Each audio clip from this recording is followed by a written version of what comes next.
All right, people. I believe everybody is doing great, nice, and absolutely fine.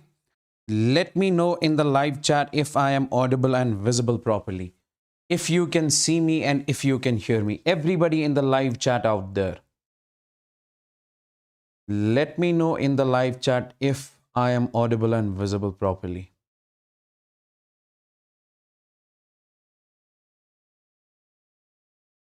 So today's session we'll get done with the entire chapter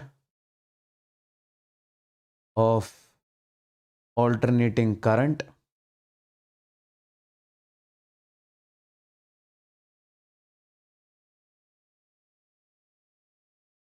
Good evening, good evening.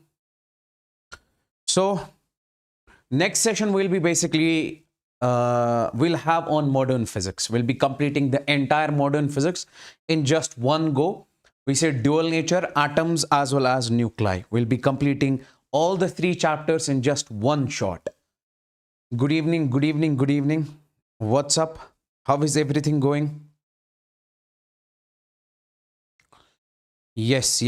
We'll be starting from the basics, okay? So in the today's session, we will be exactly talking about that is alternating current, complete chapter, okay? A lot of people also feel this is one of the difficult topics. I'll make it very simple for you guys, okay? We'll be starting from the scratch, okay? I forgot my specs in my car, that's why. I'm not wearing specs today. So we'll be completing this session. I will be starting from the scratch and I'll take you to the level which you actually want for the NEET, okay? So this is basically all about the today's session. Session duration will be somewhere around, I say, 6 hours, okay? 5 to 6 hours, okay? Maximum. Yeah. We'll get done by 10:30 or 10 o'clock. So, and I have put up so many problems. Every pattern of question will be discussed over here. And so many problems I have discussed, we'll be discussing in this one shot, okay?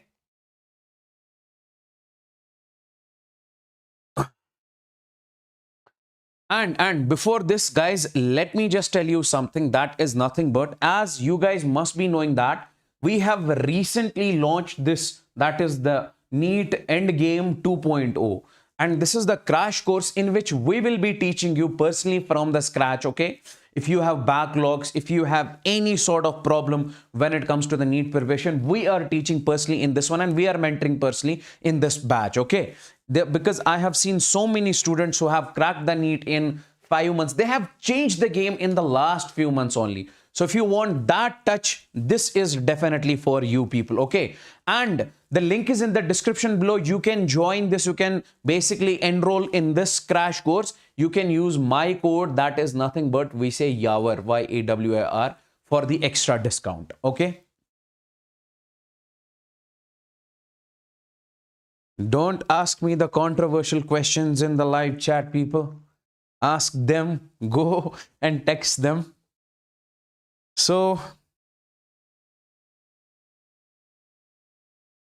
okay, let's get started. Let's talk about this particular, let's basically start this particular session, okay? Let's start this particular session over here. So, what is AC? AC is basically alternating current. Before alternating current, let me just give you the feel of, we say direct current. What direct current is all about, okay?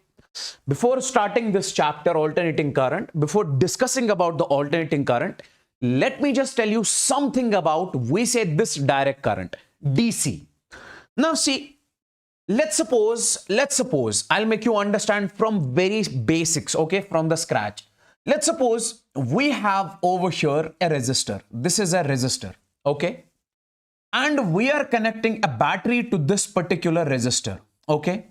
This is the positive terminal of the battery and this is the negative terminal of the battery. We have discussed this before.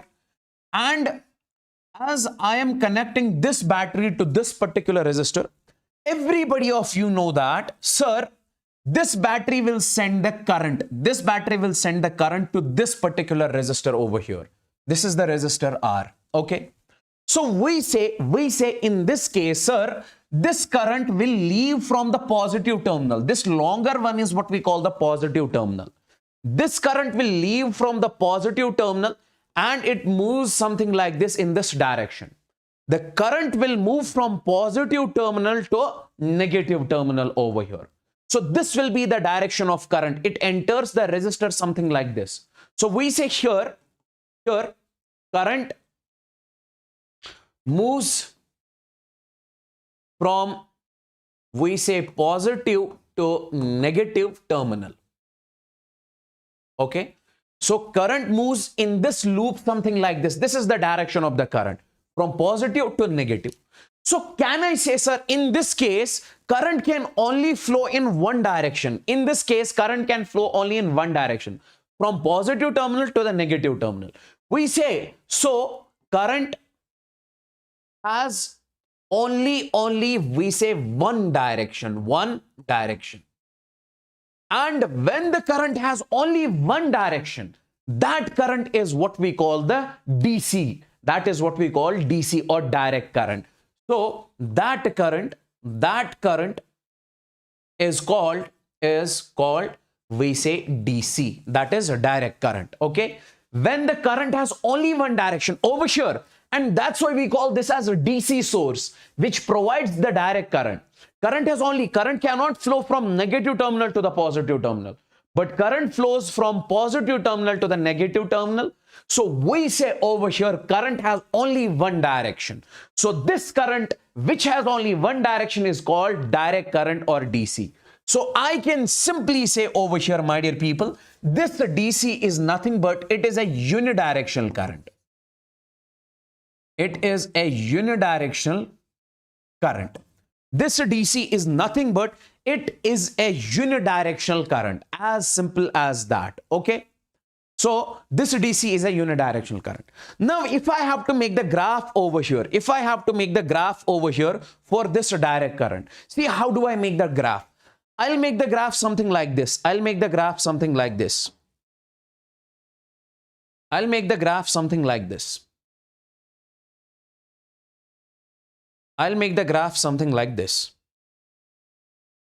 See, over here we say this is the graph for this direct current over here. Okay. And we say, sir, this current over here is positive only. This is current versus time. This is current versus whatever the graph. On this axis, I am putting the current. So we say, if current has only one direction, let's assume that if current flows something like this, we call this current as positive. Okay. So we say over here, current is positive. And if I make the graph from the lower side also, then it will not remain DC. Okay. It will not, we cannot call this as a DC, direct current. Direct current is, which has only one direction. Current is positive only. That's why I'm making the graph from the upper side. So that's what we call the direct current. Is this clear to all of you, my dear people? Is this clear? What is a direct current all about? Okay. So we say when current is positive, then we call that current as a direct current. Let me just give you some more examples over here. Let's suppose this one. I have made the graph of the current. Okay. So I say over here clearly current is positive only. Current is positive only. So it is DC. It is a direct current. Okay. Because it is from, I have made the graph from the upper side only. That's why we call this as a DC, direct current. Now over here, now if I say, let's suppose I am making the graph something like this. This is sir current and this is sir time. If I make the graph something like this, okay, something like this. Is this a DC or this is not a DC? We say this is not a DC. In this case, from the lower side, we say minus I. From the lower side means current has negative direction. It means that if you are saying that if current flows in right direction, you call it positive. And if current flows opposite to it in left direction, we call that negative. So we say, sir, current has two directions. We cannot call this as a DC. When current flows only in one direction, we call that as a direct current. Okay, as simple as that. So we say This one over here also, we say, sir, current is positive only. Current is changing in this case, sir. Initially 0, increasing, reaching the maximum peak value. Then again decreasing. Yes, that is not a problem. DC can be variable also. Okay. But it depends upon the direction. If it is positive only, see, over here it is +1, +2, let's suppose. Okay, then again it is decreasing. It does not go in that from the negative side. Okay, so that's why we say current is positive over here, and this is also DC, that is direct current. Now in this case, let's talk about this one. Is this a DC or AC? Is this a DC or AC? Can you guys let me know in the live chat? Is this a DC or AC? Is this direct current or alternating current? Is this DC? Yes or no? Is this DC? I want you guys to let me know in the live chat, everybody. And if you have not liked this session yet, like it as soon as possible, okay? Okay, mark the attendance, everybody of you. Like this session as soon as possible. Is this a DC or this is something else? We say, sir, over here also current is positive because we have made the graph from the upper side only.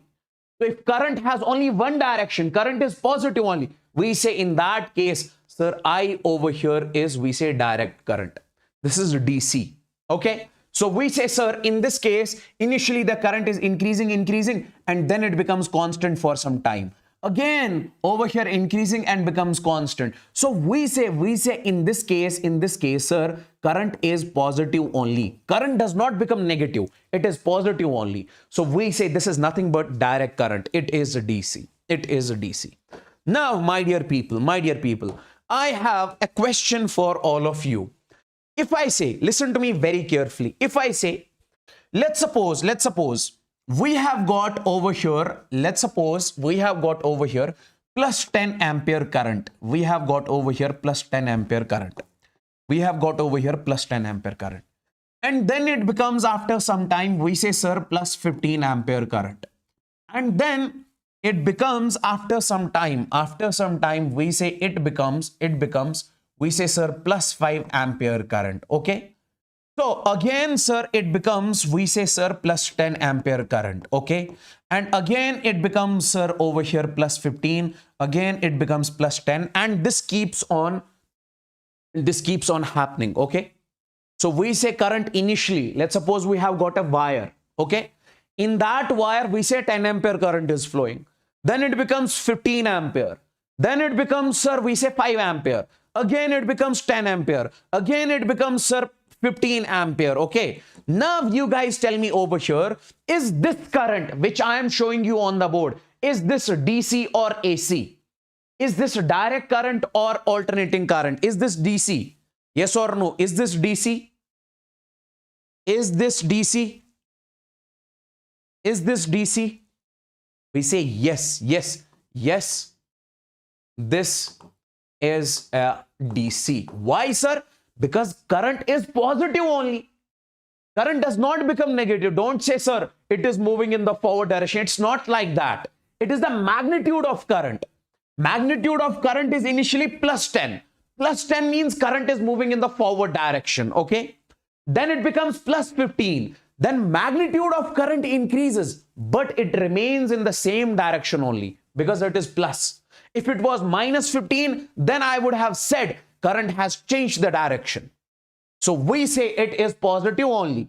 Then it decreases, magnitude of current decreases. It becomes, we say, sir, plus 5. But current is positive only. Okay. It is like, let's suppose if a car is moving over here. Initially, the car is moving with 10 meters per second in the forward direction. Forward direction means positive. And when the car reaches over here, at this particular point, its speed becomes, we say, let's suppose 15 meters per second. It is plus only its velocity. It is moving in the forward direction only, but with a greater speed. Again, after some time, when a car reaches at this point, we say its velocity becomes 5 meters per second, but plus only. Initially, it was moving with 10 in the forward direction. Then it is moving with 15 in the forward direction, same direction. Then it is moving with plus 5 in the same direction. Direction is same. And if I try to make the graph of this particular situation, if I try to make the graph of this particular situation, I'll make the graph something like this. This is, we say, current, and this is, we say, time. Listen to me very carefully. Let's suppose this is, sir, 10 ampere plus 10. This is plus 10.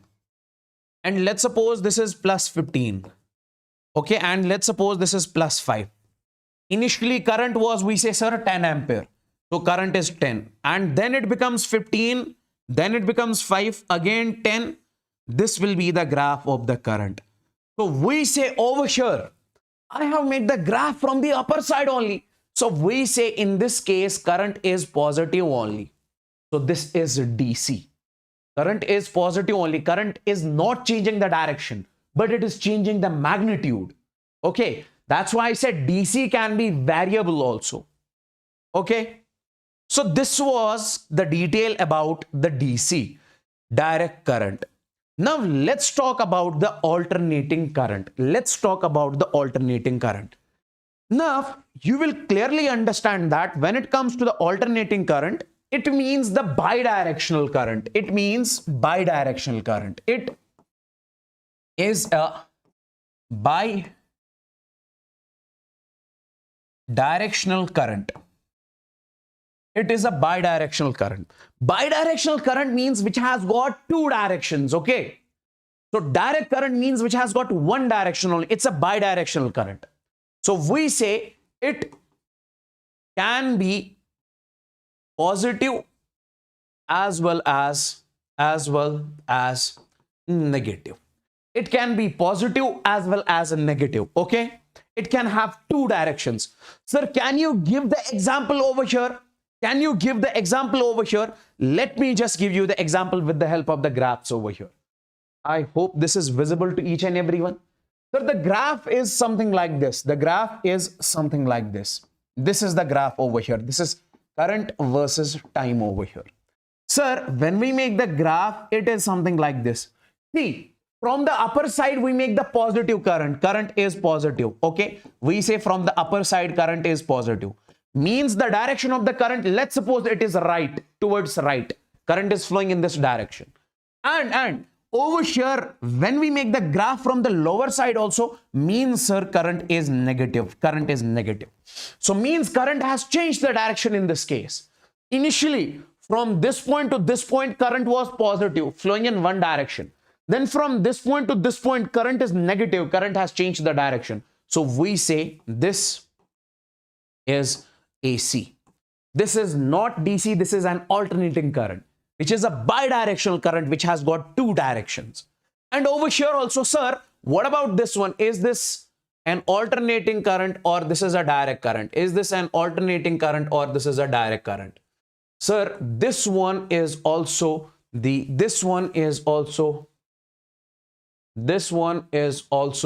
say the alternating current. But what happens in this case is that, listen to me very carefully. So over here, current is constant. Over here, current is constant and is positive. Okay. Then after a particular period of time, current becomes negative but is constant. Current is positive. Over here, sir, current is negative. But current in this case is constant. And we say, let's suppose over here, current is I0. And in this case, let's suppose current is minus I0. This is the peak value.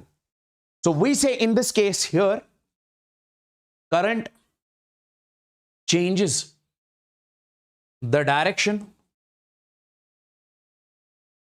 after a fixed period. Current changes the direction after a fixed period.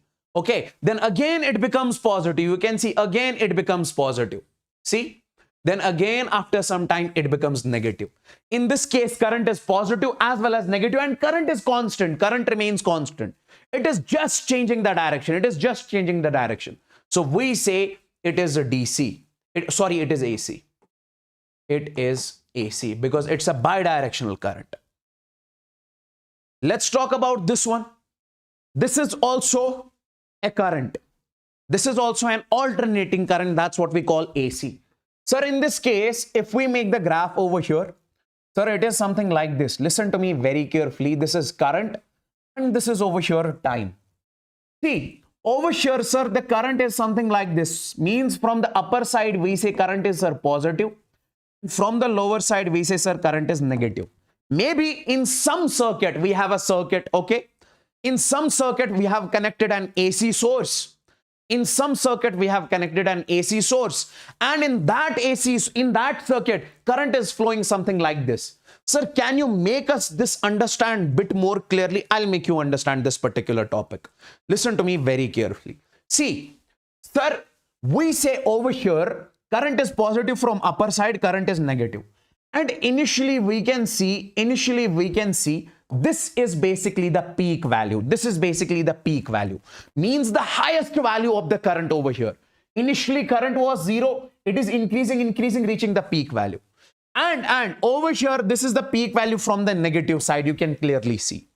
And then when it basically goes for the next cycle, what does this actually mean? See, let me show you. Sir, this is one cycle. And then this one is next cycle, second cycle. So over here, if you see, sir, in the first cycle, peak value is this one. And in the next cycle, you say, sir, peak value is this one. You can clearly see. So we say over here, sir, peak value is decreasing in this case. You can see clearly over here. And in the third one, in the third cycle, you can see, sir, this is the peak value. You can see, sir, this is the peak value. This is the peak value.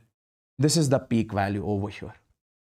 Okay. So we say in this particular case, sir, peak value is decreasing. Peak value is decreasing. This is what we call the damped AC. Over here, peak value of the current is decreasing. It is decreasing. And after some time, it becomes 0. You can clearly see over here. Okay. Yes. Now, over here, peak value of AC is decreasing after every cycle. Okay, after every cycle, peak value is decreasing. Now, my dear people, listen to me very carefully over here. If I say, sir, this is the another graph I make over here. Is this a DC or is this an AC? Is this a DC or AC? This one. DC or AC? This is AC, and this is what we call, this is called triangular AC. Okay, this is what we call triangular AC. Why do we call it triangular AC? Because it looks like it is like a triangle. Okay, from the upper side we say clearly current is positive, and from the lower side we say clearly current is negative. So from this side we say, sir, current is negative. From the upper side current is positive, from the lower side current is negative. So that's why it is making some sort of triangles over here. That's why we call it triangular AC. That's why we call it triangular AC over here. Is this clear to each and everyone? Is this clear? Is this clear?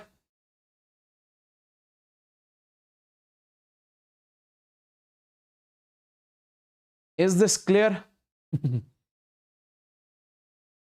Is this clear to each and everyone, my dear people? Okay. Now there is one point over here, that is nothing but when it comes to the direct current, we said direct current flows through the cross-section area of the wire. Let's suppose we have a wire over here. This is a wire I'm making over here. Okay. And when it comes to the direct current, when it comes to the DC, that is a unidirectional current. We say unidirectional current is flowing through the cross-sectional area of the wire. Sir, what does cross-sectional area of the wire mean? This is the cross-sectional area of the wire. Let's suppose if I say this is a wire I have over here. This DC, or I'll show you with this. Let's suppose this is a wire. This DC is flowing through this cross-sectional area. This DC is flowing through this cross-sectional area from the inner side, from the entire cross-section. Okay, this DC. And when it comes to, sir, AC flows through surface area of the wire. Let's suppose if I have the wire over here, okay, I want AC to flow through this wire. So we say in this case, AC will flow through the surface area of the wire. Sir, what is surface area? What is surface area? This is the surface area of the wire. AC flows through surface area of the wire, and we say DC flows through AC flows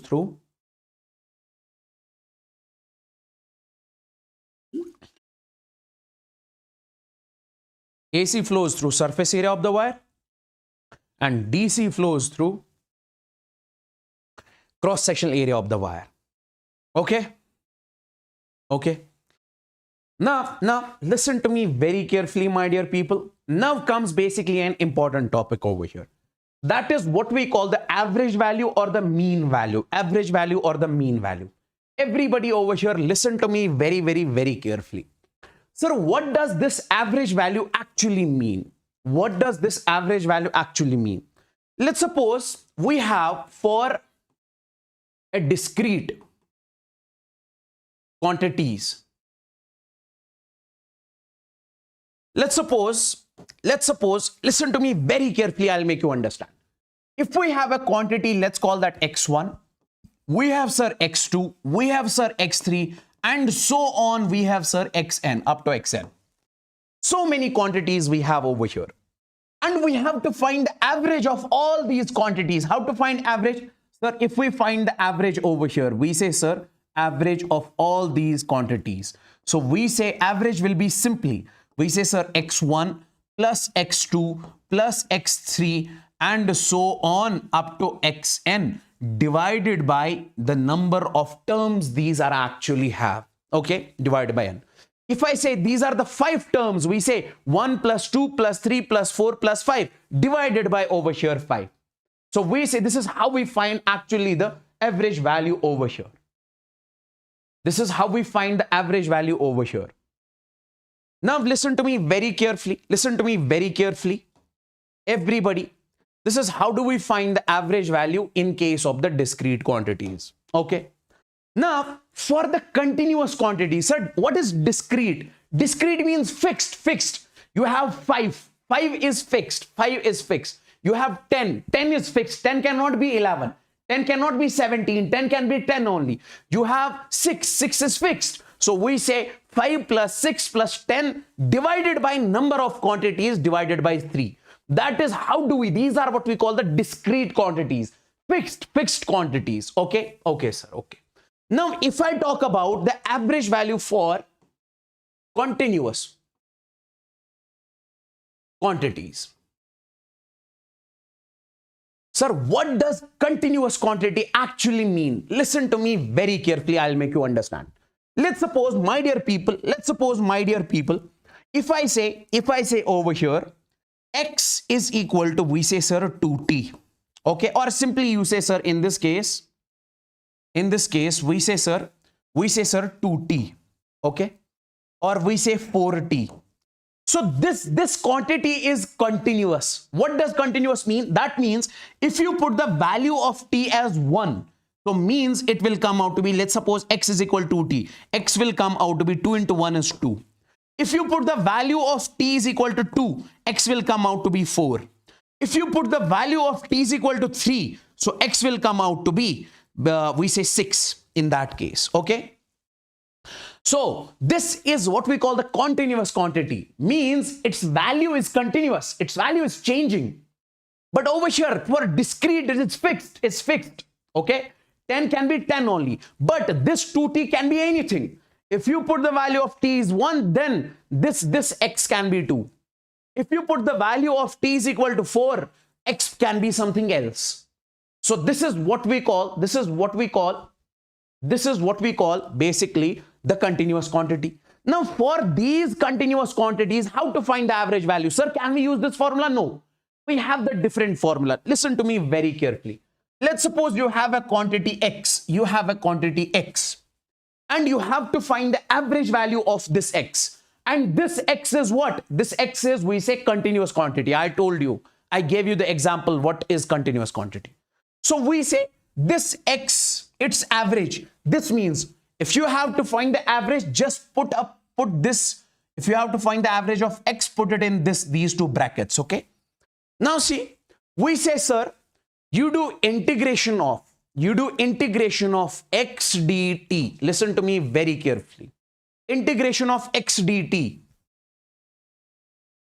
and divided by, we say, integration of dt. Integration of dt. This is how do you find the average of a continuous quantity.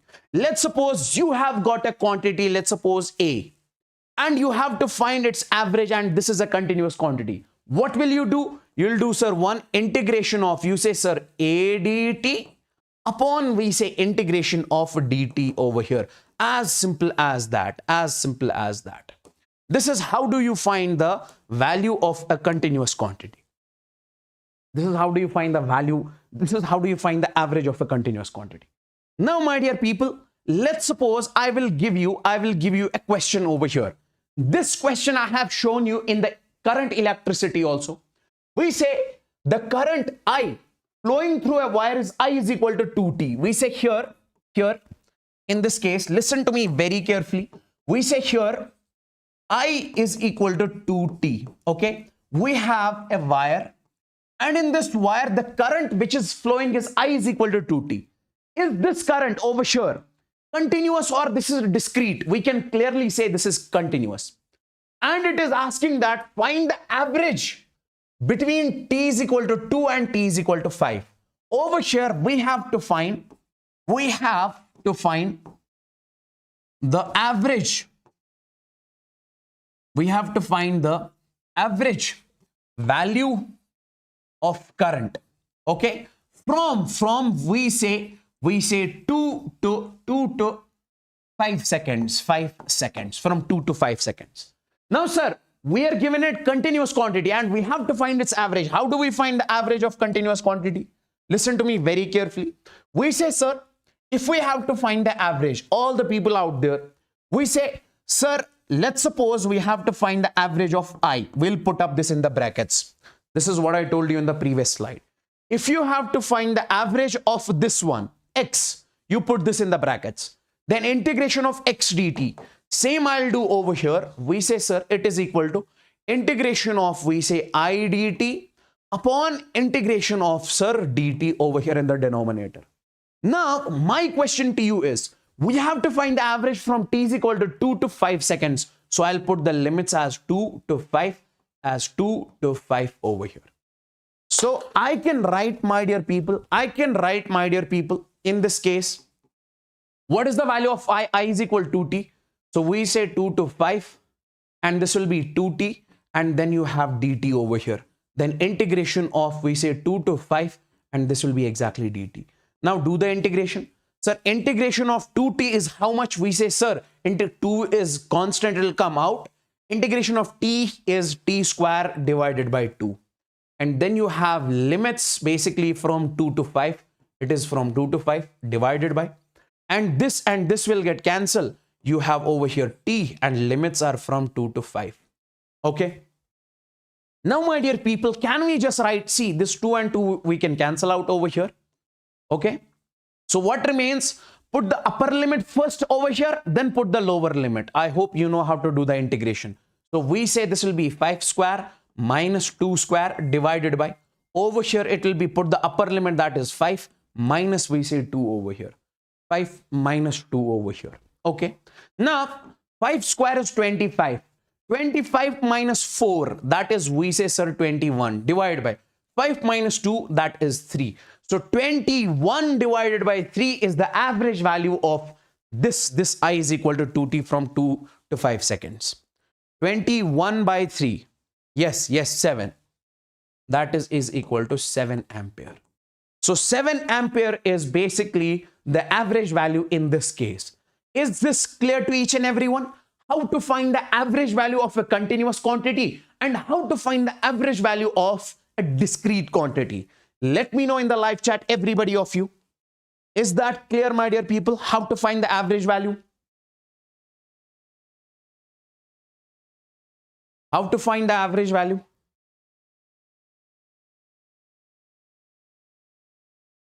Okay, great. Now the question is find the average value of sine omega t. Previously, we were supposed to calculate the average value of I is equal to t. In this case, we have to find the average value of sine omega t. In this case, you have to find the average value of sine omega t. Okay, sine omega t. Now see, my dear people, listen to me very carefully.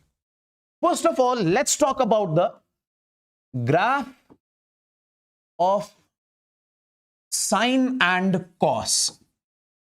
Graph of sine and cos. All the people out there, listen to me very carefully. I'll make you understand the graph of sine and cos. The graph of sine and cos.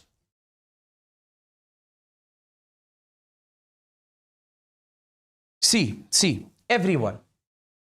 Sir, we have to make the graph of sine curve. Y is equal to sine x, y is equal to sine theta. See, how do we make the graph?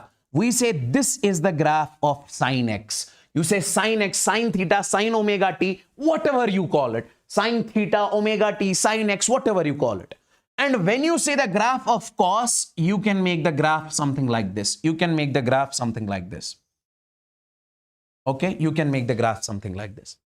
See, clearly you can see when it comes to, sir, sine, this is the graph of sine of x. Okay, this is the graph of cos of x or cos theta, cos x, whatever you say. Sir, in this case, when it comes to the sine, the graph of sine starts from 0. You can see from the origin. Okay, and then it reaches the maximum value. This is the maximum peak value. Then again it becomes 0, and then it becomes maximum from the negative side. Then it becomes 0 over here. But when it comes to the graph of cos, it starts from the maximum peak at 0, at origin. When t is equal to 0, we say, sir, it is x is equal to this value of cos over here is maximum. It starts from the maximum and it starts from the 0. And then after some time it becomes 0 and then becomes maximum from the negative side, then again 0 and maximum.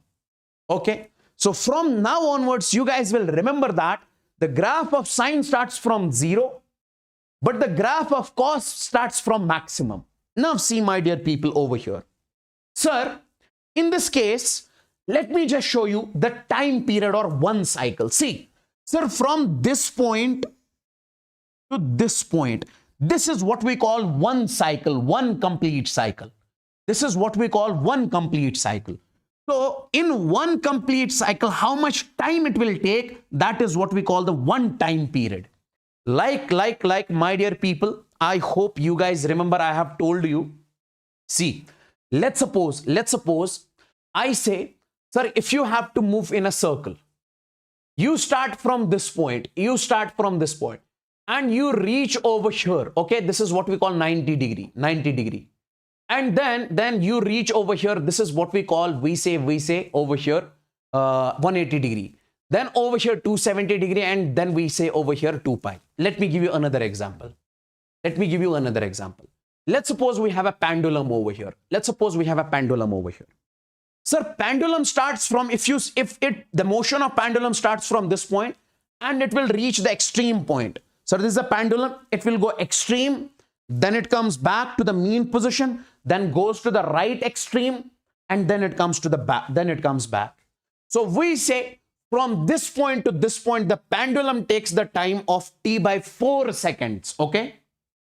And then it comes back again, it takes the time t by 4 seconds.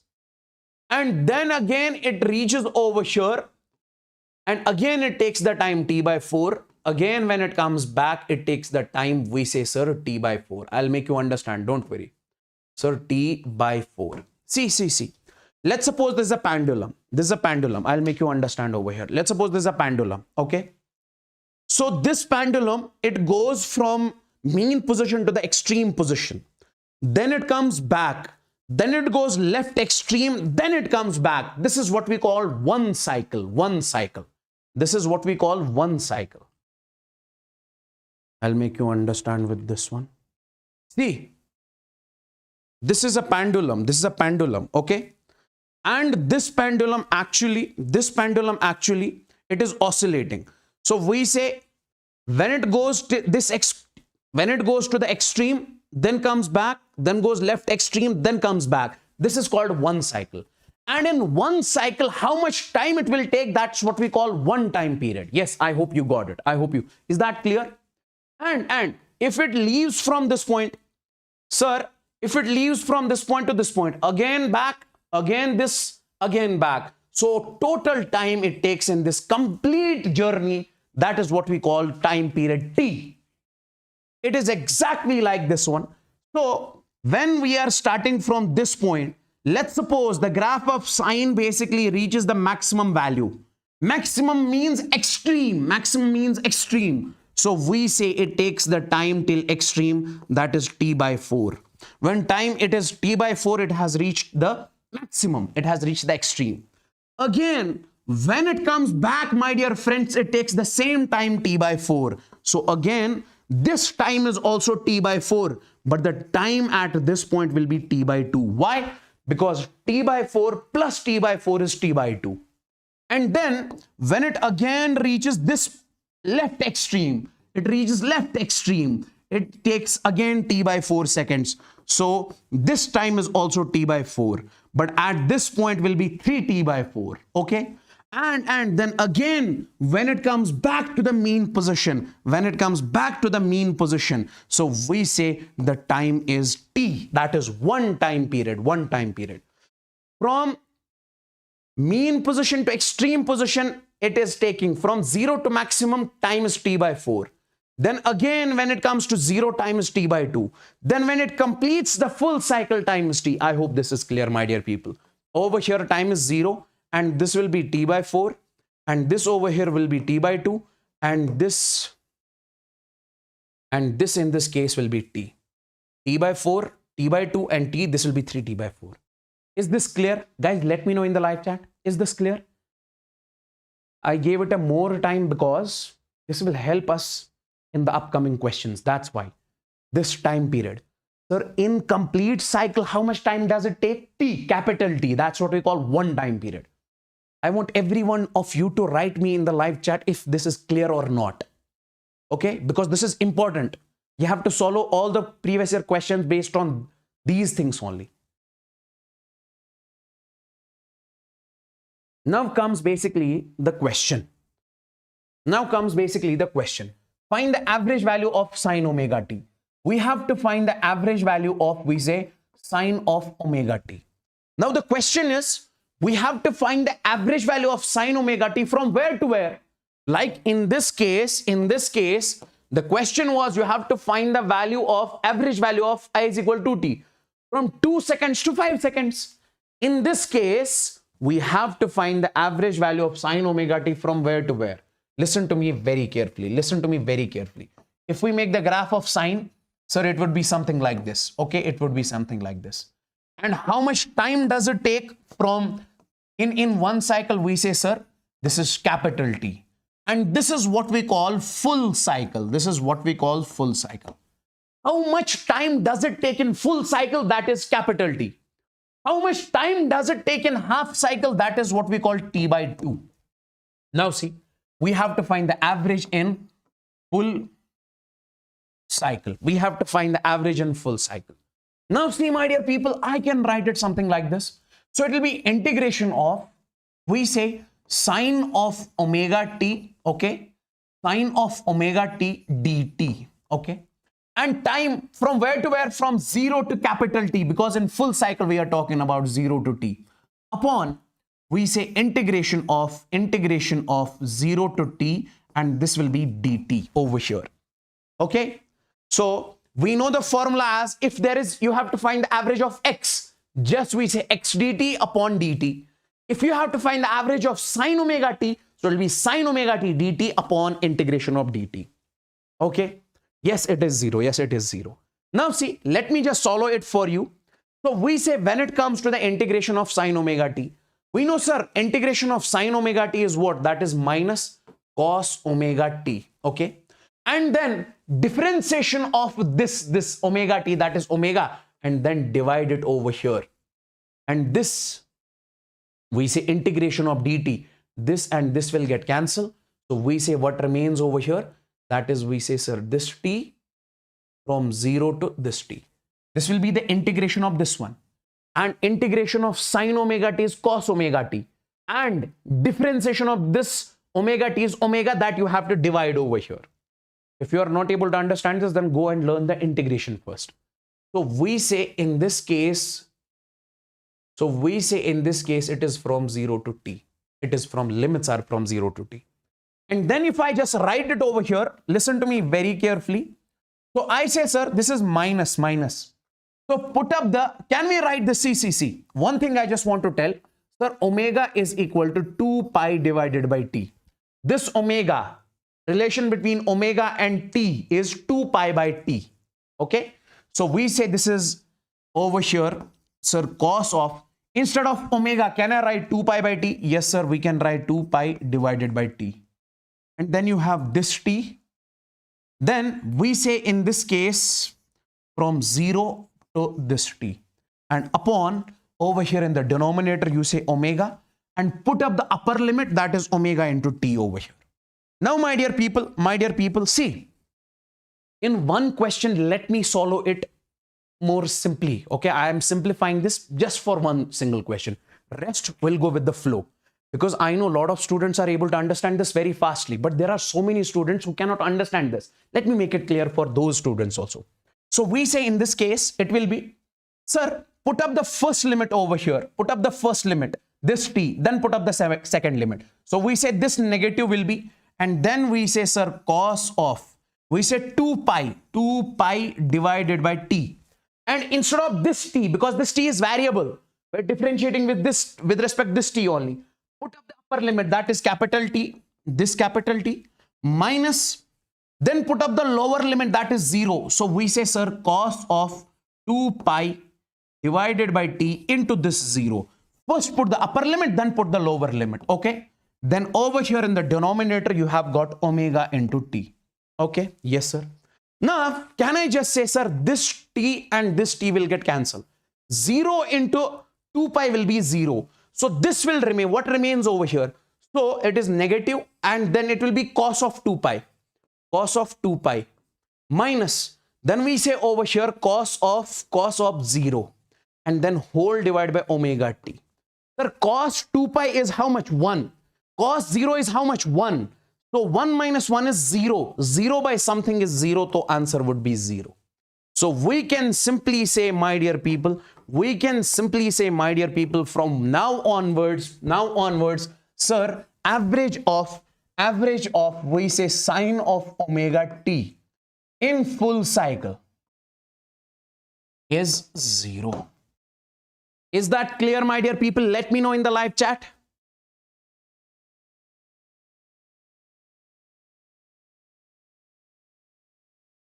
Is it clear? Everybody, I want all of you to let me know in the live chat. Is it clear to each and everyone?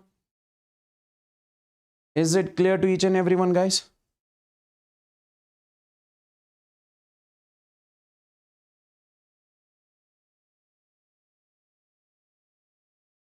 Is it clear to each and everyone, guys?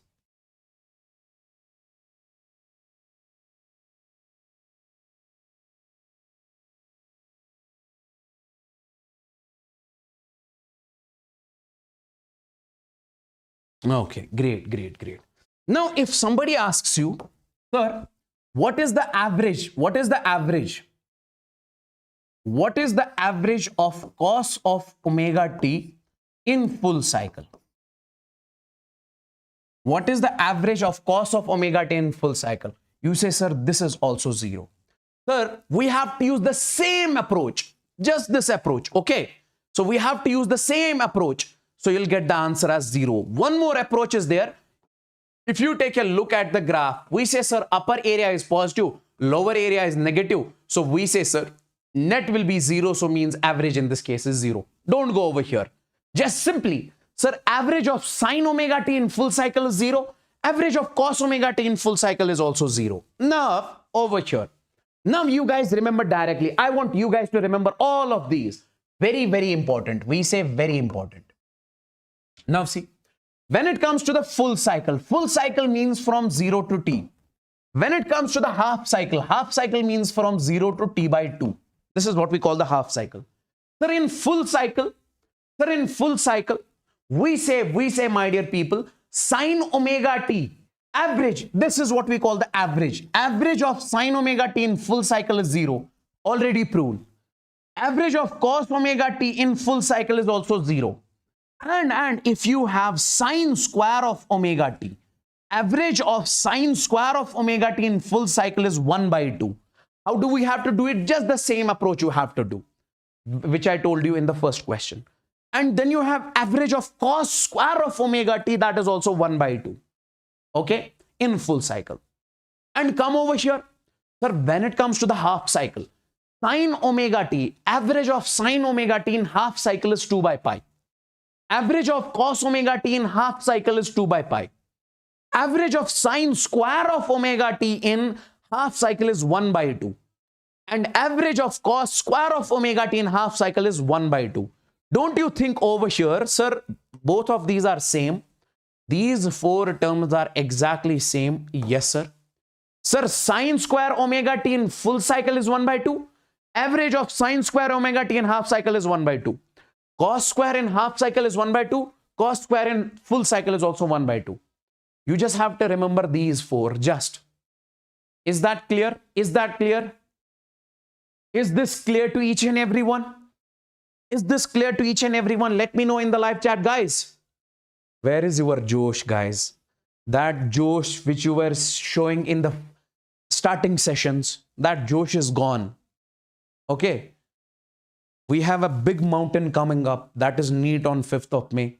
And your Josh is completely gone. What will you do on 5th of May? Nothing. I want all of you to show me the fire. Show me the high Josh in the live chat so that I'll have more energy over here while teaching. Okay. Great, great. Let's talk about alternating current a bit more. Okay.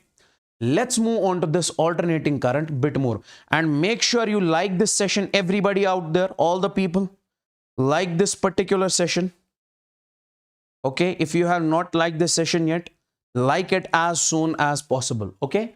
I'll make a lot of people feel this chapter is difficult. I'll show you all the previous year JEE Mains questions. Okay. Which have been recently asked in JEE Mains 2022. Everything will be smooth. Everything will be crystal and clear.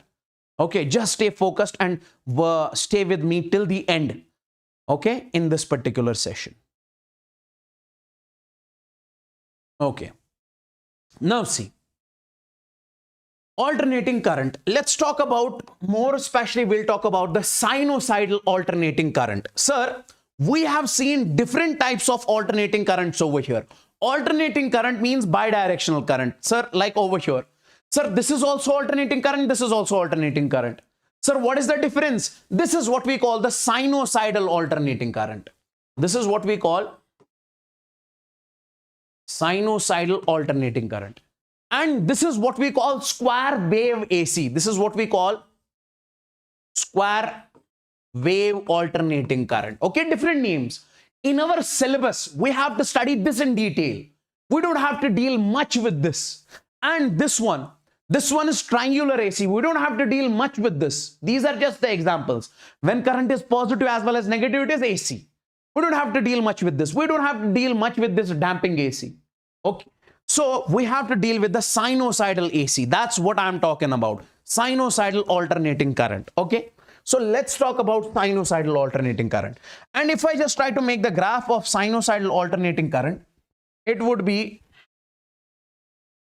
something like this. It would be something like this.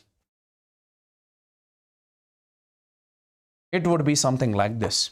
See, this is the graph of sinusoidal alternating current. Okay. And we say over here, my dear people, what is the equation? What is the equation? How do we, this is graphically, we are representing the sinusoidal current with something like this. Current is positive, negative. But with the help of mathematical equation, how do we show this sinusoidal AC? We represented something like this. I is equal to I naught. Then we have sine of, we say omega t, we say plus phi or minus phi, whatever you say. Okay, sir, this I is what? I is what we call alternating current or instantaneous current. Instantaneous current. Sir, what is instantaneous current? Sir, instantaneous current can be anything over here. See, Instantaneous current can be anything over here. Instantaneous current can be anything over here. Let's suppose at this point, this is the instantaneous current. At this point, this is the instantaneous current. Okay. When, see, current is changing from this point to this point. So sometimes this is the value of current. Sometimes this is the value of current. Sometimes this is the value of current. Sometimes this is the value of current. Sometimes this is the value of current. So the value of current keeps on changing. That's what we call I. I can be this is this. But when it comes to the topmost value, that is what we call this I naught. That is what we call this I naught. I naught is the peak value of the current. Alternating current is a variable current. It can be zero, it can be maximum, it can be something. So we say this highest value is what we call the peak value. Highest value is what we call the peak value. So we say, sir, I naught is the peak value of current. I naught is the peak value of current. I naught is the peak value of current. Okay. And then you have this omega. We say this omega is angular frequency. And the value of this omega is 2 pi divided by t, where t is the time period. Omega 2 pi divided by t. 2 pi divided by t. Okay. And we can also call it, sir, this is nothing but 2 pi f. Omega in terms of frequency, omega in terms of time period, 2 pi by t or 2 pi into f. Okay. And this phi is what we call initial phase. Initial phase. We'll be sharing each and every single thing. As of now, you just remember this one only. You will get to know each and every single point, what is the meaning of all of these after some time,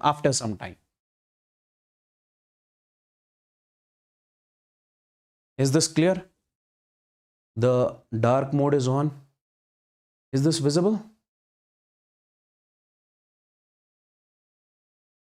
Is this visible? Let me know in the live chat. Because dark mode is on.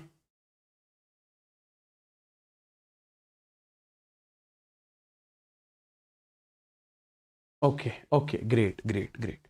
So basically, this is the detail all about this. This is the detail all about this. Okay. Frequency means how many times the current is changing the direction. We'll be telling you after some time. Okay, we'll have to basically solve some of the questions first. You'll get to understand. So this is basically the general formula, general equation of alternating current. This is the general equation of alternating current. Okay, sinusoidal AC current is positive, as well as we say, sir, current is negative. Sir, what is this I naught? I naught is the peak value, maximum value. So if I say I is equal to 10 sine of omega t plus phi, if I just say something like this, sir, we have an alternating current, I is equal to 10 sine of, we say, 100 pi plus 100 pi t plus, we say, pi by 4. So you can clearly compare this equation with this. Over here you have got 10, in this case you have got I naught. Over here you have got this 100 pi, and in this case you have got omega, means omega is 100 pi. Over here you have phase, you have got pi by 4. Okay, I hope you got the feel of this one. Let's move on to the next one. Okay, we have a question. And this was the question which was asked in JEE. This was the question which was asked in JEE. This was the question which was actually asked in JEE. I want all of you to tell me the answer of this particular question over here. See, what is mentioned in the question? In the AC circuit, we have an AC circuit, okay? Current is expressed as, in that AC circuit, let's suppose we have got a circuit resistor over here and we have an AC source, okay? This is sending the current, something like this. And the current is given in this case, current is given, I is equal to, we say over here that is 100. And then we say in this case, sine of, we say 200 pi t. 200 pi t. In this circuit, the current rises from 0 to peak value in time. The current rises from 0 to peak value in time. See, let me make you understand. We have a circuit, okay? In that circuit, the current which is given is 100 sine of 200 pi t. and this is an AC current. This is alternating current. And if I asked you to make the graph of this particular current, how do you make the graph of this current? You say, sir, this is I and this is, sir, time. Everybody knows that the graph of alternating current is something like this. You guys tell me one thing, my dear people. This current is basically 0 over here. This current is 0 at this point. This current is 0 at this point. Yes, sir. And then it is increasing. It is reaching maximum. The question says that in this circuit, the current rises from 0 to peak value in the time. From 0 to peak value, how much time it is taking? We have to find this time. How much time this is. In how much time current is reaching the peak value, that's what we are supposed to find in this case. Let me just show you how. See. Sir, if we compare this with, if we compare this equation with I is equal to, we say, sir, I naught, then we say sine of omega t. Okay, this is the general equation. Plus phi is 0 over here. This is general equation of AC. Sir, you can clearly see this I naught is equal to 100 over here. So we say, sir, this I naught is equal to 100 over here. Okay, this I naught is 100. So what is this 100? 100 means peak value. We have studied this. Yes, sir. Now, my dear people, it is saying that. So we got to know what is the peak value of this. That is 100. Okay, that is 100. So how much time does the current take from 0 to 100? Okay, we have to find that time in which current will take from 0 to peak value, 0 to 100. Now, see how do we solve it. Now, just put the value of this 100 over here. Put I is equal to 100 in equation first. Put I is equal to 100 in equation first. You'll get to understand each and everything. If I say how much time it will take to reach from 0 to 50. So we say we'll put, instead of this I, we have to put 50 over here. Right now, we have to see how much time it will take from reach to 0 to 100. So we'll put the value of I is equal to 100 over here. So we say this will be, sir, 100 is equal to. So then it will be, sir, 100. Then we have a sine of, we say 200 pi t. Okay. Now clearly we say 100 and 100 we can cancel. So this will be 1 is equal to, then we say, sir, sine of 200 pi t. Sir, when is the value of sine as 1? We say sine 90. Sine 90 is sine 90 is 1, or sine of pi by 2. Sine pi by 2 is 1. So we say it is equal to sine of, we say, sir, 200 pi t. Sine we can cancel.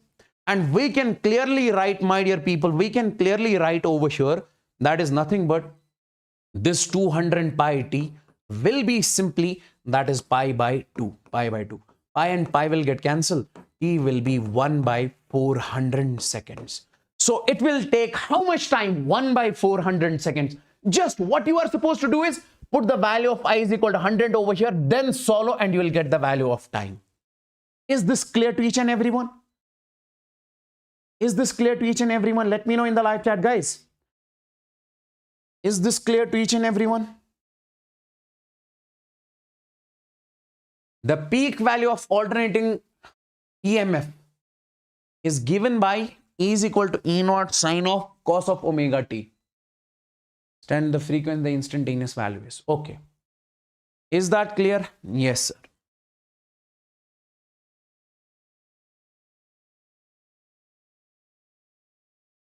What if it is something else? Yes.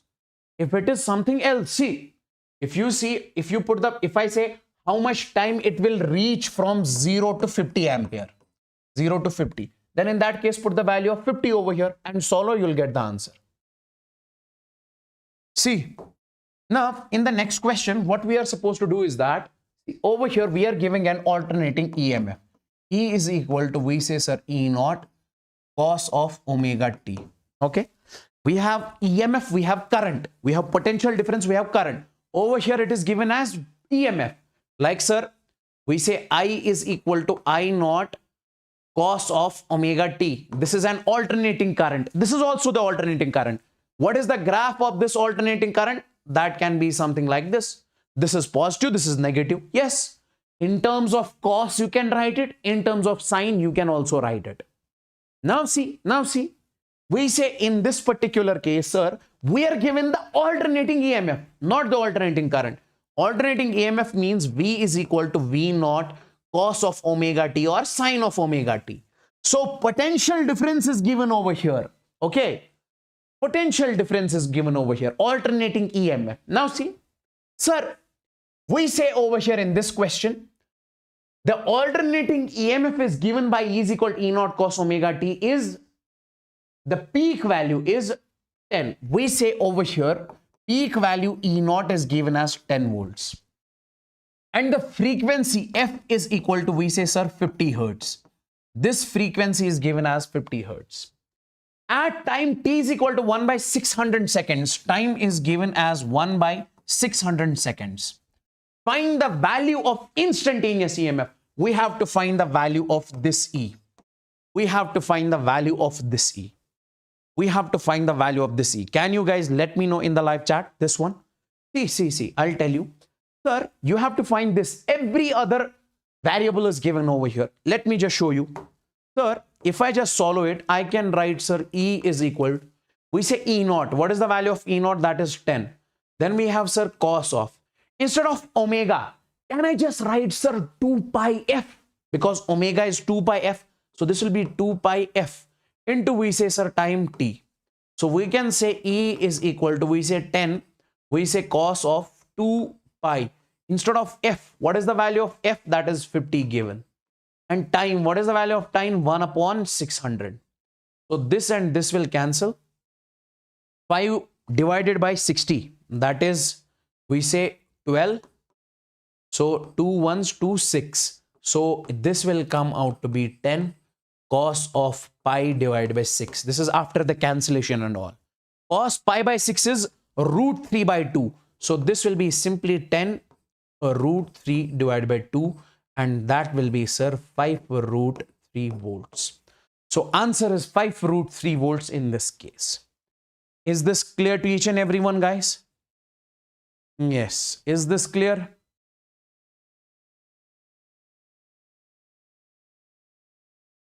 Great.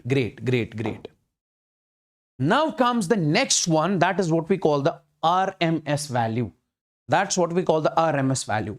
So what does this RMS value actually mean? Listen to me very carefully.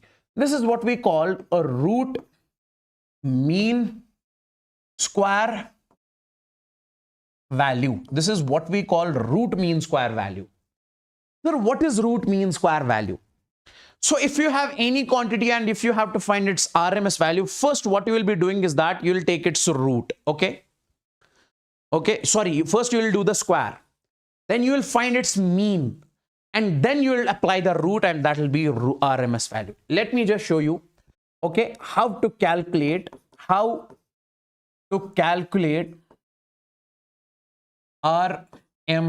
value. How do we calculate RMS value? Listen to me very carefully. I'll make you understand over here. Let's suppose, my dear people, if we have an alternating current, we say I is equal to I naught. We say sine of omega t. We'll find the RMS value of this alternating current only. Okay. So I is equal to I naught sine of omega t. Now, what we will be doing in this case is that, sir, step one. How to find the RMS value? Step 1. Sir, this is RMS, root mean square value. First step is do the square. Do the square or apply the square. Sir, how to do the square? Sir, we say, sir, that will be I square simply is equal to, we say, sir, I naught square. Then we say sine square of omega t. Okay. Sine square of omega t. Sine square of omega t. Okay. Sine square of omega t.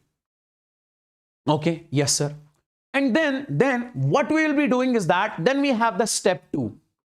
Step 2. Sir, in step 2, what we have to do is find the mean. Mean means average. Okay. Find average slash mean. Okay. How do we find the mean? Sir, just put up that thing in the brackets. Okay. In these two brackets. Okay. We have to find the mean of this one, that is I square in the brackets. This will be equal to, and then it will be, sir, this bracket, then we have I square, I naught square. Then we say over here sine square of omega t in the brackets. Okay. Yes, sir. Now let's further solve this one, sir.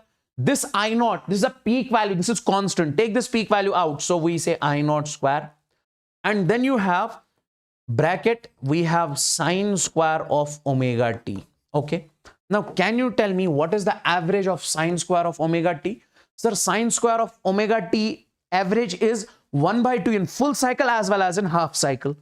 So we say, so this will be 1/2. So further we can write over here, that will be simply, this is I square, and this will be simply, and this will be sir I naught square. The average of this is 1/2. Okay, done. Then we have the step 3. Sir, what is step 3? Step 1 is do the square. Step 2 is find average. Step 3 is apply the root. Apply the root. So apply the root on this one. So this is I square in the brackets. That will be, sir, a root of I naught square divided by 2.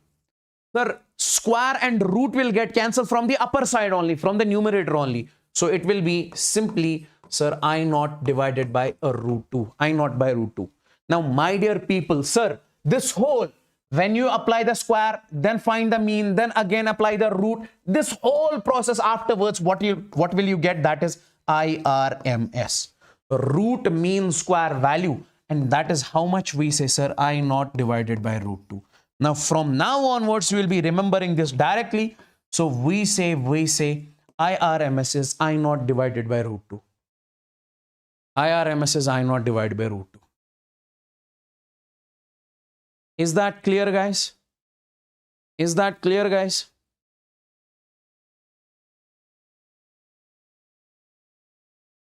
Okay. You have this question over here. This was the question which was asked in JEE Mains 2022. J Mains 2022. This was the question which was asked in J Mains 2022. Can you tell me the answer of this particular question over here? Equation of alternating current is given by I is equal to, equation of alternating current is given by, we say, sir, I is equal to, that is 10 root 2. We say sine of 100 pi t plus pi by 6. We have an alternating current. This is the value of that alternating current. This is the equation of alternating current. Okay. Yes, sir. The time taken by the current to reach the root mean square value is, we have to find the time. Let me just write over here. How much time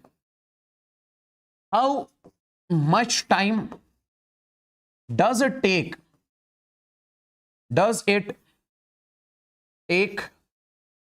to reach the RMS value?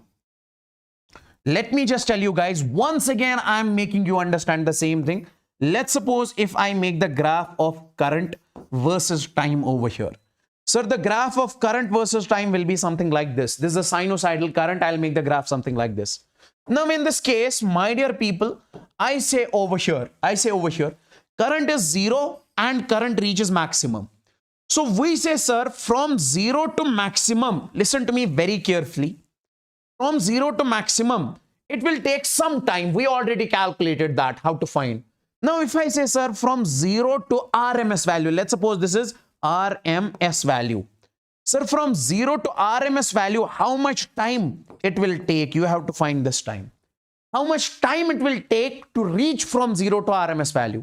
Now, first and the foremost thing is, let's find the RMS value. Let's find the RMS value. See, as If we say, sir, IRMS, how to find the IRMS? In the last slide, IRMS is I naught by root 2. So this will be, sir, simply I naught divided by root 2. And what is the value of I naught over here? That is 10 root 2. So we say, sir, IRMS is equal to 10 root 2 divided by root 2. Okay, divided by root 2. 10 root 2 divided by root 2. Okay. Yes, sir. Now, listen to me very carefully, my dear people. Sir, you have to see how much time it will take from 0 to RMS value. We say, put IRMS in equation first. See, if you put the value of IRMS in equation first, then solve it, get the value of time. That will be the answer. That's what I told you. If you have to find the time, let's suppose I say current has to reach from 0 to 50 ampere. Okay. How much time it will take, sir? We say put the value of current as 50 and then solve, you will get the answer. Simple method I'm saying. Same is what we have to do over here. Put this in equation number first. Sir, if we put the value of this in equation number first, so we say over here, instead of I, we say this will be, instead of I, we say this will be simply, sir, 10 root 2 is equal to I. 10 root 2 divided by 2. Over here, you have to put the value of IRMS. So we say 10 root 2 divided by 2 is equal to, we say, sir, 10 root 2.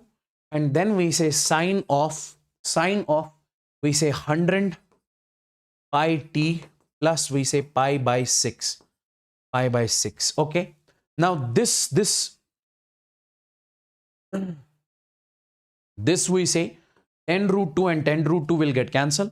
What remains over here? 1 by root 2 is equal to, we say, sir, sine of 100 pi t plus pi divided by 6. Now listen to me very carefully. When is the value of sine as 1 by root 2? When is the value of sine as 1 by root 2? So I say over here, my dear friends, value of sine is 1 by root 2 when sine, when? We say, when sine pi by 4 we put over here. Sine pi by 4 is 1 by root 2. So we say, sir, sine of pi divided by 4 is equal to, we say from this side, sine of 100 pi t plus pi by 6. We say sine of 100 pi t plus, we say, sir, pi divided by 6. Okay. Now, sine cancel, pi will get cancelled. So what remains? 1 by 4 is equal to, so in this case, it will be 100 t plus 1 by 6. Now take it over here. 1 by 4 minus 1 by 6 is equal to 100 t. Now 6 into 1 is 6. 6 minus 4 is 2. 2 by 24. 2 by 24. 2 by 24 is equal to, we say, 100 t. 2 ones, 2 12s. So t will be simply 1 by 1200 seconds in this case. Is that clear? 1 by 1200 seconds. Is that clear to each and everyone? Is this clear? A lot of people are giving me the correct answer. That's very great. This is also the question which was asked in JEE Mains 2022. Previous.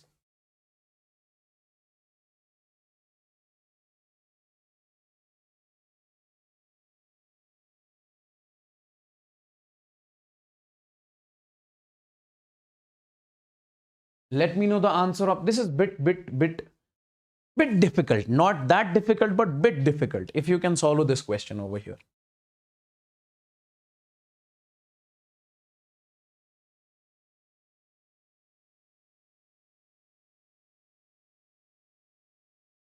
A resistance of 40 ohm is connected to AC source of 220 volts and 50 hertz. The time taken by the current to change from maximum value to RMS value. Okay. Let me make the graph over here. Let's suppose this is the graph of a sinusoidal AC. Okay. This is a graph of an alternating current. Listen to me very carefully, my dear people. Listen to me very carefully. See, the value of this alternating current is 0 at this point. and the value of the alternating current is maximum at this point, peak, peak, peak. Here the question is saying that the time taken by the current to change from its maximum value, to RMS value. Let's suppose this is the maximum value, this is the zero value, and this is the RMS value, or this is also the RMS value, maximum RMS. Sir, how much time it will take from peak value to RMS value, from peak to RMS? This time we have to calculate. How much time it will take from maximum value to RMS value? How much time it will take from maximum value to RMS value? Okay. Now see, in this particular case, we say, sir, listen to me very carefully. When it comes to, sir, this point, maximum. So we know, sir, how much time this is. We know, we have studied, this is T by 4. So current takes T by 4 time to reach the maximum value. So let's suppose this is the 0 and this is the maximum T by 4. Sir, from 0 to maximum, this is I max. How much time does the current take? Sir, this entire time is how much? We say, sir, this is T by 4. Listen to me very carefully. This is T by 4. And let's suppose if this is 0, this is I max. And let's suppose we say, sir, this is IRMS over here. Sir, from 0 to IRMS, let's suppose it is taking time T1. From IRMS to Imax, it is taking time T2. We don't know how much it is. It is T1 and T2. But from 0 to peak, we know, sir, it is T by 4. How much time? It is T by 4. Can I say in this particular case, I'll write over here, I can write, sir, this T1 plus, sir, this T2. This T1 plus T2 is simply equal to T by 4. This time plus this time is equal to T by 4. And we have to calculate which time? Sir, this T2. How much time it will take from I maximum to IRMS, that is T2. So we have to find the value of T2, which is equal to T by 4 minus, sir, T1. And T1 is that time. T1 is that time in which current reaches,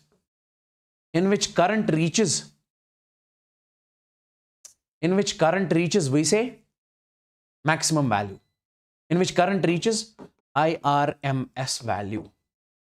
Okay, in which current reaches IRMS value.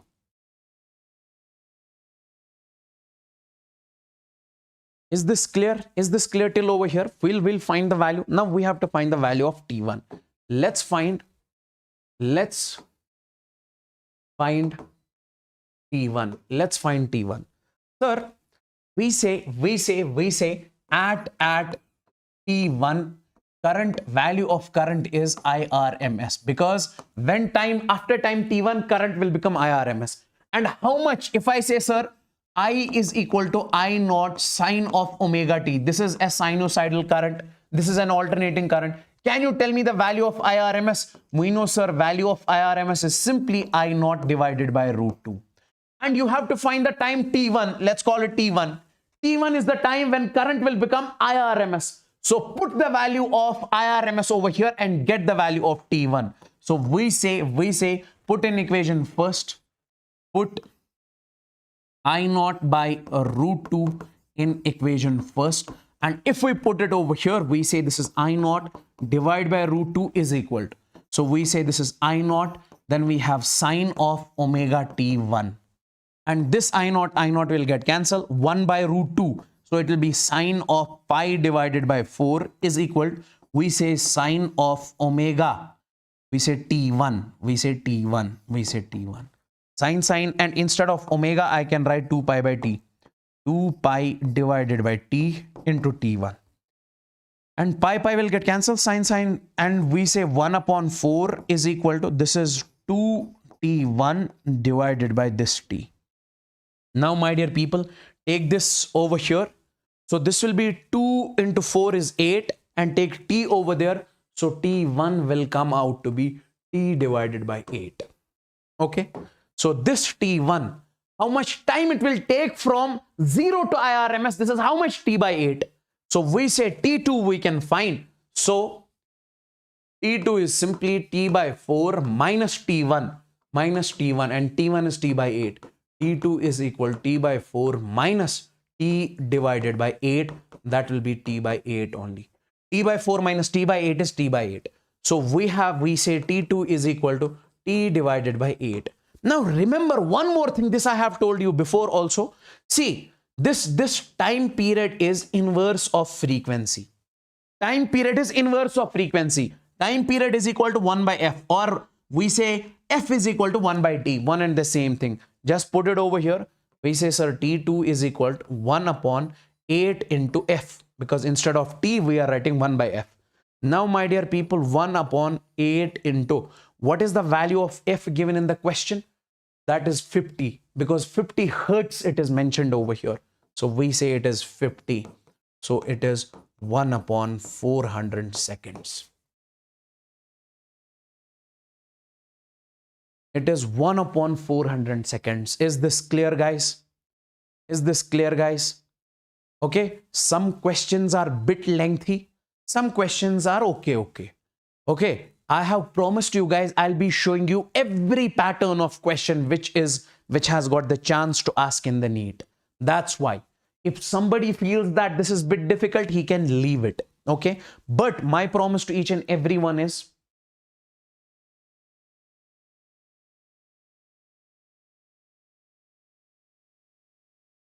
okay. Yes, you can say that. So why I basically discussed all the detail over here, because it is somehow giving you the exact feel of the concepts. Why I am doing this, sir? From this point to this point, how much time it will take? That is the RMS time. From this point to this point, how much time it will take? And along with this, I am showing you on the graph also, in order to make the concepts crystal and clear. Is that clear, guys?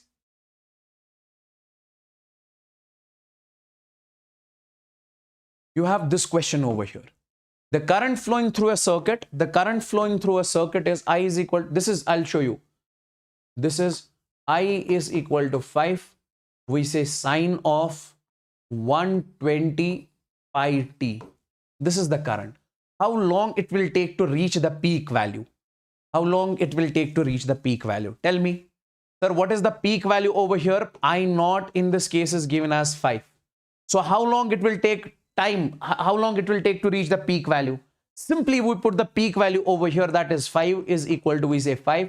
We say sine of 120 pi t. Simply, how long the current will take to reach the peak value? Put the peak value over here. Sir, this will be 5 and 5. It will be 1 is equal to, we say sine of 120 pi t. And then we can say, sir, when is the value of sine as 1? We say, sir, sine of pi by 2 is equal to sine of, we say 120 pi t. Sine cancel, pi cancel. So t will be simply, so what remains over here, 1 by 2 is equal to 120 t. So t is equal to 1 by 240 seconds. 1 by 240 seconds. Great.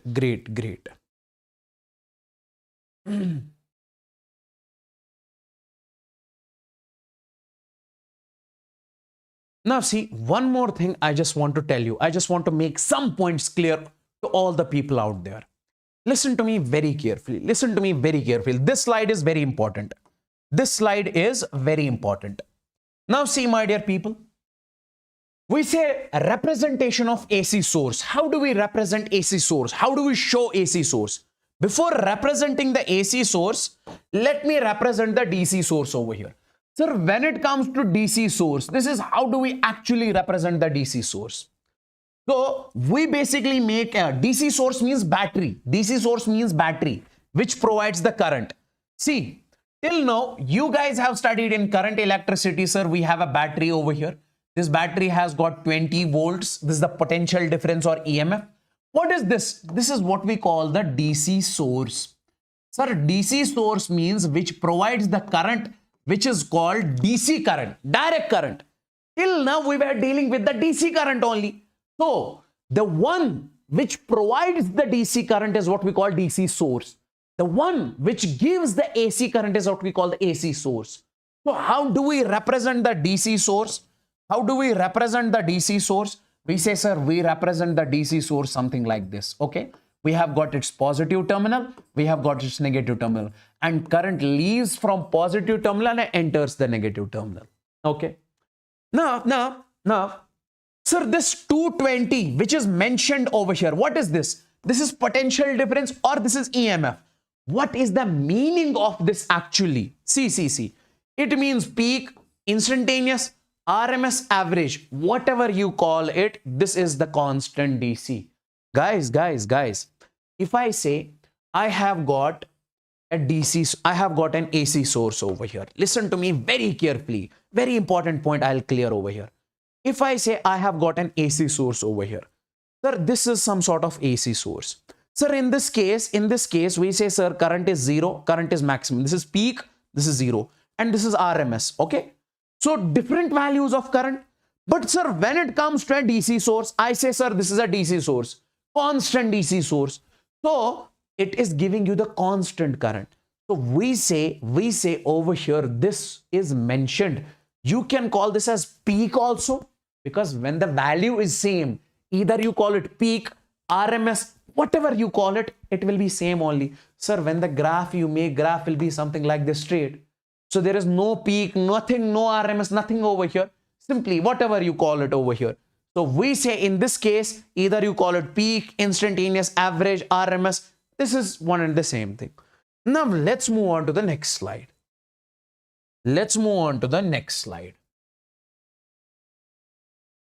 Let's move on to the next slide. See. In this case, my dear people, what I'm trying to say is that if you have to represent the AC source, this is how do we actually represent the AC source. This is how do we represent the AC source. AC source which gives the AC current. Let me make it over here. Sir, this is how do we actually represent the AC source. This is AC source. So the current which this is giving is what we call the AC current. Okay, this is what we call the AC source. Okay. Now, my dear people, if I say it is mentioned over here 220 volts and it is mentioned over here 50 hertz. What does this 220 volts mean? Sir, this 220 volts means VRMS. Okay, this is the RMS value of potential difference. Over here in case of DC source, this 220 volt means anything, RMS, peak, instantaneous, whatever you call.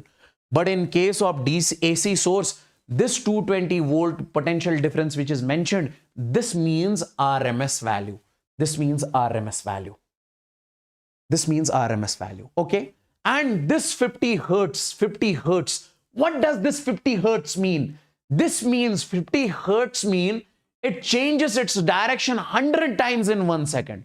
Sir, when we talk about the AC current means that current which changes the direction. It can be positive, it can be negative. So if frequency is 50 hertz, means it changes direction 100 times. Sir, if we talk about one cycle, this is one cycle. In one cycle, it changes the direction 2 times, positive, negative, positive, negative. That is what we say one frequency over here. Okay, in one cycle, 2 times direction is changed. So we say if frequency is 50 hertz, means it changes direction 100 times in 1 second.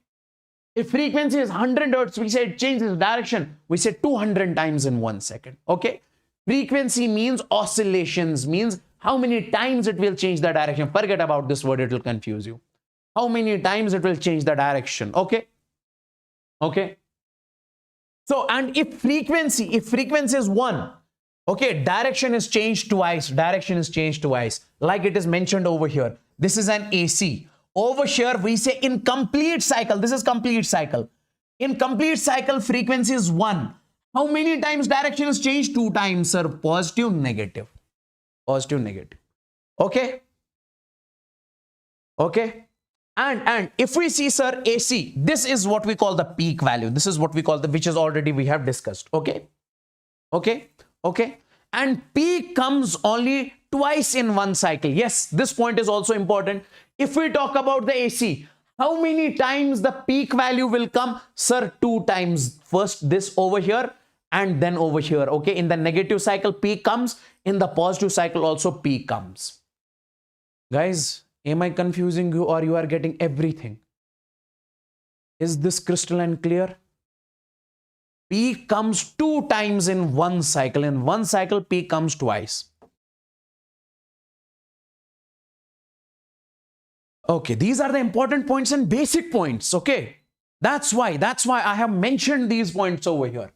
And I am 110% sure after watching this particular session, you won't be, you will never leave any sort of question from this particular chapter, be it JEE, be it NEET. I'm not talking about the advanced, I'm talking about the mains. Now see. Okay, I'll go slow. Now, if we talk about the sinusoidal AC, listen to me very carefully. Sir, we know VRMS is equal to V naught by root 2. Sir, you are talking about the potential difference. As you said, IRMS is equal to I naught by root 2. Okay, I naught by root 2. In case if you have to find the RMS value in alternating current, you say I naught by root 2. And if you have to find the RMS value in alternating voltage, you say V naught by root 2. If I say V is equal to V naught sine of omega t, this is the alternating voltage, like this one. This is the alternating voltage. Its equation is given as this one. If you have to find the RMS value, how will you do it? V naught peak value divided by root 2. That's what is mentioned over here. Okay. And if I say, my dear friends, we recently saw that in this case, peak value is given as 220 volts. Peak value is given as 220 volts. So put the value of peak as 220 volts. So we say V naught by root 2. Listen to me very carefully. I'll show you over here. We say VRMS is equal to V naught divided by root 2. And VRMS is given, that is 220 in the question. We say, sir, this is V naught divided by root 2. Then multiply it over here. You'll get the value of V naught, that is 220 into root 2. This is the value of V naught. This is how you get the value of peak voltage. Okay, done this point also. We are done with this point also. This point also we are done. Okay, and remember, if 220 is mentioned, then take it as RMS value. Means if 220 volt is mentioned in an AC source, consider that an RMS value. Do not consider that something else, peak or something else. No, but this is strictly RMS value. Okay, one more point I just want to tell. Let's suppose we have got an alternating voltage, alternating AC source, something like this. And its potential difference voltage is given as something like this. See, if I say we have a DC source, my dear friends, I'll represent that DC source something like this. So this is a DC source. Let's suppose it is 220 volts. So this is constant 220 volts. Or let's suppose, don't say 220 volts. Let's suppose this is 100 volts. Okay. But when it comes to the alternating AC, alternating source, so we say in that case, V is equal to V naught sine of omega t. That's, we say alternating AC. We represent AC something like this, sine, cos, something like this. But when it comes to a DC, we represent with a constant number over here. So this one is this. Okay. And in this case, listen to me very carefully. If you are given V is equal to V naught, V is equal to, let's suppose, 220 sine of omega t. You have an alternating source given over here. Do not confuse yourself, guys.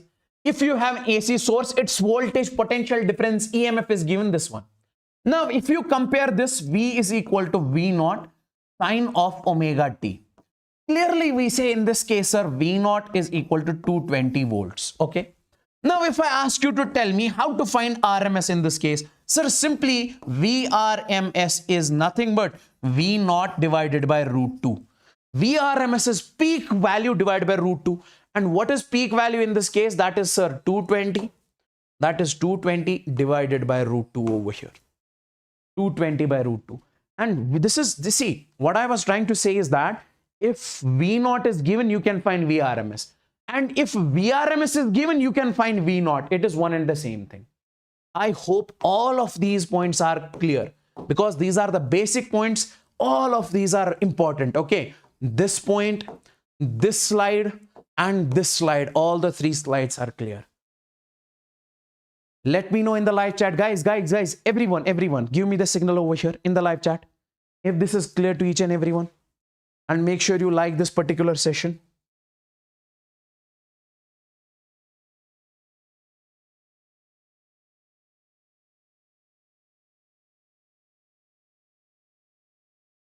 Everybody.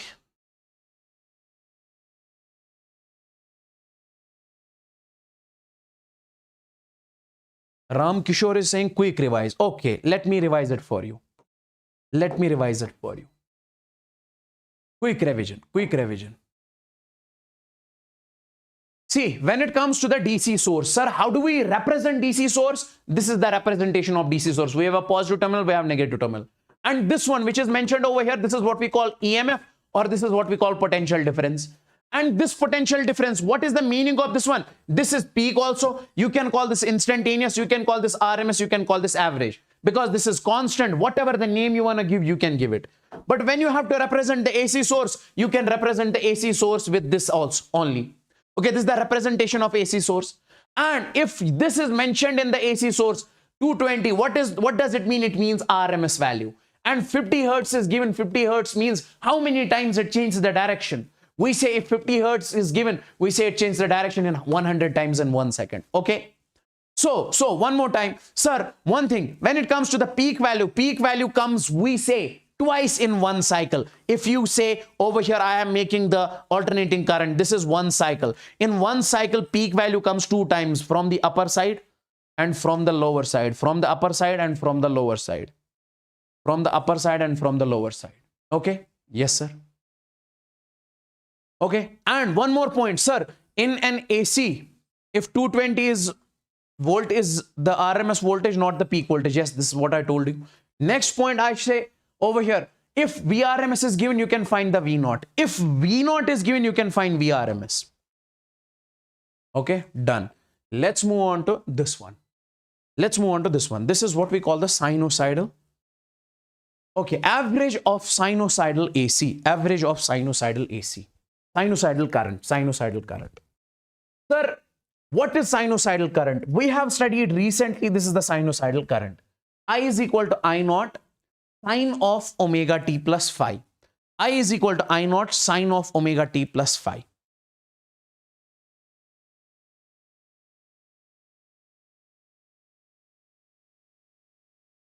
Is that clear, guys?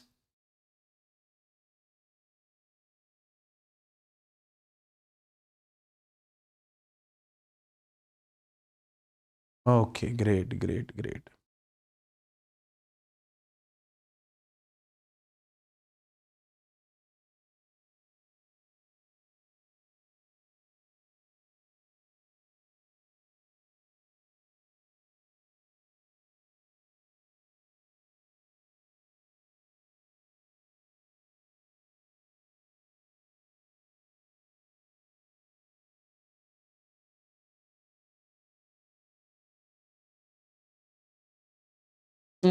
Okay, clear. Now see, let's come over here. So we say we have studied the sinusoidal current. I is equal to I naught sine of omega t plus phi. Okay. Omega is angular frequency, initial phase, time, peak value, instantaneous value. Okay.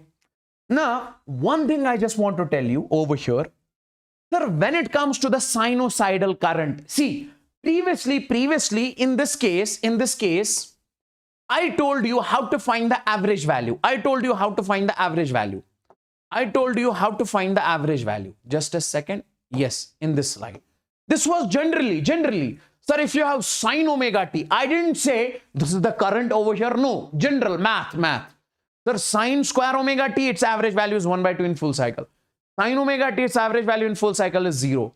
But right now, my dear people, I say, sir, we are given the sinusoidal current. We are given the current. and you have to find its average value in full cycle. We say to find the average value of I, to find the average value of I in full cycle. Full cycle. So I say, sir, this I average. I say, sir, this I average in full cycle. Sir, we say it will be 0. Why? Because this is a sinusoidal current. We know, sir, the average for sine in full cycle is 0. So the average for sinusoidal current in full cycle is also 0. Okay. Now, my dear friends, if I say, sir, average for this current in half cycle. Sir, in half cycle, how much is the average value of sine? How much is the average value of sine? Listen to me very carefully. Listen to me very carefully. Average value of sine in half cycle. Average value of sine in half cycle. Sine omega t average value in half cycle is 2 by pi. Sine value average of sine omega t in half cycle is 2 by pi. Now listen to me very carefully. In this case, you have I naught sine omega t plus phi. So I naught is constant. So take this. This is I naught. Okay, this is average of. Then we say sine of omega t plus phi. Okay. Now, my dear people, listen to me very carefully. This I naught is constant. Take this I naught out. Then you have average of this sine of omega t plus phi. We know, sir, sine of omega t plus phi in half cycle is how much? That is 2. That is how much? How much? 2 by pi. We recently saw. So we say, sir, I naught. And this average is nothing but 2 divided by pi. So we say this will come out to be I naught 2 I naught divided by pi. So my dear friends, listen to me very carefully. Sir, when it comes to the average in full cycle for sine is 0. 0 into I naught is 0. So average of current, sinusoidal current in full cycle is 0. Average of, we say, sir, average of sinusoidal current in half cycle is 2 I naught by pi. And when it comes to the IRMS value, and we know, sir, when it comes to the IRMS value, sir, this IRMS is simply I naught divided by root 2. This is peak value divided by root 2. Remember these 3 points from now onwards, my dear people. If you have a sinusoidal current, you have to find its average. You have to find its average. So we say its average in full cycle is 0. And if you have a sinusoidal current, you have to find its average in half cycle. We say it is 2 I naught by pi. You should remember these points from now onwards. Let's suppose I give the question something like this. This is the question we have over here. See. Let's suppose we have I is equal to, in this case, that is 10. We say sine of, we say omega t plus pi by 6. Okay. Now, the questioner says that find average current, RMS current, and average in half cycle. So first and the foremost thing, we have to find the average in IAVG in full cycle. Sir, this average current in full cycle is how much? That is 0. We have recently studied for sinusoidal current, average in full cycle is 0. And when it comes to, sir, IAVG in half cycle, sir, we recently saw I average in half cycle is how much? Half cycle is how much? Let's move on to the previous slide. Sir, that is 2 I naught by pi. That is simply that is 2 I naught divided by pi. So we say 2 I naught. What is the value of I naught over here? That is 10. 2 into 10 divided by pi. That is simply 20 by pi. Okay, I hope you got the exact feel of this one, what I'm trying to say. Okay, and then if we find the RMS value, if we find the IRMS value, IRMS, we say, sir, this IRMS is simply, that is I naught divided by root 2. And what is the value of IRMS? I naught, that is 10 divided by root 2. n by root 2. Is that clear? Is that clear, my dear people?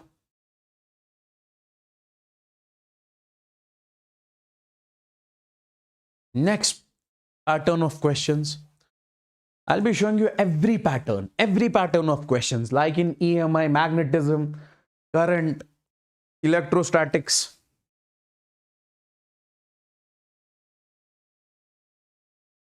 See, mixture of AC and DC. Find IRMS. Mixture of AC and DC. Sir, this is a question you can clearly see over here. This is a question you can clearly see over here. This I is equal to 4 plus 5 sine omega t. Sir, what is this 4? 4 is the DC current, because I have told you before 4 ampere, 5 ampere, 6 ampere. Okay. Okay. 4 ampere, 5 ampere, 6 ampere. This is what we call DC current. And this is what we call AC current. Sir, you just told us AC and DC. Sir, when it comes to the AC, when it comes to the DC current, we say, sir, I is equal to 2 ampere. I is equal to 5 ampere. This is AC. Sorry, this is DC. Okay. And when it comes to, sir, AC current, we say, sir, 5 sine omega t, 5 cos omega t, 6 sine omega t. So this is what we call the DC. This is what we call the AC current. This is what we call the AC current. Okay.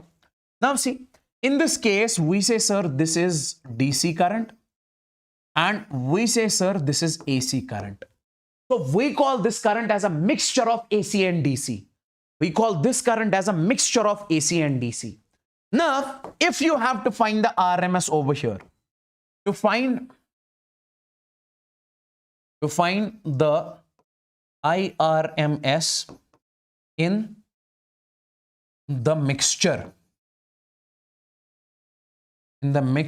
of AC and DC, we do not use I naught by root 2 formula, because that is separately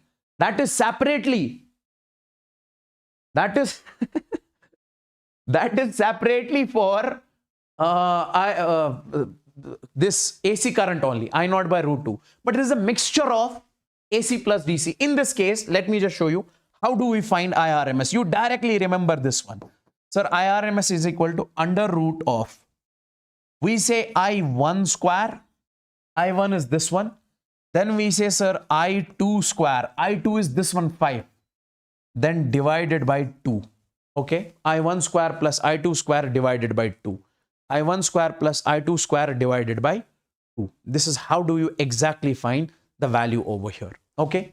So we say in this particular case, sir, it will be simply, what is the value of I1? I1 is 4. So it will be 4 square plus, sir, I2. What is the value of I2? That is 5. So that is 5 square divided by, we said 2.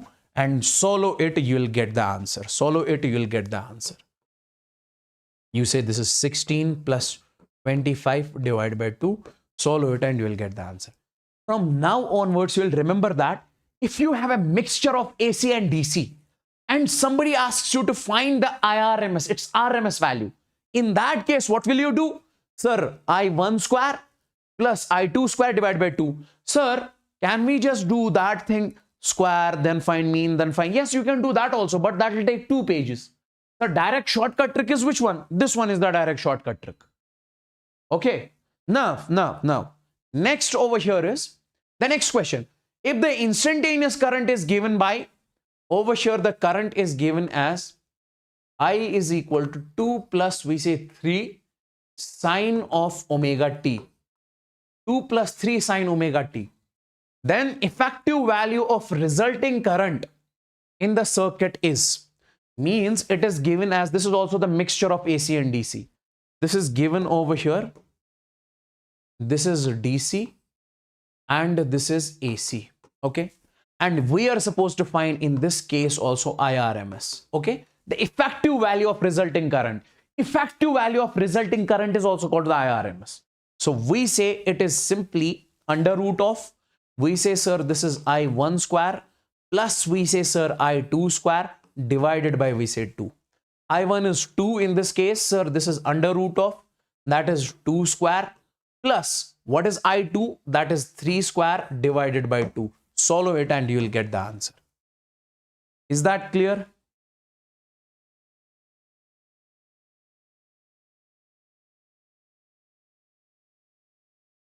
Thank you guys for these beautiful comments, okay?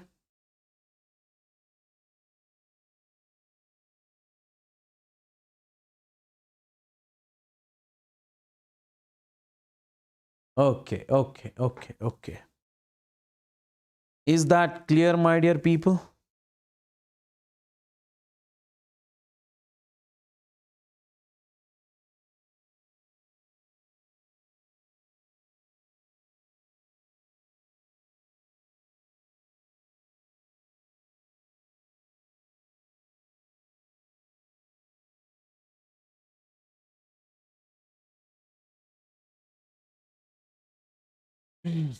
Everybody, like this session, all the people out there, okay? Thank you so much for these comments that you are giving.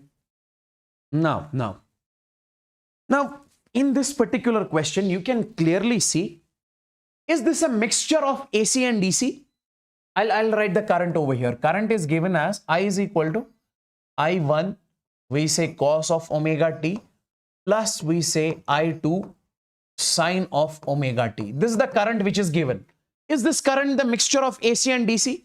Is this current mixture of AC and DC? Let me know in the live chat. Is this current mixture of AC and DC? Is this current the mixture of AC and DC? Is this current the mixture of AC and DC? No.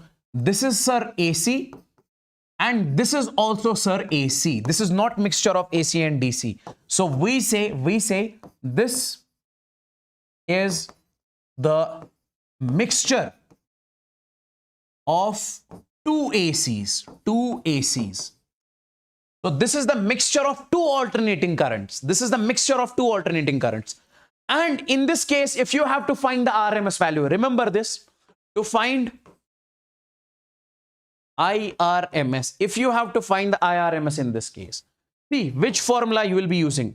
Directly remember, sir, IRMS in this case will be simply under root of, we say I1 square plus we say I2 square whole divided by 2. When you have the mixture of AC and AC, in that case, I1 square plus I2 square whole divided by 2. Okay. And when you have the mixture of AC and DC, in that case, I1 square plus I2 square divided by 2 whole root. And when you have AC only, then it is I naught by root 2. It is I naught by root 2. And if I put over here 20 cos omega t, 30 sin omega t, then you say 20 square plus 30 square divided by 2. Is this clear?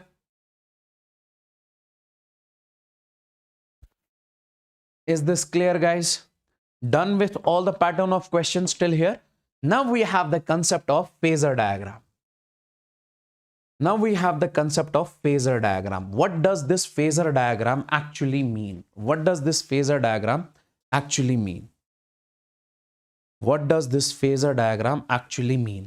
Listen to me very carefully. I'll make you understand what does this phasor diagram actually mean. See, first and the foremost thing is, I want you guys to listen to me very carefully. I say, question I'll write over here. Plot the graph of I is equal to I naught sine of omega t. And then I say I is equal to, we say I naught sine of omega t plus phi. Okay. Then I say I is equal to I naught sine of omega t minus phi. I is equal to I naught sine omega t plus phi minus phi, and I is equal to I naught sine omega t. Listen to me very carefully over here. I'll make you understand this thing. You have to plot the graph of I is equal to I naught sine omega t. I told you, sir, whenever you have to make the graph between current and time, okay, sinusoidal current. Sir, this is the graph of sinusoidal current. Okay. And in this case, we say, sir, you can also say plus 0, plus 0. Sir, what does this plus 0 mean? Means in this case, phi is equal to 0. Over here, phi has some value. Phi can be 60 degree, 70 degree. Over here also, phi has some value. So we say in this case, phi is not mentioned, means phi is 0. What does that mean? That means, my dear people, the graph is starting from the origin. Because phi is 0. Phi is 0. So this is the graph of I naught sine of omega t. Okay. The graph is actually starting from the origin. Okay. The graph is actually starting from the origin. Okay. Then you have, my dear people, I naught sine of omega t plus phi. Let me just make the graph for this one. Let me just make the graph for this one. This is I and this is t. In this case, sir, this is phi. Phi means initial phase. Initially, it has some value. Initially, we say, sir, the graph is starting from, we say, let's suppose phi. So we say over here, this is plus phi. The graph is starting from plus phi in this particular case. So we say it is I naught sine of omega t plus phi. This is actually the meaning of, what? Sir, phi. Initial phase, where it is starting from initially. And if you have to make the graph, over here, sir, in this case,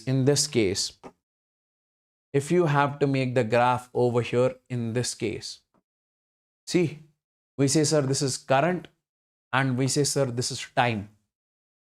And we say, sir, I is equal to I naught sine omega t minus phi. So we say, sir, this is basically the graph. Okay, this is basically the graph over here. This is minus. So this is initial phase is minus phi. That's why the graph is something like this. So we say this is I naught sine of omega t minus phi. Now, if we make these three graphs all together, clearly you see over here, my dear people, listen to me very carefully. Sir, this graph, which is starting from 0, this graph is which one? I naught sine omega t, only I naught sine omega t plus 0. Okay. And then you have, my dear people, this graph, this one. This is starting from plus phi. And you see its value is I naught sine omega t plus phi. Then you have, my dear people, this graph. This graph is I naught sine omega t minus phi, because it is starting from minus phi. Let me know in the live chat if this is clear. If this is clear.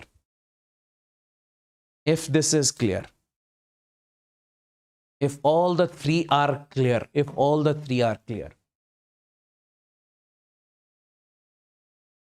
Okay. Now, what does phasor diagram actually mean?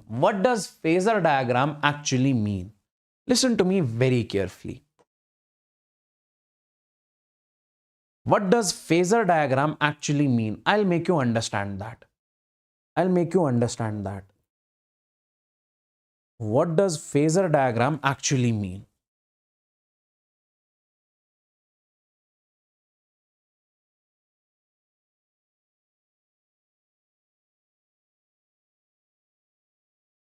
Now see.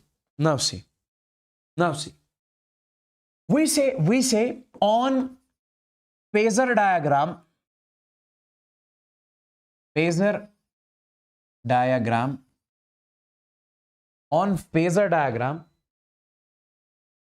we plot currents with a straight line. We plot currents with a straight line. Listen to me very carefully, my dear friends. You'll get the feel. Sir, on graph, if I say this is the current you have, plot this current on the graph. Sir, this is the graph for this current. Plot this current. This is also the AC current. Plot this current on the graph. This is the graph for this current. Sir, plot this current on the graph. This is the graph for this current. But I am saying, if you have I is equal to, listen to me very carefully, I naught sine of omega t. Okay. I say do not plot this on graph, but I say plot this on phasor diagram. Plot on phasor diagram. Plot on phasor diagram. I'll give you the exact feel of this one. Sir, how do we plot this on phasor diagram? Listen to me very carefully. Listen to me very carefully. First of all, if you have to plot any current on phasor diagram, what do? We plot currents with the help of straight line. Before that, what we do is that take this line, something like this. Okay, this is the line which you actually have. Then take another line. This is something like this. This is something like this. Okay. Now, my dear people, listen to me very carefully. On this axis, this is what we call the x-axis in graph. On this line, we say this is nothing but, we say this is sine of omega t. If you say, sir, on graph, what does this mean? This is plus x. Okay. So we say in case of phasor diagram, we plot sine omega t on this line. Now, my dear people, on this line, sir, if you go 90 degree over here, so we plot over here cos omega t. Because when it comes to sine and cos, we say the difference is pi by 2. Because, my dear people, sine starts from 0 and cos starts from maximum pi by 2. When sine is 0, cos is pi by 2. So this is sine omega t. After 90 degree, it is cos omega t. Now, you tell me one thing. If this is sine omega t, if this is plus x, can we say from this side it is minus x? Yes, sir. So it will be simply minus sine of omega t. And if this is cos omega t, this will be simply minus cos of omega t. This is the phasor diagram as of now, the basic part of the phasor diagram. Okay. Now see. Listen to me very carefully. Sir, we have to plot the currents on phasor diagram. First of all, make the phasor diagram over here. Sir, how do we take two lines? On this line, write sine omega t. We represent this line. The name of this line is sine omega t. And we represent this line with cos omega t. And we represent this line with minus cos omega t. We represent this line with minus sine omega t. Now, if I say I have this current, I is equal to I naught sine of omega t. We represent this directly over here. This is what we call I naught sine of omega t. See, if it is only sine omega t plus 0, nothing is added over here in initial phase, then directly plot on this line. Now, if I say I have I is equal to 5 sine omega t plus pi by 3. I have to plot this on phasor diagram. Listen to me very carefully. I'll first make the phasor diagram over here. This is, sir, sine omega t. This is, sir, minus sine omega t. This is, sir, cos omega t. And this is, sir, minus cos omega t. Yes, sir. Now, my dear people, listen to me very carefully. If it was only 5 cos omega t, then I would have plotted it on this axis. Sorry. Yes. If it was only 5 sine omega t, I would have plotted it on this axis. But it is 5 sine omega t plus pi by 3. Guys, I'm saying that if I say this is 5 sine omega t only, not plus pi by 3, then make it on this axis. Because we represent sine omega t on this axis only. But it is plus pi by 3. So what we have to do in this case is we have to go up. We have to move an angle. By how much? We say, sir, pi divided by 3. So from sine omega t plus pi by 3. So plus pi by 3 means something like this, anti-clockwise. And minus pi by 3 means clockwise. Okay.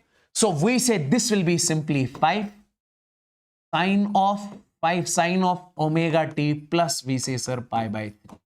5 sine omega t plus pi by 3. Okay. 5 sine omega t plus pi by 3.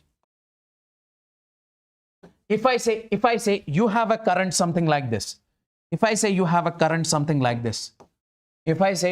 I is equal to, we say 5 sine of omega t minus pi by 3. How do you make it on the phasor diagram? Sir, if we have to make this on phasor diagram, first of all, we'll make the phasor diagram over here. Sir, this is sine of omega t. This is cos of omega t. This is minus sine. This is minus cos. Now, in this case, it is, sir, 5 sine omega t minus pi by 3. Sir, if it was 5 sine omega t only, I would have made it on this line. But it is minus pi by 3, so it will be something like this. So we have to go down, that is pi by 3 minus pi by 3. If it was plus pi by 3 from the upper side, it is minus pi by 3. So this is 5 sine of omega t minus pi divided by 3. Is this clear, guys? Is this clear, guys? Let me know in the live chat. If I say, sir, I is equal to 4 cos of omega t plus pi by 3. How do I make it? So we say, sir, this is cos omega t. We say, sir, this is sine of omega t. See, this is 4 cos omega t plus pi by 3. When you have plus, means you have to move anti-clockwise. When you have minus, you have to move clockwise. So it is cos omega t plus pi by 3. If it was cos omega t only, I would have made it on this line. But it is plus pi by 3. So this will be something like this. So this is pi by 3. And this will be 4 cos of omega t plus pi by 3. Is this clear, guys? Now, you have the strongest question of the session. 1, 2, 3, 4, 5, 6, 7. You have to plot the 7 currents on the phasor diagram. Right? I'll give you some time. I'll give you some time if you can try this. I will give you some time if you can try this.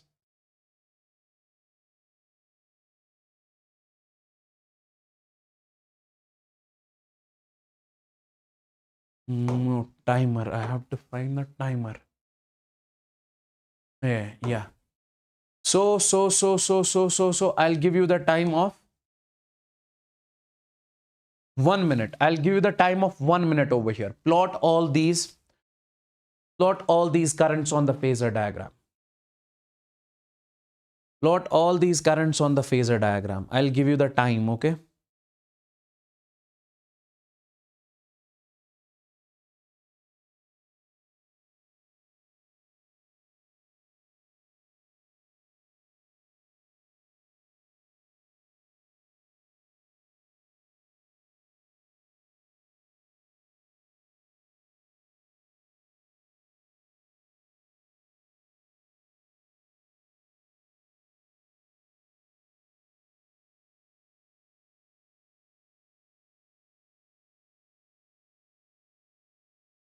Yes, now it becomes the piece of cake for you.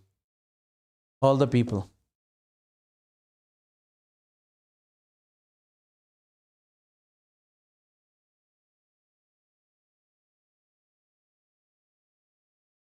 Done. Let me show you. Let me show you how do we exactly make it. First, let me plot the phasor over here. Okay. Now, on this, we represent sine omega t, and we have cos omega t. We have minus sine omega t, and we have minus cos omega t. Now, see, my dear people, the first one is 4 sine omega t plus pi by 6. Guys, if it was sine omega t only, 4 sine omega t only, I would have made it on this line. It is plus pi by 6, means we have to move anti-clockwise. So we'll be moving anti-clockwise plus pi by 6. Okay. So this is how much? Pi by 6. Pi by 6 is 30 degrees. Okay. And this we call as, I1. This is I1. Okay. I1 is 4 sine omega t plus pi by 6. Second one is 5 cos omega t minus pi by 3. See, 5 cos omega t minus pi by 3. 5 cos omega t minus pi by 3. Listen to me very carefully. Sir, when it comes to 5 cos omega t minus pi by 3, see, sir, 5 cos omega t, this is, if it was cos omega t only, I would have made it over here. It is minus pi by 3. Minus pi by 3 means clockwise. If it was plus pi by 3, it would have been anti-clockwise. So it is clockwise, so it will be on this line only. Okay, on this line only. And the first one I'll make over here. First one I'll make over here. This is the first, this is I1. And this one is basically I2. Why did I make I2 bit longer? Why? Because it has the peak value of 5.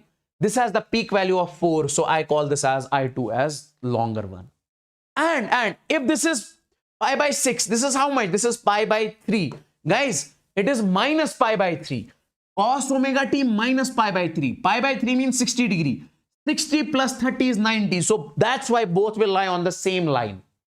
So we say this is 30 degree, 60 degree, and this is how much? This is 30 degrees. That's why both lie on the same line. Both lie on the same line. And I2 is bit longer. Why? Because it has got the large peak value and I1 has got the smaller peak value. Okay. Now let's make the I3. I3 is 4 cos omega t minus pi by 2. See, this is cos omega t minus pi by 2.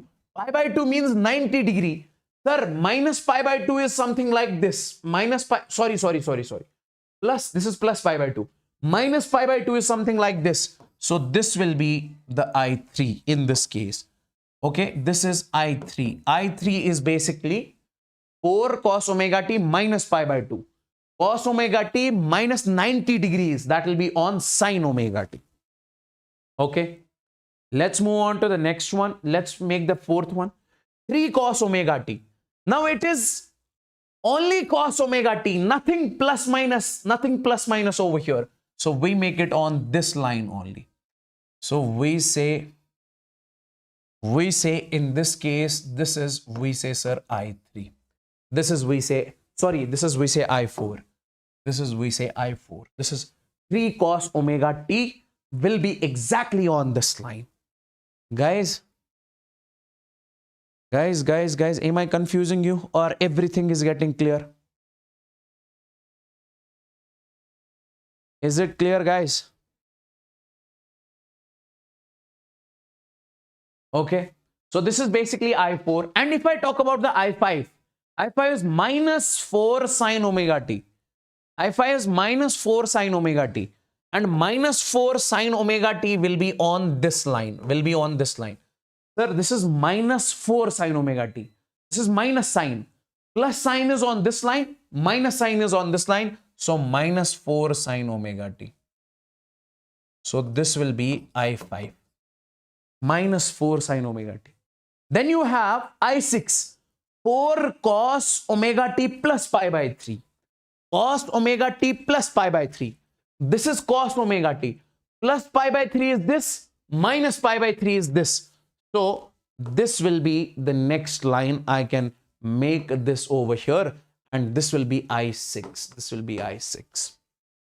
This will be I6. This will be I6. Okay. Cos omega t plus pi by 3. I told you when it is plus, so move anti-clockwise. When it is minus, move clockwise. And then you have the next one, I7. I7 is minus 7 sin omega t plus pi by 2. See, minus sign is this one, sir. Plus sign is this one, sir. Minus sin omega t plus pi by 2. Plus pi by 2 means you have to move in anti-clockwise direction. So, sir, sin omega t minus sin omega t plus pi by 2. If it was minus pi by 2, I would have gone over here. So it will be simply this one. This one. And this is I7. This is I7. Is this clear, guys? I hope this is clear. This is pi by 2. Pi by 2 means 90 degree. How will it come in the third quadrant? It will be on this line. Is this clear or this is super clear? Is this clear or this is super clear?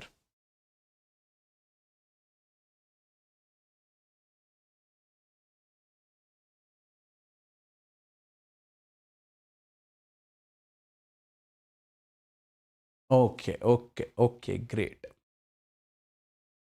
So we have I is equal to, if current I is equal to 3 sine, see, I'll show you the question over here. Current I1 is given as 3A, then we have sine omega t. This is the current which is given. And we have another current which is given, I2 is equal to 4A cos omega t. Okay, these are the two currents which are given, I1, I2. And in this case, you guys are supposed to tell me what is the net current. In this case, you guys are supposed to tell me what is the net current. How do we find the net current? See, with the help of phasor. Sir, plot these two currents on the phasor diagram.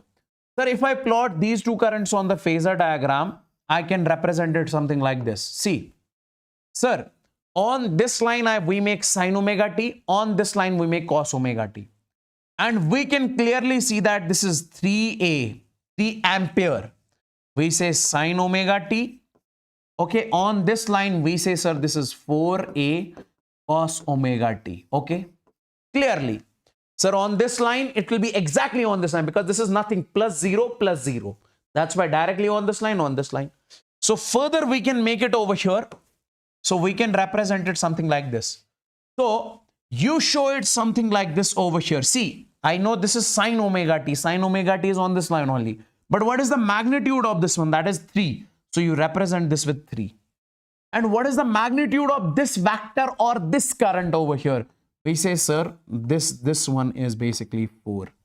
If you have got 3, if you have got 4, can you tell me what is the resultant of these two? What is the resultant of these two? I hope you remember this triangle which I have told you this before. If we have a triangle, if this side is 4, this side is 3, and this side is 5, then remember this angle is 53 degrees. And if you have a triangle, this side is 3, this side is 4, and this side is 5, then this angle is 37 degrees. Okay? Sir, in front of the smaller side, you have the smaller angle. In front of the bigger side, you have the bigger angle. Okay? Now, clearly, if you can shift this 4, you can shift this 4 over here. You can shift this 4 over here. Sir, this is 4, this is 3. This is 4, this is 3. How much will be this side? This will be 5. And how much will be this angle? This angle will be 53 degrees. Okay? Okay? Okay, sir. Now, we got the resultant of 4 and 3 as 5. And this angle as 53 degrees. Now, can you write the value of net current? Listen to me very carefully. Sir, on this axis, we write sine omega t. So we say, sir, this line is how much we say this line is making how much angle with this line? We say 53 degrees. So we say what will be the equation of this current? It will be simply 5 because 5 is the value.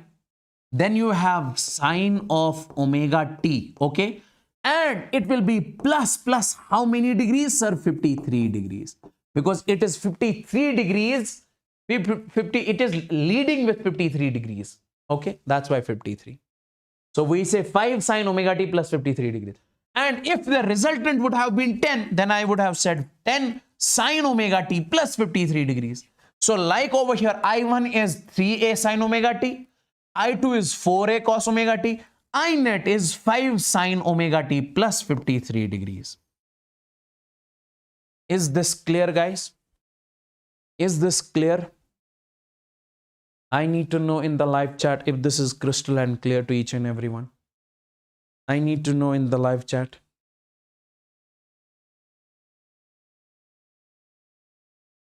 Next question you have over here. If I1 is equal to 3 sine omega t,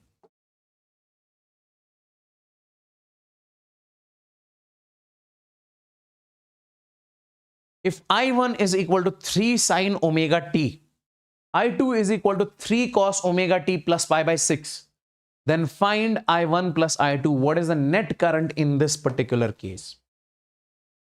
I1 is given as 3 sine omega t. Let's make it on the phasor diagram. Sir, it will be simply, see, if we make it on the phasor diagram, Sir, the phasor diagram is something like this. This is the phasor diagram. Okay. Sir, I1 is 3 sine omega t. So, sir, this will be I1. Okay. On this axis, we write sine omega t. On this axis, we write cos omega t. So, this will be simply, sir, I1, that is 3. That is 3. And I2 is 3 cos omega t plus pi by 6. Sir, cos omega t, we make it on this line, and it is plus pi by 6. Sir, plus pi by 6 means anti-clockwise, minus pi by 6 means clockwise. So, this will be this one, and this is, sir, 3 over here. That is, this is 3 also, this is 3 also. This angle is given as, sir, pi divided by 6, and this angle is given as 90 degrees or pi by 2. Okay. 90 plus 30, that is 120. Sir, this is I1. I call this as I1. And this is what? Sir, this is I2. This is 3 sine omega t. Sir, we represent sine omega t on this line only. Now, second one is cos omega t plus pi by 6. Plus cos omega t is on this line. Plus pi by 6 is pi by 6 away. Okay. Now, we can show it something like this. Sir, this is I1. I1 is equal to 3. And this is I2 is equal to, sir, 3. And angle between these two is 90 plus 30. 120. Pi by 6 is 30. This is 120 degrees. And if you remember, I have told you before, if we have force F, if we have another force F, and angle between these two is 120, then we say, sir, resultant in that case is also F. So if this is 3, this is 3, angle is 120. So we say in this case, I net is also 3, because net force is also F only. Okay, this is what I have told you. And this net current will be exactly from the center. So this angle will be 60 degrees, because if total is 120, this will be 60. And if we have to write the current over here, listen to me very carefully. Sir, on this axis, we write sine omega t. And on this axis, this will be how much? See, we can write, sir, I net in this case is, what is the magnitude of I net? That is 3. So we write 3. And we say, sir, this is sine of omega t plus. This is how much away? Sir, we say 60 degree. 60 degree means pi by 3. This is pi by 3. This is the equation of net current. Is this clear, guys? Is this clear, guys?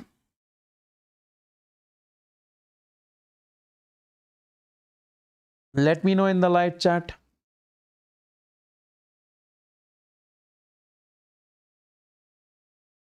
Is this clear? I want every one of you to let me know if this is clear to each and everyone.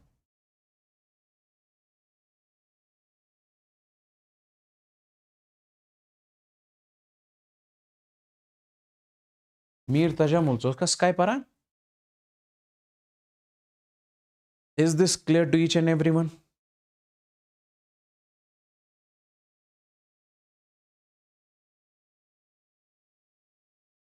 Okay.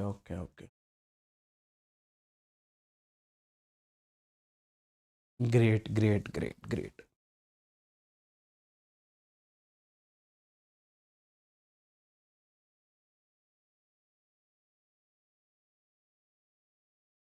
Now, let's move on to this one. Can you solve this question? Can you solve this question? I1 is equal to 4 sine omega t minus pi by 6. I2 is equal to 4 cos omega t minus pi by 6. Find the value of net current in this case. Draw these currents on phasor diagram. I want you guys to solve this on your own. Draw these currents on the phasor diagram.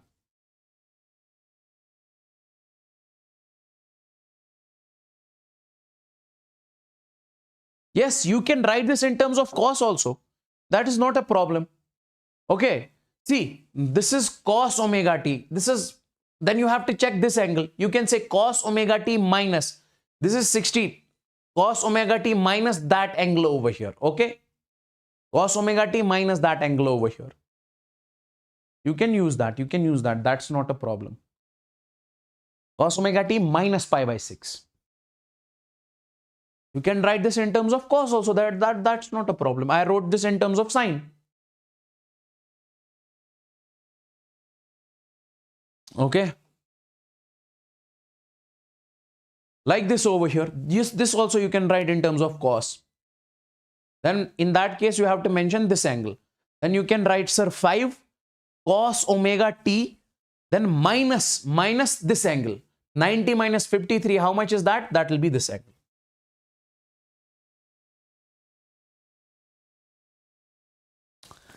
Tell me the answer of this question.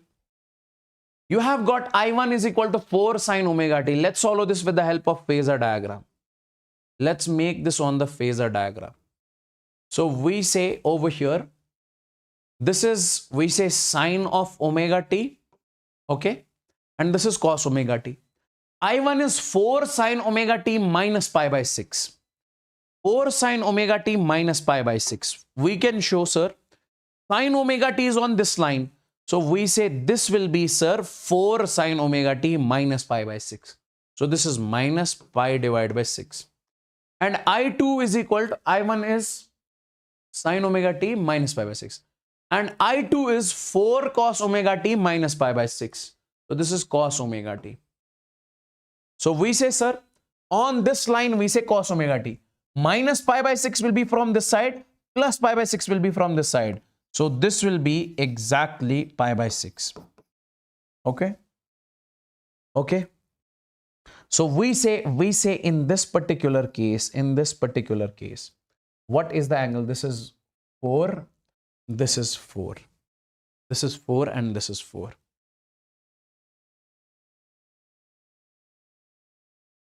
Okay.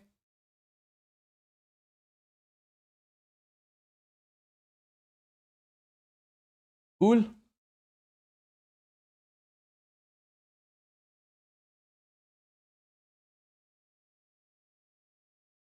Is that clear, guys?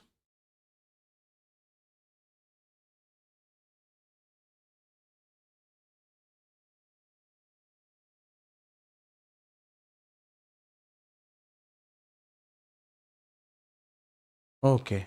Great. Do this on your own. This is homework.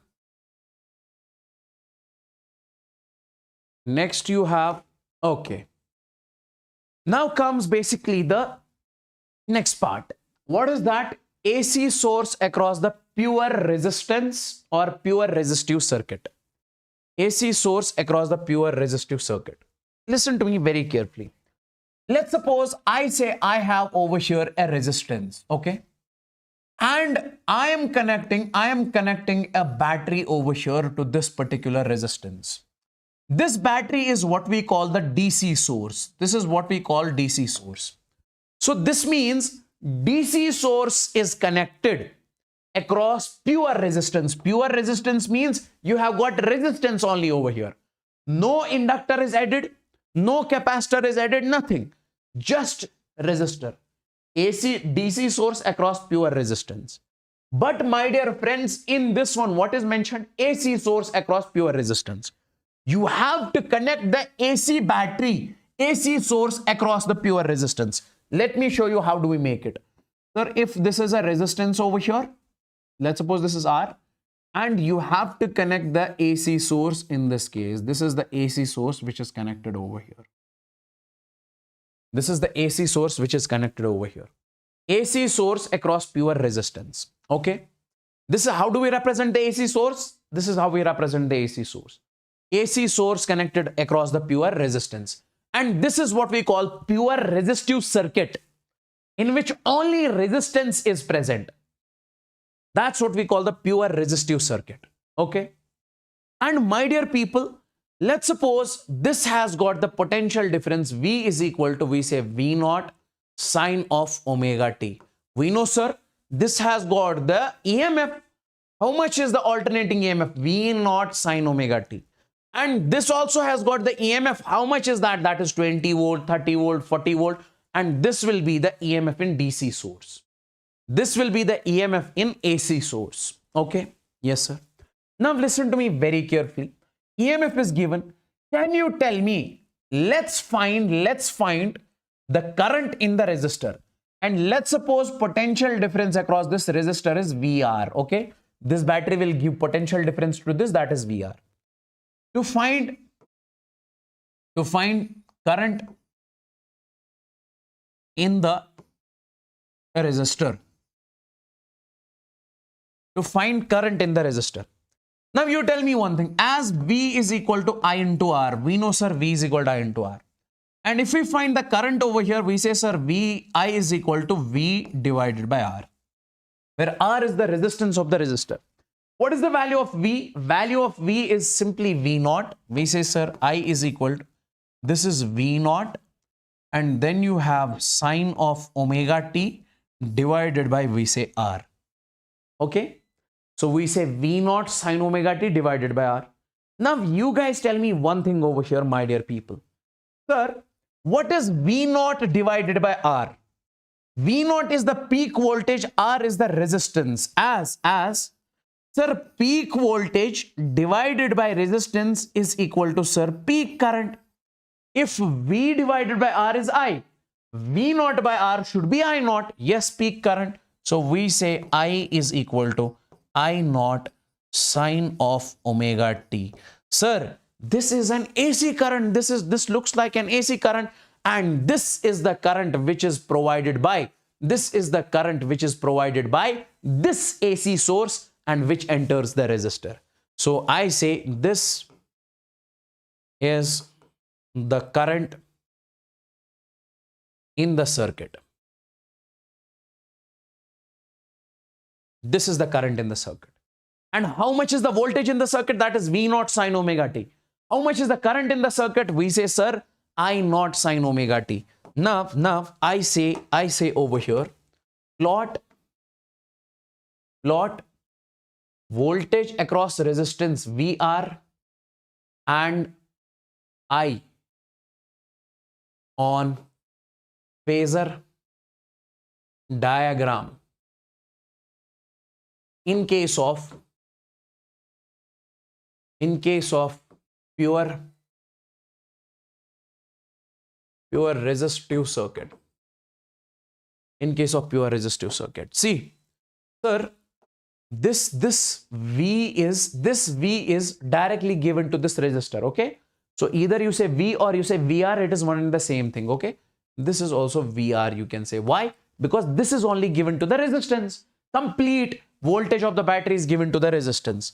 So we say, listen to me very carefully, we say, sir, VR is equal to V naught sine of omega t. Yes, sir. And you guys tell me one thing. We say, sir, I is equal to I naught sine of omega t. You tell me one thing. When it comes to the phasor diagram, on this axis we represent sine omega t.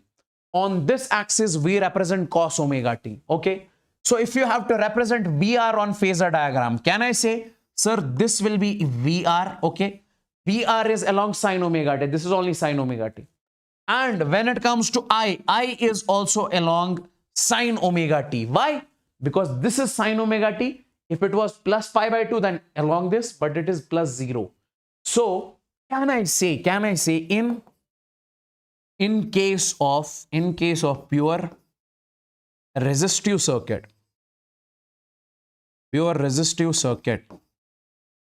in case of pure resistive circuit, voltage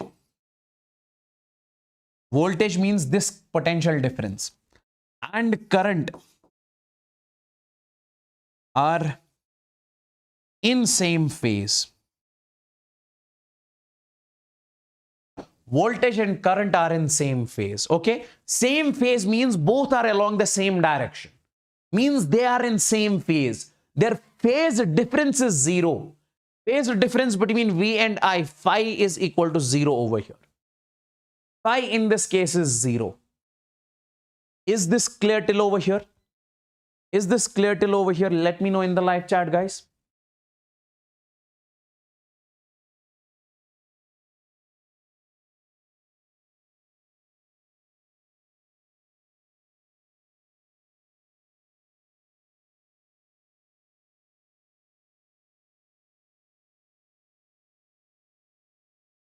Is this clear till over here? Okay.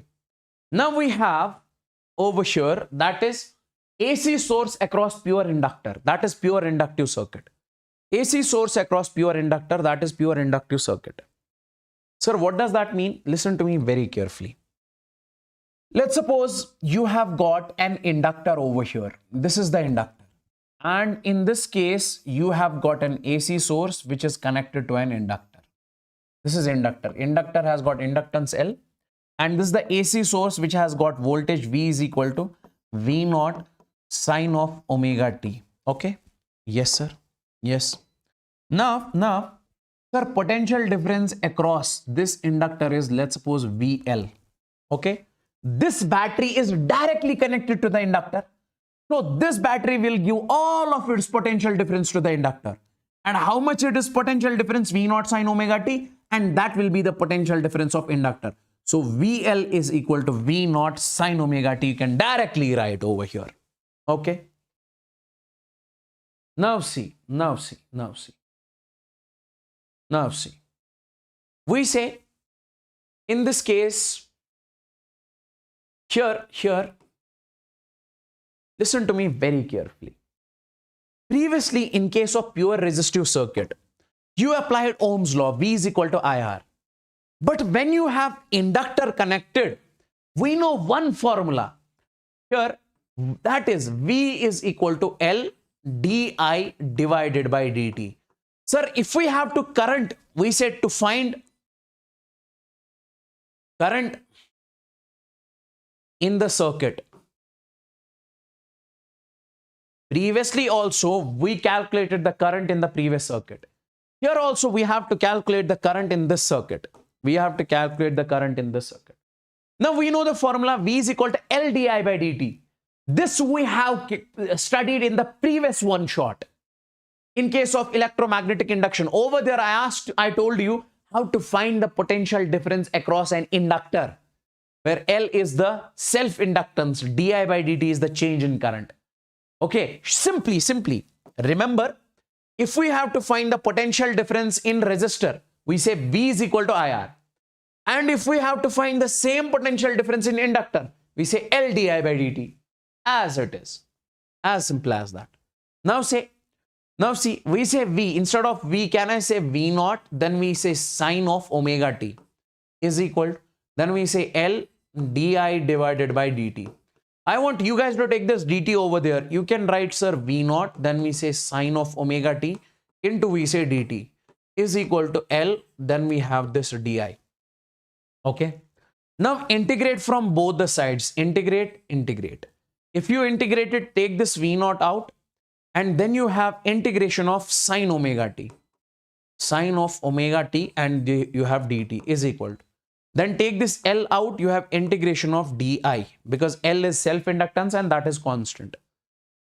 Now we say, sir, V naught, integration of sine omega t is minus cos of omega t. Okay. And then you have divided by, we say, sir, omega, divided by omega.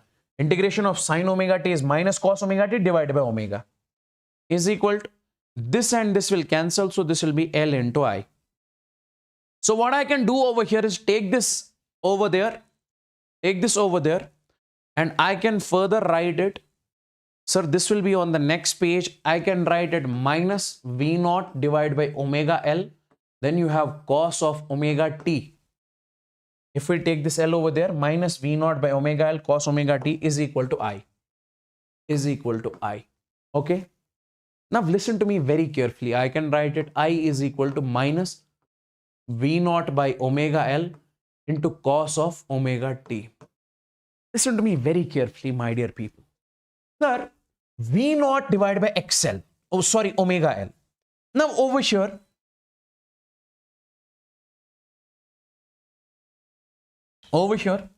V naught divided by R is I naught.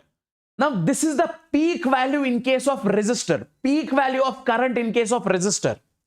And can I not say, using the same logic over here, sir, V naught divided by this omega L will be simply equal to I naught? Yes, sir. Now over there, my dear people, it was resistance R, peak value divided by resistance is equal to peak current. Over here, it is peak value of voltage divided by resistance. Here, we say, sir, XL is equal to omega into L. So instead of this XL, you can write V naught divided by XL is equal to R. And what is this XL? We say where XL is called inductive reactance. Where XL is called inductive reactance and it behaves like resistance only in an inductor. My dear people, you say, sir, I naught is equal to V naught by omega L. I say instead of omega L, you write XL. What is XL? XL is called inductive reactance. And this inductive reactance is nothing but it is resistance only. But where? We say in case of inductor. Sir, does inductor also has a resistance? Yes. That resistance is what we call XL. And that XL is what we call the inductive reactance. Sir, does resistance have resistance? Yes. That resistance is called resistance only.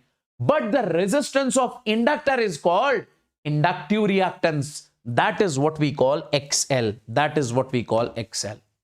So, my dear people, we can say, so I can write I is equal to minus V naught by omega L. So, we can write V naught divided by XL into cos of omega t. So, this V naught by XL, you can write I naught. So, we say I is equal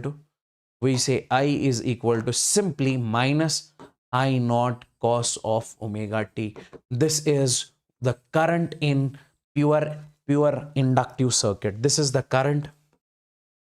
This is the current in pure inductive circuit. This is the current in pure inductive circuit. Now, I ask you the simple question over here. That is, we say, I'll write over here, I'll write that is nothing but plot the VL, potential difference, and current on phasor diagram in case of we say pure inductive circuit. Now you guys tell me one thing, my dear people. Can I say, sir, as VL we recently got how much? No, VL we know already, that is V naught sine omega t. VL is equal to V naught sine omega t. I can write over here that is V naught, we say sine of omega t. And we say, sir, current also we know, that is we recently got minus I naught cos of omega t. And if we plot these on phasor diagram, listen to me very carefully. Sir, we say over here this is cos omega t. On phasor diagram, this is minus cos omega t. And this is sine of omega t. And this is minus sine omega t. Now, you guys tell me one thing, my dear people. If this is potential voltage, V naught sine omega t. So, V naught sine omega t we have to plot on plus x. So, we say, sir, this is in this case VL. And minus I naught cos omega t. Sir, plus cos omega t is from upper side. Minus cos omega t is from the lower side. We say this is I in this case. Sir, this angle is how much? This angle is, we say, sir, pi by 2. Now, in this case, sir, voltage is leading current by pi by 2. Or current is lagging voltage by pi by 2. So, we say here voltage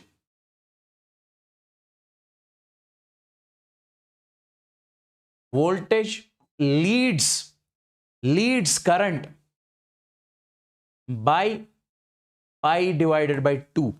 Okay. So current is over here, and if you move pi by 2 forward, so you'll reach on to voltage. Voltage is leading current by pi by 2. So we can make it something like this also. Listen to me very carefully. We can make it something like this also. If you say, sir, voltage is something like this, VL, then you have to make the current something like this. Why, sir? Because the logic is voltage has to lead current by pi by 2. Sir, voltage is over here also leading current by pi by 2. This phasor diagram is also correct. This phasor diagram is also correct, because in both the cases, we say voltage is leading current by pi by 2. Guys, let me know in the live chat if this is crystal and clear. Let me know in the live chat if this is crystal and clear. If this is crystal and clear to every one of you in the live chat.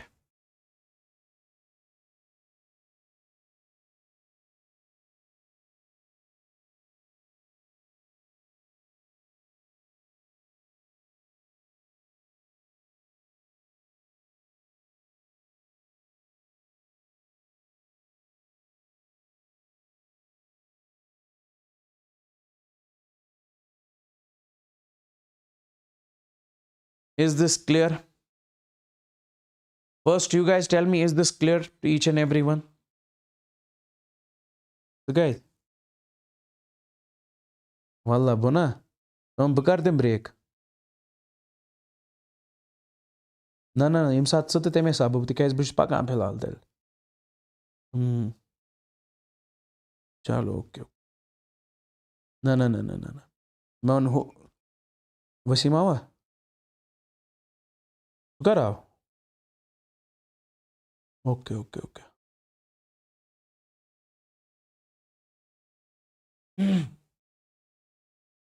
Okay. Now let's move on to this one, guys. AC source across the pure capacitor. AC source across the pure capacitor. So what we actually did is that, we say, sir, over here we have got a capacitor and we are connecting an AC source. We have got a capacitor and we have got an AC source. We are connecting this AC source to the capacitor. Okay. So this capacitor has capacitance C, and potential difference voltage across capacitor is, we say, VC. Okay. Voltage across capacitor is VC. Listen to me very carefully, my dear people. This is what we call the pure capacitive circuit. This is what we call pure capacitive circuit. Okay. We have got pure resistive circuit. We have got pure capacitive circuit. This is what we call the pure capacitive circuit. Now listen to me very carefully in this case. Listen to me very carefully. See, we know, sir, voltage of this is nothing but V0 sine omega t. Same thing I am repeating over here, okay? And what is our goal? To find the current. To find the current.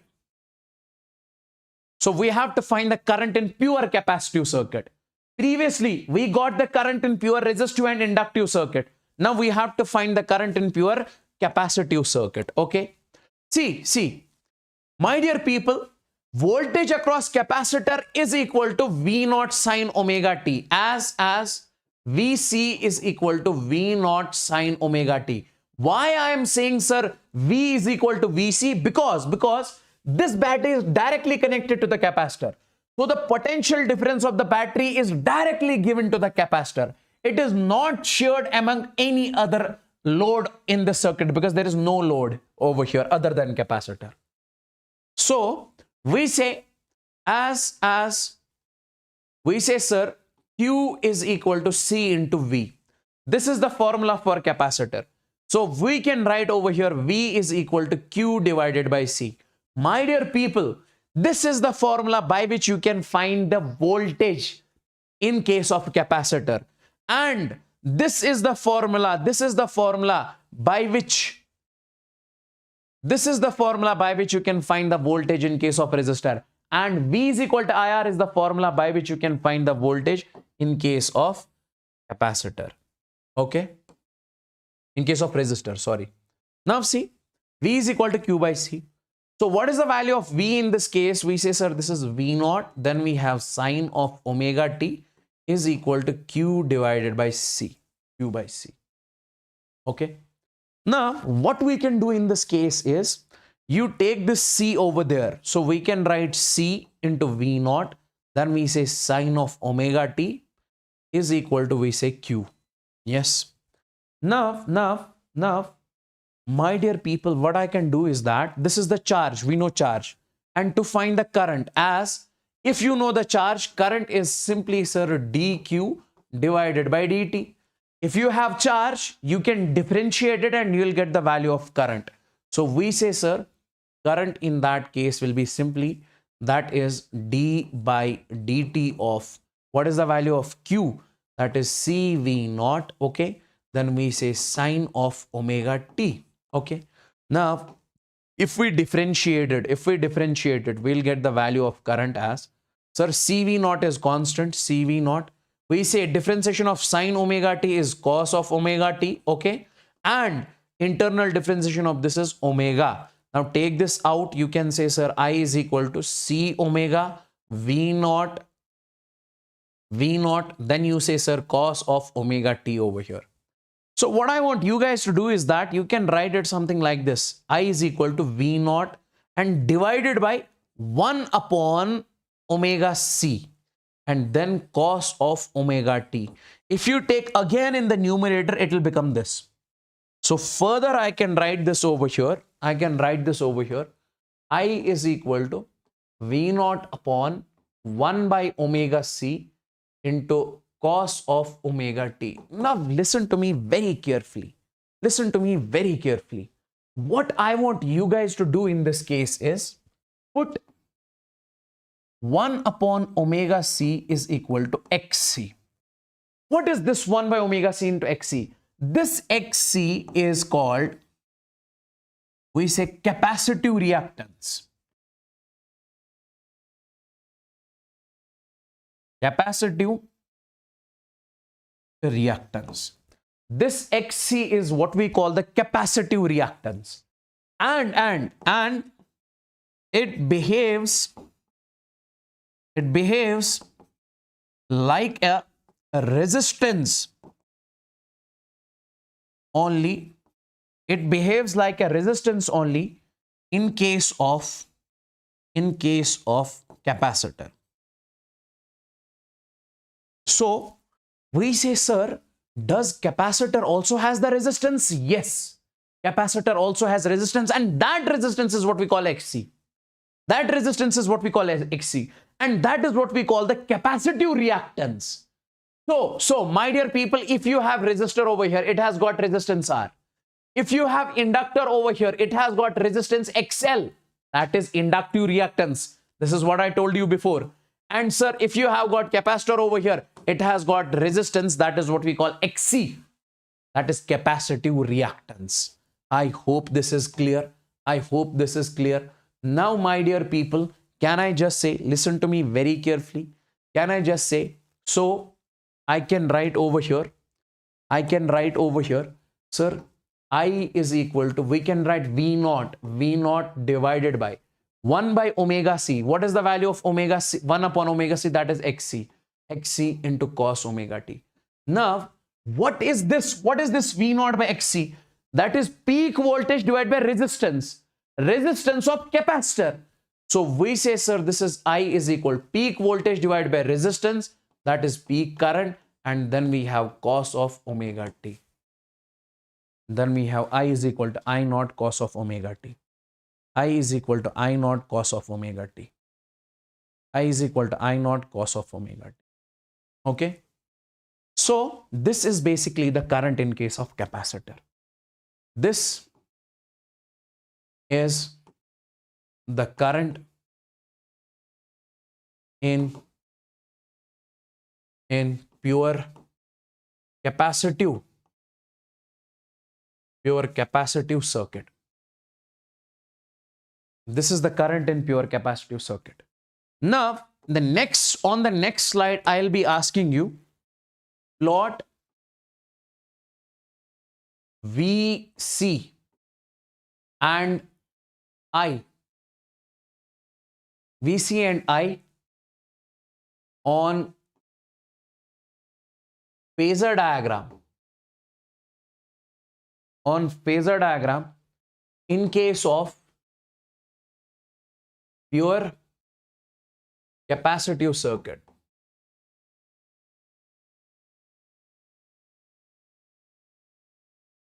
In case of pure capacitive circuit. Now listen to me very carefully. Plot VC and I on phasor diagram in case of pure capacitive circuit.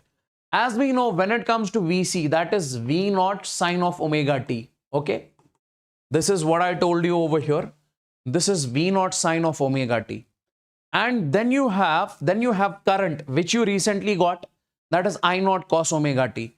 And then you have current I is equal to, we say, I naught cos of omega t. Okay. You have got current, you have got voltage over here. Okay. Okay. Now see. Now see, if we have to make the phasor diagram, when it comes to the phasor diagram, we say, sir, over here on this axis, we say sine omega t. And we say, sir, this is cos omega t. This is minus sine and this is minus cos. Now, VC is V naught sine omega t. So, VC will be plotted. Listen to me. Sir, VC will be plotted along this because it is sine omega t only. So, this will be VC in this case. This is VC. And current I is equal to I naught cos omega t. Sir, current will be plotted along this cos omega t. So we say this is the current in this case, that is I. Okay, I naught cos omega t. So we say here, in case of pure capacitive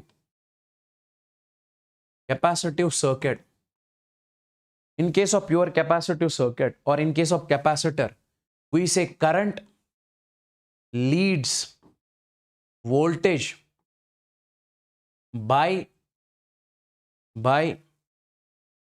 we say pi by 2. Clearly you can see over here, current is leading this voltage by pi by 2. So you can make this phasor diagram something like this also. You can make it something like this also. Current has to lead. If I say, sir, current is leading something like this, the voltage has to lag over here. This will be, sir, VC. Current is leading voltage by pi by 2. See, this is also over here, pi divided by 2. In this case also, current is leading voltage by pi by 2. In this case also, current is leading voltage by pi by 2. It is one and the same thing. It is one and the same thing. Even you can make it something like this also. If this is, let's suppose, current, okay, and if you make the voltage along this one. Sir, in this case also, current is leading. This is what we got. This is not lagging. This is leading. If you move in anti-clockwise direction, it means lead. So current is leading voltage by pi by 2. This is also correct. There is not a problem. So I hope this is clear, my dear people. When it comes to what I want you guys to remember in this case is, when it comes to pure capacitive circuit, current leads voltage by pi by 2 or voltage lags current by pi by 2. Voltage lags, VC lags I by pi by 2. You can also say this. And in case of pure inductive circuit, voltage leads current by pi by 2. And in case of pure resistive circuit, voltage and current are in the same phase. Voltage and current are in the same phase.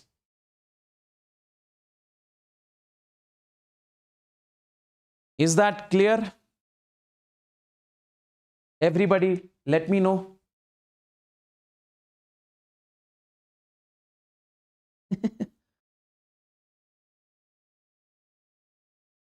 We'll give you the break. Wait for some time.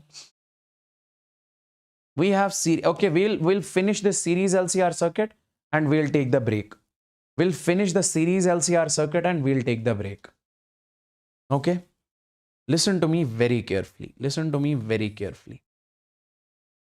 See, when it comes to the series LCR circuit, what does series LCR circuit mean? Sir, we have LRC or LCR, one and the same thing. L means inductor, C means capacitor, R means resistor. So LCR, let's make the LCR circuit over here. Sir, first of all, we have an inductor.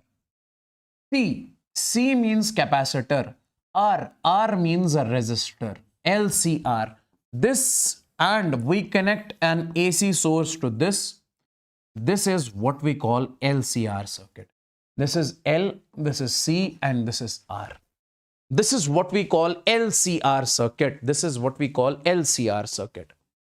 This is what we call LCR circuit. Let me make it once again.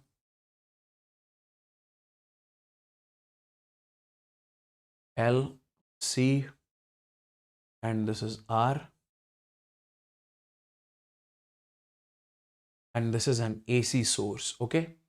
This is inductor, this is capacitor, and this is resistor. This is what we call LCR and series LCR, okay? So when inductor,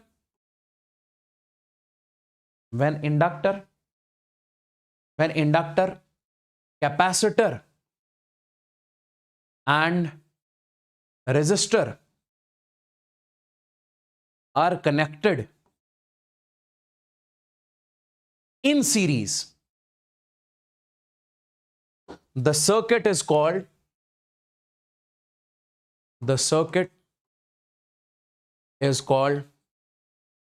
series LCR circuit.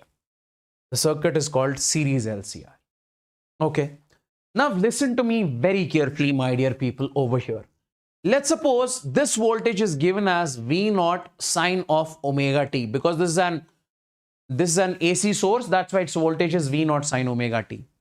And over here, voltage across this inductor, let's suppose that is simply VL. Voltage across capacitor is VC. Voltage across resistor is VR.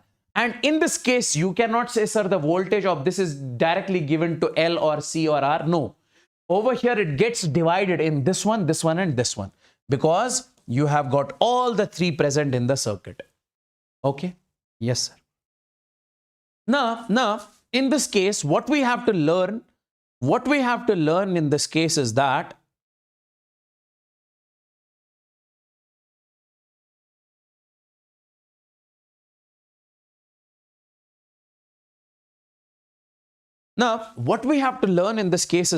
first and the foremost thing is we have to plot its phasor diagram. Okay, we have to plot its phasor diagram. Okay, so first of all, we say let's plot its phasor diagram. Let's plot its phasor diagram. Listen to me very carefully. If I say, my dear people, I say current is along this direction. Okay, current is along this direction. Okay, this is current. This is what we call the current. And I ask you to plot the voltage VL. Sir, when it comes to the voltage, listen to me very carefully. Sir, we have got LCR. And we have to plot the phasor diagram of LCR. First and the foremost thing is, we studied recently, sir, when it comes to the pure capacitive circuit, voltage and current are in the same phase, they are along. And in case of pure inductive circuit, voltage leads current by pi by 2. In case of pure capacitive circuit, voltage lags potential current by pi by 2. Now, my dear people over here, if I say this is current, can you tell me in which direction VR will be? That is potential difference across a resistor. We say, sir, VR will be along the same direction. This is VR. This will be along the same direction. Sir, can you tell me why? Because when it comes to the potential difference across resistance, it is along current only. They are in the same phase. And when it comes to sir VL leads current by pi by 2, so it will be something like this. And when it comes to sir VC, so this will be VC, this will be VC. So this is VL, this is sir VC. You recently told us sir voltage leads current by pi by 2 when it comes to the capacitor. In case of capacitor, in case of inductor, it leads current by pi by 2.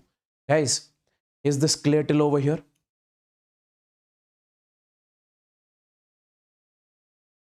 Guys, is this clear to each and everyone? Is this clear? Let me know till over here. Is this clear to each and everyone? Or I'm just wasting your time? Let me know. Okay, great. Now see, in this case,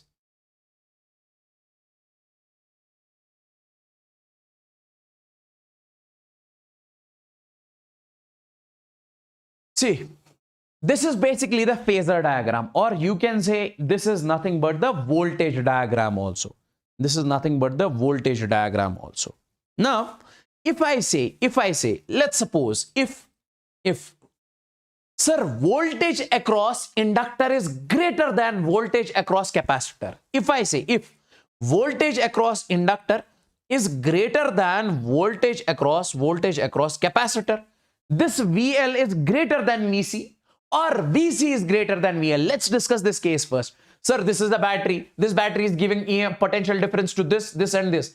If let's suppose voltage across this comes out to be greater than this, then what happens in that case? If we say, sir, if VL is greater than VC, then in that case, if I make the phasor diagram over here, that will be simply something like this. That will be simply something like this.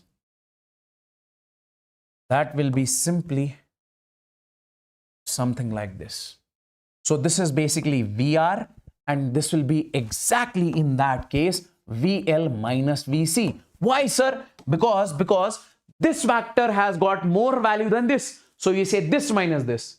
If this is more than this, then you say VC minus VL. So we say in this case VL minus VC, and this is it.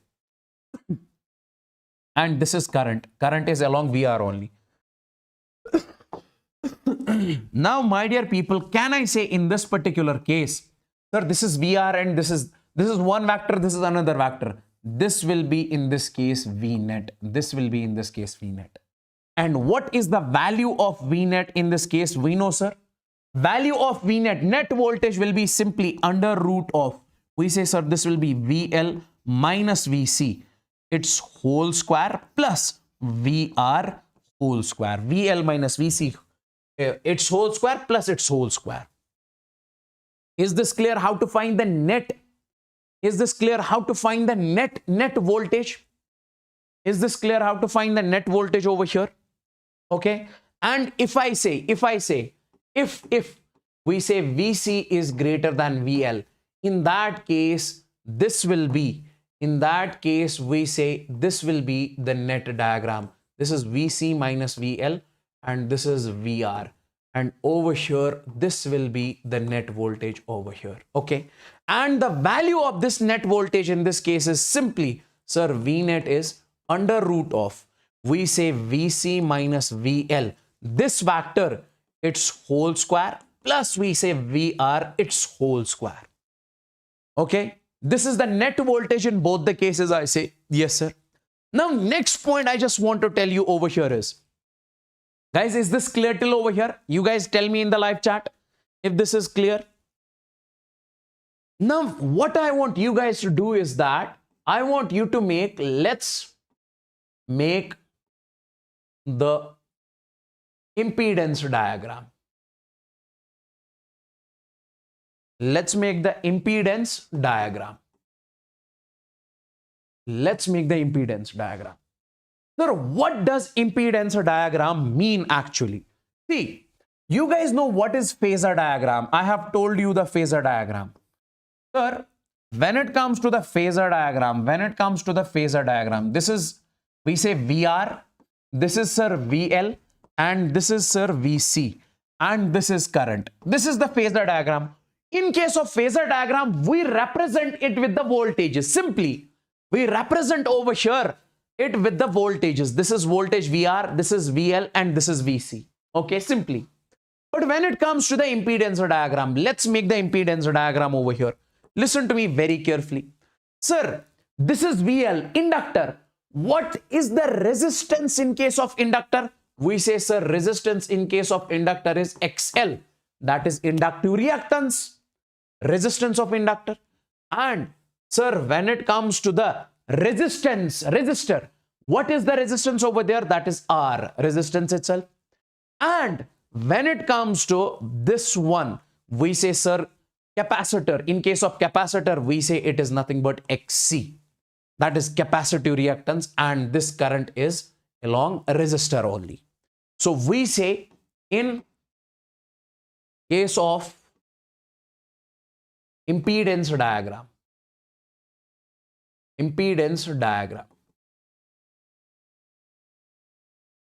we show it with resistances. Okay, we mention the resistances over here, that is XL, XC, and R. Now the question in this case is, my dear people, listen to me very carefully. If I say in this case, if we say, sir, XL is greater than XC, this vector is greater than this one. Can I say then net diagram will be XL minus XC? Then we say in that case, we say, sir, in that case,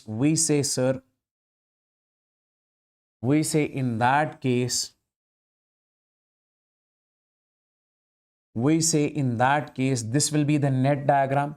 This is XL minus XC, and this is basically R. Okay, and the resultant of these two, and this is the current I, and the resultant of these two, I can make it something like this. And this resultant is what we call the Z. Z is what we call the impedance. Okay, impedance is basically the resistance in case of LCR. This is what we call the impedance, and impedance, this Z impedance is the net resistance. Impedance is the net resistance of LCR circuit. My dear friends, you can now relate it something like this. When it comes to the resistor, it has got resistance.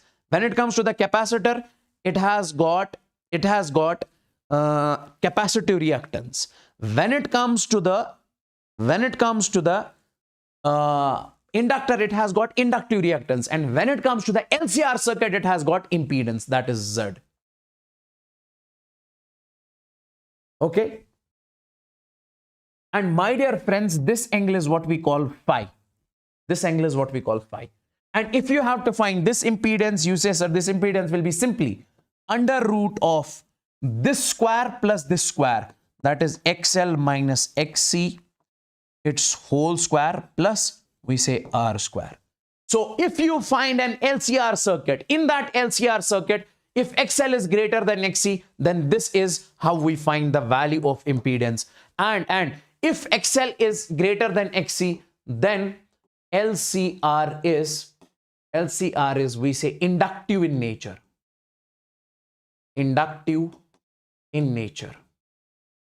Then LCR is inductive in nature. Okay.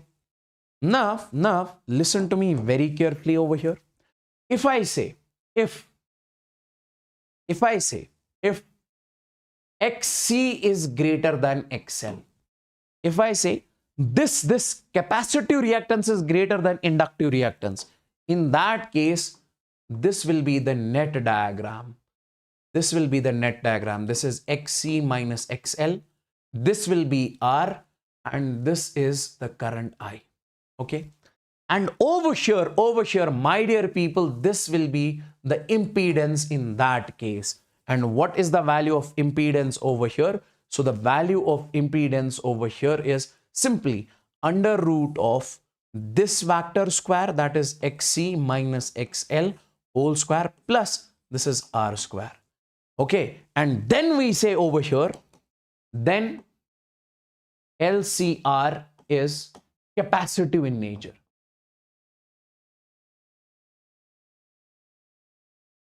And over here, if XL is greater than XC, then LCR is inductive in nature. Okay? And in this case, we say LCR is capacitive in nature. And most importantly, one more thing I just want to tell you over here, that is nothing but, if I say, sir, how to find the value of this phi?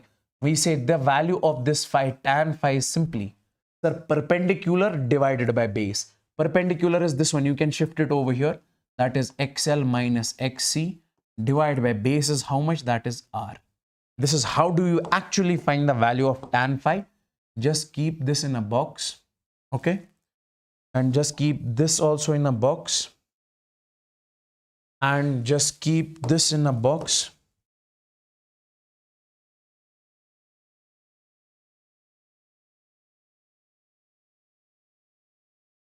Okay. And in this case also, if you find the value of tan of phi, that will be simply this perpendicular by base, that is XC minus XL divided by R. These are all the details about LCR circuit. Okay. When it comes to the LCR circuit, this LCR circuit is nothing but when capacitor, inductor and resistor are joined in a series with an AC source, then it forms LCR. This is the phasor diagram. And if VL is greater than VC, then this is the net voltage. If VC is greater than VL, then this is the net voltage. And if we make the impedance diagram, this is its impedance diagram. We represent impedance diagram with the help of XL, that is inductive reactance, capacitive reactance and resistance. And these are the two cases. If XL is greater than XC, then impedance is XL minus XC whole square plus R square under root. And we say Z is the impedance, that is the net resistance of this one. And this is also over here, you can see. These are basically the details about the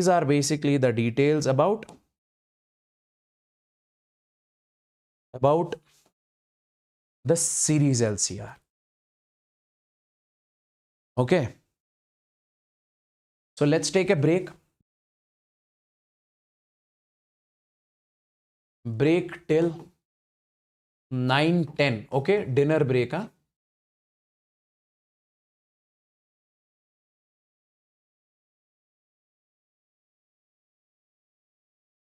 I'll be sharing the session PDFs also. Okay.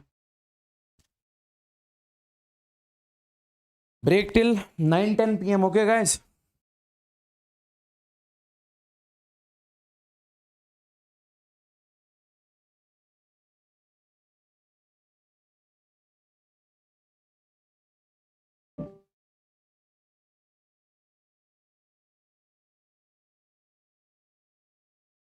Thank you for all these comments, guys. Thank you so much.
Okay, guys,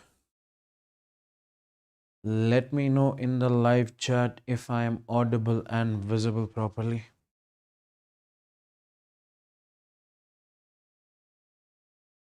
Okay, let everybody join back.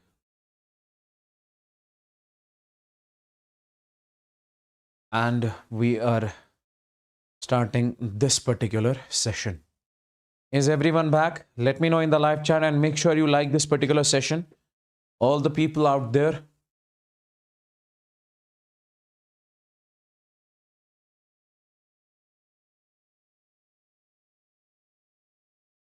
Okay.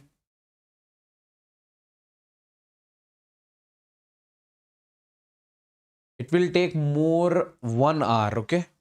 We'll get done in 1 hour.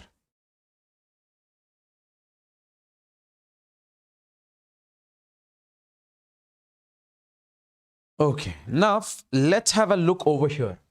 This question is very, very important. Okay. In this particular question, we are given a circuit with resistance 3 ohm. Inductance, we say over here, in this case is 0.16 Henry. Capacitance is 500 microfarad. And current is given in this case 10 sine 100t. Okay.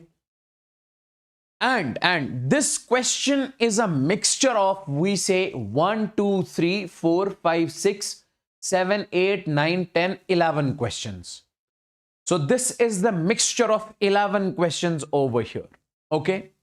So we have to find in this circuit, that is XL, XC, Z impedance, equation of we say voltage of in case of resistance, voltage in case of inductance, voltage in case of capacitance, net voltage, peak voltage, impedance, power factor, everything, average power.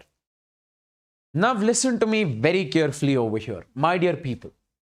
The first and the foremost thing over here is we are given an LCR circuit.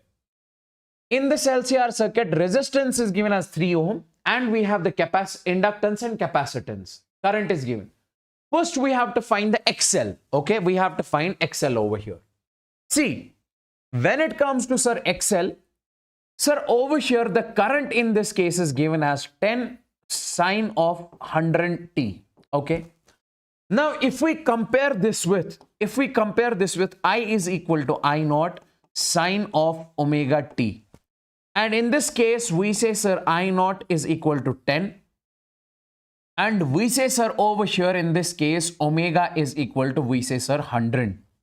This is given. We can clearly say omega is 100, I naught is 10 in this particular case. Okay. Yes, sir. Now, we say we have to find XL. So the first thing is, if we talk about, sir, XL, that is inductive reactance. We say, sir, this inductive reactance is nothing but omega into L.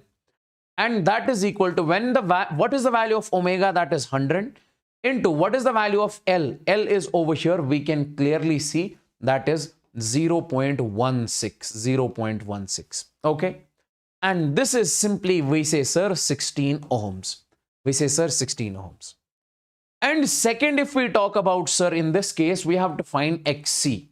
What is the value of XC in this particular case over here? We say, sir, when it comes to XC, XC is equal to 1 upon omega into C. And that I can write over here 1 upon, what is the value of omega? Omega is given as 100 into C. C is given as 500 microfarad. 500 into 10 raised power minus 6. Okay. Because it is given in microfarad. 500 into 10 raised power minus 6 if we convert it into farad. So it will come out to be, after solving this XC will come out to be, we say simply, that is 20 ohms. That is 20 ohms. XC is 20 and we say XL is 16. We are done with XL. We are done with XC. Let's talk about the impedance Z. Sir, before that, let's make the impedance diagram. See, in this case, sir, when it comes to the impedance diagram, we say, sir, this is XL. We say, sir, this is R. And we say, sir, over here, this is, sir, XC. Okay. This is how do we make the impedance diagram. When it comes to, sir, XL, What is the value of XL? We say, sir, the value of XL is 16 ohms. Sir, value of XC is that is 20 ohms. And value of R is 3 ohms. And this is, let's suppose this is the current I. This is the impedance diagram. Clearly, we can see in this case, sir, XC is greater than XL. In this case, XC is greater than XL. XC is greater than, we say, XL. Why? Because XC is 20 and XL is 16. And we have studied if XC is greater than XL, in that case, this will be the net diagram. That is, this will be XC minus XL, and this will be, sir, R, and this will be, in that case, impedance Z, and this is what we call phi over here. Okay. Now, in order to find the impedance, we know, sir, the value of impedance in this case will be simply, that is, XC minus XL whole square, this square plus this square, plus we say, sir, over here R square, and this Z will come out to be in under root of XC. Over here, when it comes to, sir, XC, that is 20 minus 16. So we say this is nothing but 20 minus 16, its whole square, plus R is how much? That is 3 square. So this is 20 minus 16 is 4. 4 square is 4 square in this case is, that is 16. 16 plus 9 is 25. So Z is equal to under root of 25. This will come out to be 5 ohms. So the value of impedance is 5 ohms. We got the value of XC, XL, XC and Z. Okay, value of Z is 5 ohms. Okay. Now let's find the value of phi. Phi means this angle. Clearly I told you previously, sir, when it comes to this phi, we know, sir, tan of phi is simply, that is this XC minus XL divided by this R. Because tan theta is perpendicular. Perpendicular is this upon base. Base is R. And this is how much? We say, sir, this is 20 minus. We say, sir, tan of phi in this case, this is 20 minus 16 divided by 3. So that is 4 divided by 3 will be the value of tan of phi in this case. Now, my dear people, I hope you guys know this triangle. Okay. So if this is 4, this is 3 and this is 5, this angle in that case will be 53 degrees. Now, from this particular triangle, we say, sir, tan phi, tan 53 will be simply, perpendicular by base, that is 4 divided by 3. Okay. So 4 by 3, tan phi is how much? 53 degrees. So we can simply say, sir, phi is 53 degrees. Means this phi comes out to be 53 degrees. Guys, till over here, let me know in the live chat if this is crystal and clear to each and everyone. Any sort of doubt anywhere, then I will repeat it. Any sort of doubt anywhere, then I'll repeat it. Please, every one of you, let me know in the live chat. I want to know. All the people out there.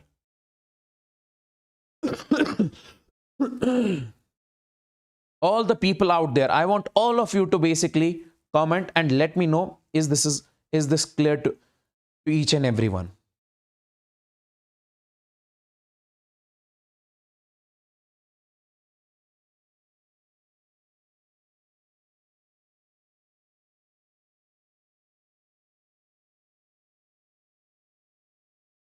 Okay, great.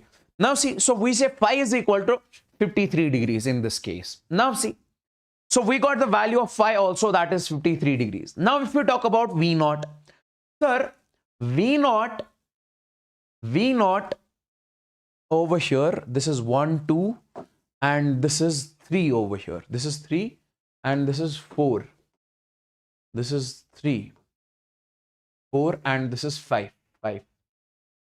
Okay. Now we have to find in this case, that is simply, we say V naught. We say, sir, as we say, sir, V naught is equal to I naught into Z. Listen to me very carefully. Let's suppose we have got a resistor. Sir, in the resistor, resistance is R and current in this case is I. If I ask you to tell me the potential difference in case of resistor, what will you say? V is equal to I into R. Simply current multiplied by the resistance. But my dear people, listen to me very carefully. If I say, I have got the LCR circuit. Over here, we are given the LCR circuit. And in case of LCR circuit, we know, sir, net resistance is what we call the impedance. Yes, sir. So we say in case of LCR, resistance we take as Z. And if we have to find the peak voltage, we say peak voltage is equal to peak current into net resistance. This is peak current into net resistance. V is equal to I into R. Similarly, V naught is equal to I naught into Z. Peak voltage is equal to peak current into resistance. So we say this V naught is equal to, what is the value of I naught? Sir, I naught you can clearly see over here, that is 10. This will be 10 multiplied by, what is the value of Z? Z is 5. That is 5. So this will be 50 ohms. So value of this is also done, 50 ohms. Now let's find the equation of Vt, voltage with respect to time. Listen to me very carefully. This I'll be showing you over here. Let's suppose if we talk about the current, so the current is given as I naught sine of 100t. Okay, I naught sine of 100t. See, if I just make it over here, sir, this is the phasor diagram. And this is the current. We say current I is equal to, we say I naught sine of, we say 100t. Okay. And this is sir VL, this is sir VR, and this is sir VT. And we clearly saw that in this particular case, this XC, this is XC is greater than sir XL. XC is greater than XL. So I can write over here, sir, this will be its net diagram. Listen to me very carefully. So this will be over here, that is VR. And this will be in this case, that is VC. And this will be exactly current. This is VC minus VL. And this will be in this case, that is VNet. Okay. My dear people, listen to me very carefully. This is the question in which we clearly saw this is the net phasor diagram or impedance diagram. This is capacitive in nature. And if this is capacitive in nature, we have to find this net voltage. Sir, current is given as I is equal to, we say, sir, 100 sine of 100t. This one is important over here. Now, we say, sir, this is capacitive in nature.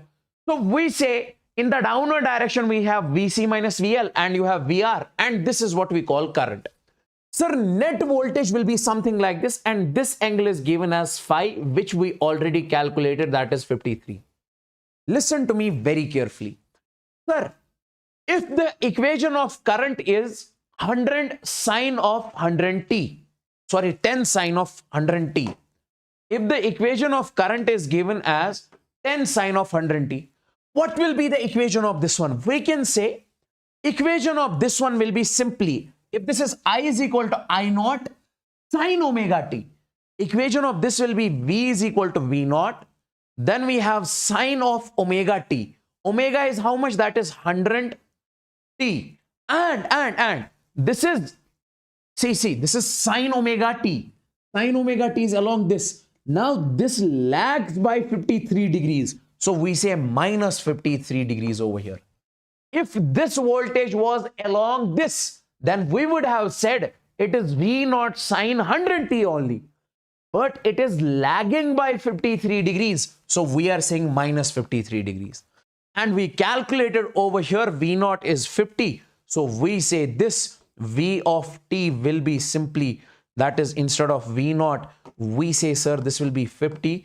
And then we say sine of, we say 100t minus 53 degrees. Tell me how many of you got this actually? I wrote the equation of net voltage. I know the equation of current. From the equation of current only, I wrote the equation of voltage. As the equation of voltage, this voltage is lagging by 53 degrees. That's why I said minus 53 degrees over here. Same as the equation of current, but minus 53 degrees. How many of you got it, guys? How many of you got it?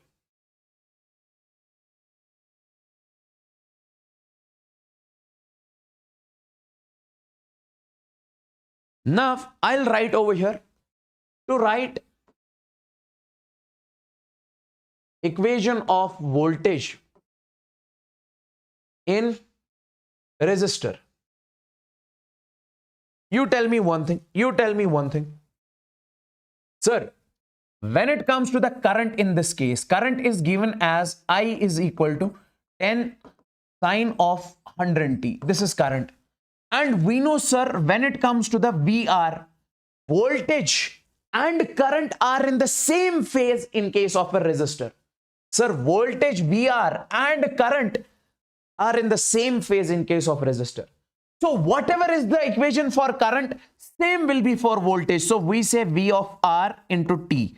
This T is what? Voltage in terms of time. So we say this will be simply, that is V naught net voltage of in case of resistor. Then you have sine of 100t. Over here, we will not do anything plus or minus. Why? Because VR and I are in the same direction. And this we can write over here, that is V naught is equal to I naught into R. I naught into R. Then we have sine of 100t over here. And we can clearly see what is the value of this I naught, that is 10. What is the value of resistance? That is 3. Then you have sine of 100t. And this is nothing but 30 sine of 100. How many of you got this? How many of you got this? How many of you got this? 30 sine of 100t. So this is the equation of VR. This is the equation of VR. Now I will write over here to write the equation of VL of T. To write the equation of VL of T. Okay. Voltage in terms of time. To write the equation of voltage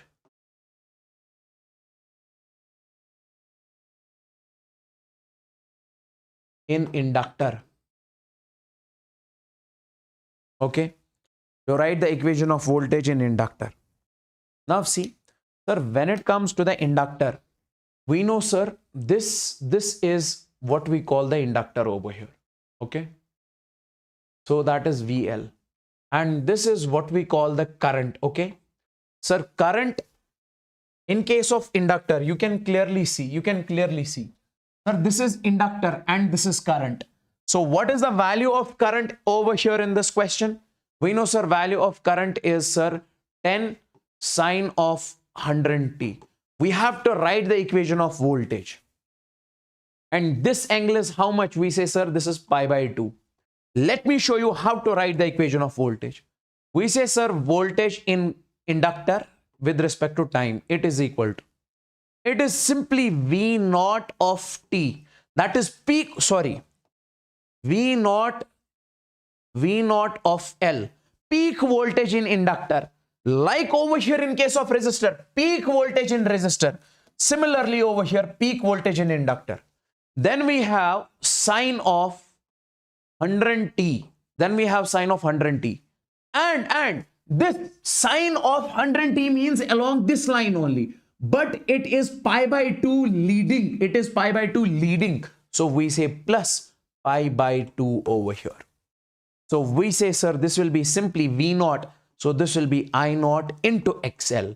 Because we know in case of inductor, as in resistor, V is equal to IR. In case of inductor, V is equal to I into XL.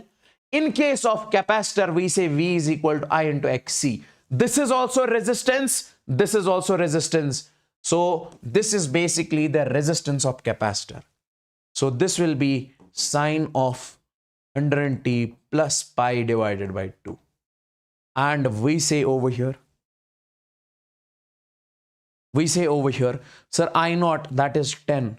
And what is XL? What is the value of XL? We already calculated. Value of XL is 16.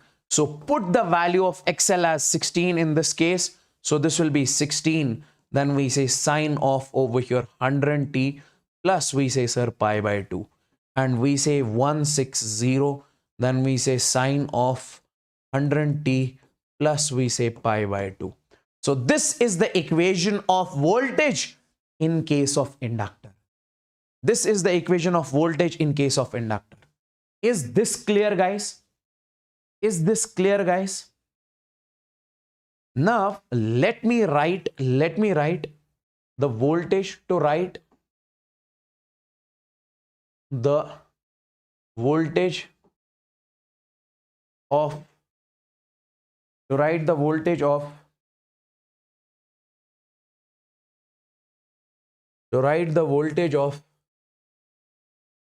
inductor, capacitor, to write the equation for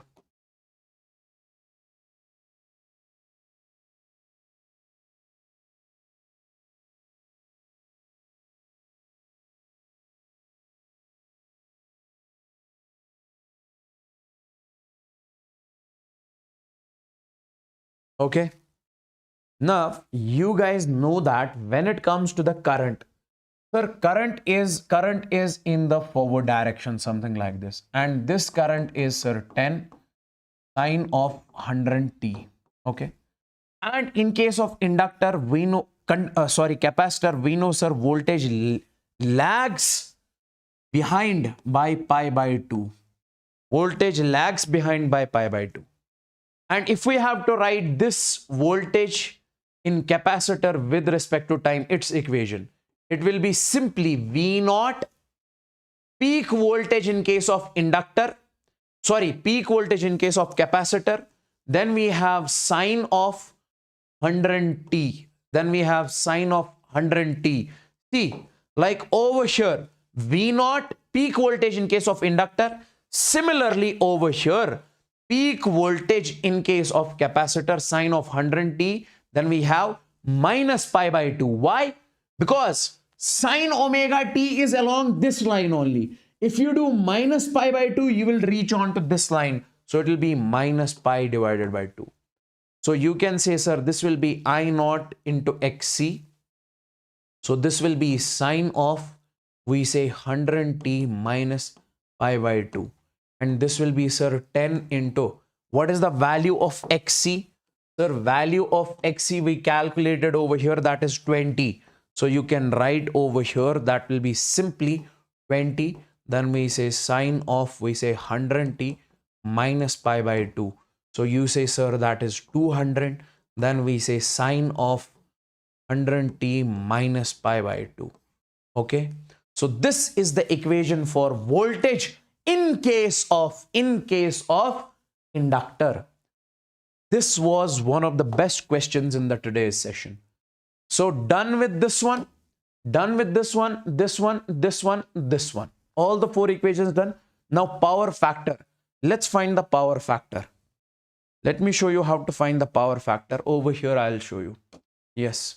See, when it comes to the power factor, we say, sir, power factor is simply power factor. It is what we call cos of phi. Cos of phi. Okay. And cos phi, that is simply over here. This is R divided by Z. Okay. In case of impedance diagram, that is R divided by Z. This is the value of power factor over here. Cos phi is equal to R by Z. You can find the value of power factor in this case also. Let me know in the live chat if this is crystal and clear to each and everyone. If this is crystal and clear to each and everyone.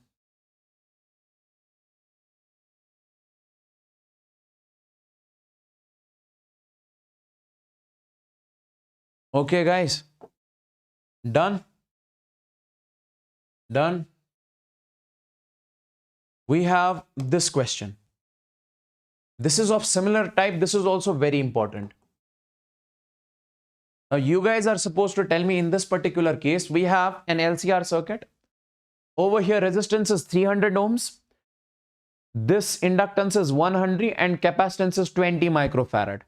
Voltage is given. First, you have to find XL, XC, Z impedance, phi, I naught, current in terms of time, voltage in case of equation for voltage in resistor, equation of voltage in inductor, equation of voltage in capacitor.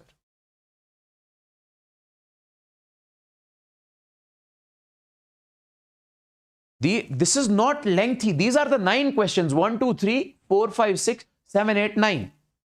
This is not lengthy. These are 9 questions. That's why it looks lengthy.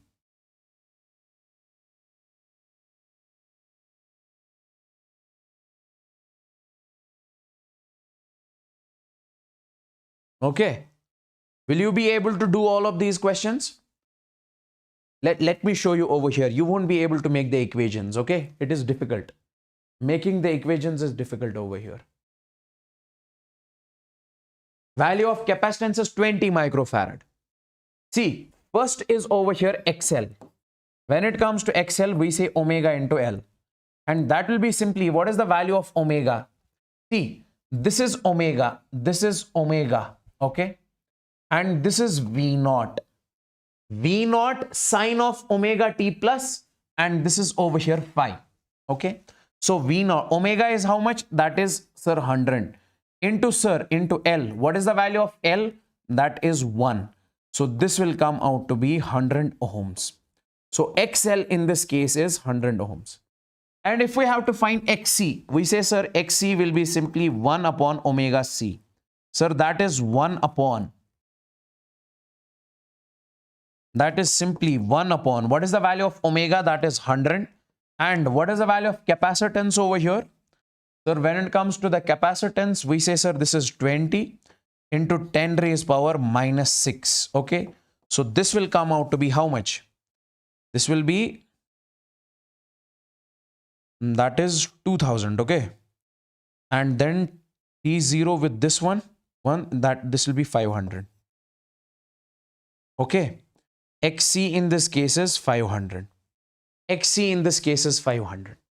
And then if you have to find in this case Z, what is the value of Z over here?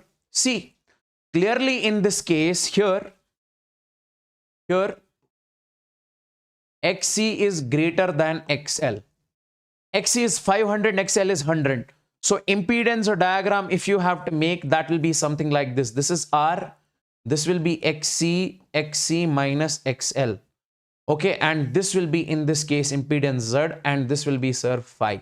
So Z in this case will be under root of, we say XC minus XL, its whole square, this square plus this square, plus we say, sir, R square. Sir, Z is equal to under root of XC minus XL. XC is how much? That is 500 minus, how much is XL? That is 100. Okay, its square plus, what is R? R is given as 300. So it is 300 square. 300 square. And if you solo it, Z will come out to be 500 only. 500 only. And what is the value of this phi? What is the value of this phi? Sir, tan of phi is equal to, that is XL minus XC divided by R. Perpendicular divided by base. That will be simply 500 minus 400, XL minus XC divided by base, that is R, that will be simply, sir, 100. So it will be, sir, 500 minus R is 300. Okay. 500, XL minus XC, 500 minus, sorry, I made a mistake over here. XL minus XC, XC minus XL, 500 minus 100, that is 400. Divided by 300. So in this case also phi will come out to be 53 degrees, because tan phi is 4 by 3. Over here I have shown you tan phi is 4 by 3 means phi is 53 degrees. Same is the case over here. Phi is 53 degrees. Okay. Okay. And then you have next one, then you have next one, then you have next one. See, why did I show you this question? Because you won't be able to make the equations over here. You'll get confused, that's for sure. Because I have shown this previously in my offline classes, nobody was able to solve this question in the class. That's why I have the experience.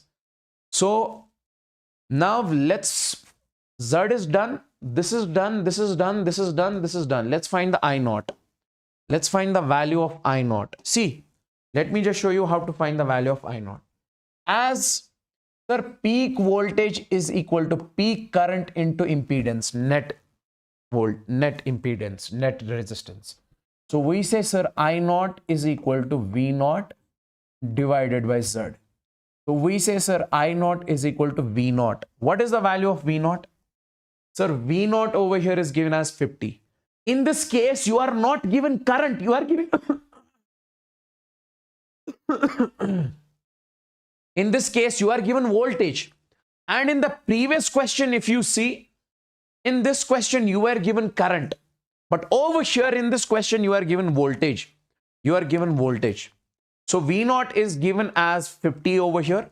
So we say, sir, this is 50. And Z impedance we recently got, that is 500. This and this.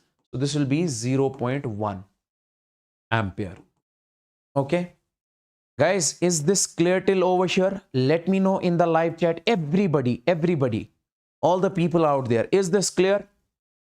Or I am confusing you? So I naught is also done. I naught is also done. Let's find the current in terms of time. Okay. Let's first make the phasor diagram. Listen to me very carefully. If we talk about its phasor diagram.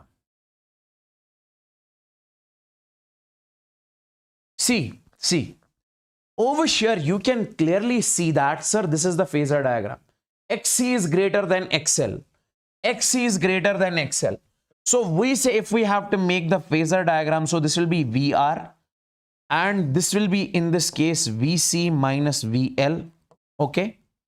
And this will be current over here. This is current. And over here you say, sir, this is the net voltage. This is V. And this will be phi is equal to 53 degrees. Now listen to me very carefully over here. Listen to me very carefully. In this case, voltage is given. Okay. Sir, what is the value of this voltage? The voltage is given. This is net voltage. This is the net voltage. This net voltage is only getting divided in this and this. So we say this voltage is given as 50 sine of 100t plus 30. We say 50 sine of 100t plus 30 degrees. So this is the equation of this line. Don't say, sir, you are saying plus 30, so plus 30 will be something like this. No. Just see, focus on this one. This is the equation of this line only. As simple as that. Sir, if you have to write the equation of this line, sir, if you have to write the equation of this line, sir, equation of this line is already given this much. And if you have to write the equation of this line, what will you say? You will write the same equation for this one, but you will do one thing, you will do plus 53 degrees over here. Why? Because this is leading this line by how many degrees? 53 degrees. So for current, if I have to write the equation, so we say, sir, current in terms of time will be equal to, we say, sir, if this is V is equal to V naught, this will be I is equal to I naught. Then you have, sir, sine of, simply this will be 100t plus this 30. Now, if the current was along this line, then the equation was fine. We will not add something else to this one. But current is leading by 53 degrees. So we say plus 53 degrees over here. And we can say, sir, this current in terms of time will be, what about I naught? I naught we recently got 0.1 sine of 100t plus, that is 83 degrees. This is the current in terms of time. Yes, yes, yes. Right now, you have to take this as reference. 100%. You have to take this as reference. Take this as reference. Okay, because this is given. Because it is given. It is given. And in the previous question, my dear, in the previous question, you took this as reference. You took this as reference. Because it is given. It is given. The one which is given will be taking that as reference only.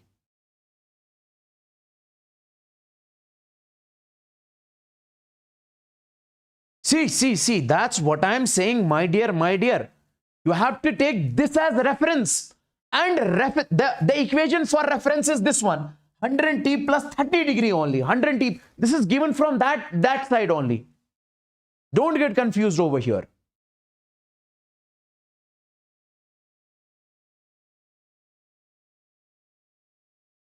Is this clear, guys? See. I know you guys are getting confused over here, sir. If this is mentioned as plus 30 degree, so it should not be like this. But I am saying you take this as equation for this line only.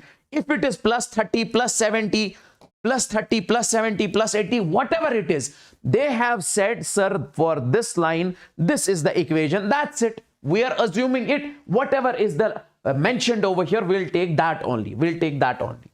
Okay. Then we'll basically play with the other things, play with the other lines. This is the equation for this, because logically also it is correct. In this case, this is capacitive in nature, so this is the net voltage. Is this clear, guys? Is this clear? Hey, I want you guys to let me know.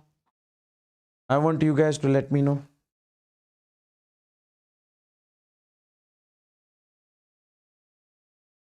I want you guys to let me know in the live chat, guys. Each and every one over here. Umar, one bus class में जल्दी पाऊँ. मैं मकलो class, मैं उस last class रहता है. आधा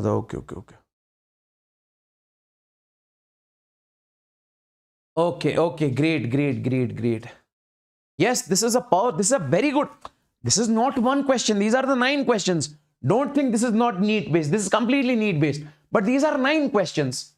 Okay. That's why. 9 plus 9 is 18. 18 questions just done in 30 minutes. Now see. So basically this is the current equation for current. Now if you have to write the equation for voltage, to write the equation voltage in terms of time, voltage in case of resistor with respect to time, in terms of time. Now we have to write the equation VR.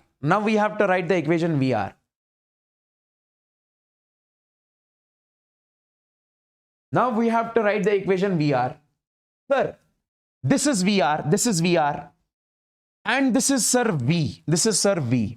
Listen to me very carefully. We are taking this as reference.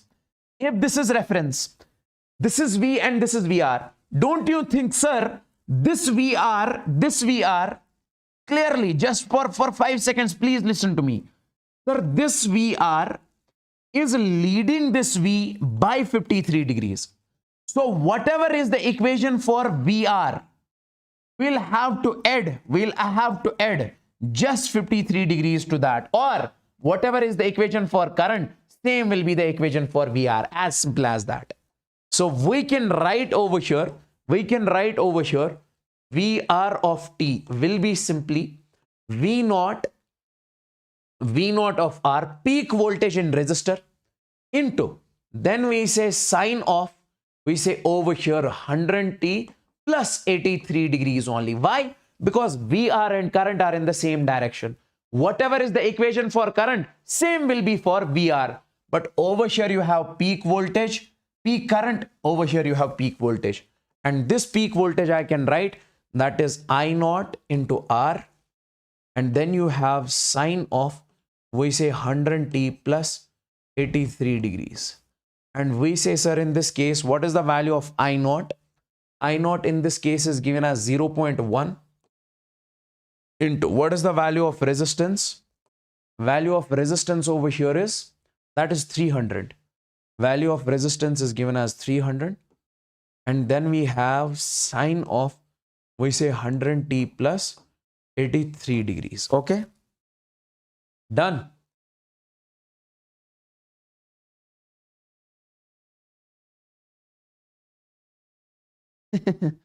Hey, are you buttering me up in the comments, huh? I can see so good good comments in the live chat. Huh? Thank you so much, people. Huh? So we can say this is simply, that is nothing but 30 sine of, we say 100t plus, we say 83 degrees. So this is the equation for voltage in terms of time in case of resistor.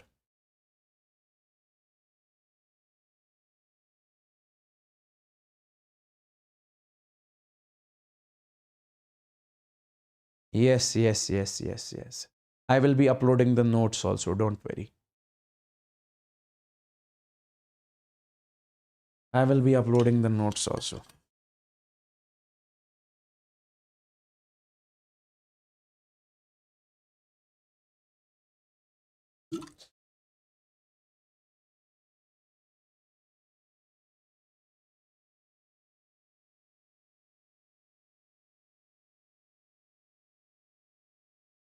Okay.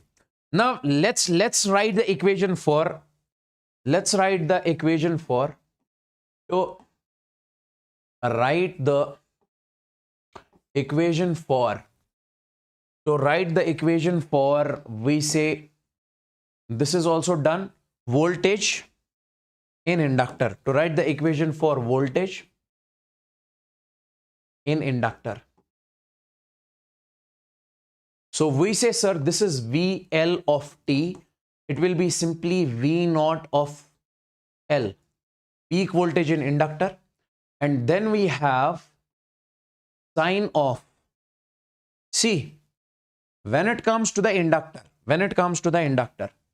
if listen to me very carefully, if this is the inductor, if this is, let me just show you over here, this is current, and this is, we say, inductor over here,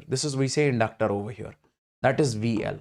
Okay, and this in this case is, sir, V, this is V, and this will be over here VL. Can you tell me what will be the equation for this VL over here? Sir, we say it is V naught sine of, see, whatever is the equation of current, you have to subtract that pi by 2 by 90 degrees. As simple as that. So what is the equation of current over here? We say, sir, equation of current in this case is, that is simply 0.1 sine 100t plus 83 degrees. So you can write over here 100t plus 83 degrees. And then this is VL. VL is lagging current by 90 degrees. So then we say over here minus 90 degrees. Sorry. This is VL is not VL. We say, sir, VL in this case is this. This is VL. So we say this is plus 90 degrees because it is leading current by 90 degrees. Whatever is the equation for current, just plus it with the 90 degrees. Okay. So we say this is simply, sir, I naught into XL, and this will be sine of 100t plus 83 plus 90 degrees over here. Okay, what is the value of current? That is 0.1 into XL. What is the value of XL over here? That is 100. So we say this will be 100, and then we say sine of 100t plus 83 plus 90 degrees. Okay, similarly, is this clear, guys? Is this clear? Just simplify it more and you'll get the correct answer. Okay, is this clear? Is this clear? Now, similarly, you can find this one also. This is your homework now. This is done. This is your homework. Last question is your homework. Is this crystal and clear to each and every one? Let me know in the live chat.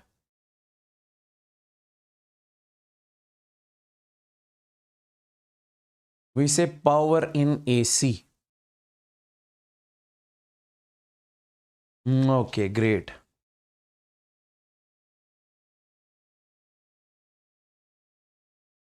Okay. Cool, cool, cool. Now see, my dear people, what does power in AC mean?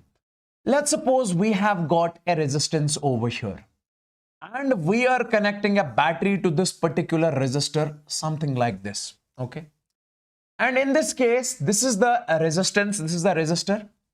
And we say, sir, this battery has voltage V and it is supplying the current I. Now, what does this mean? I have told you in current electricity chapter also. This battery is supplying the current means this battery is supplying the energy. This battery is giving the power. Okay. So we say, sir, how much is the power supply?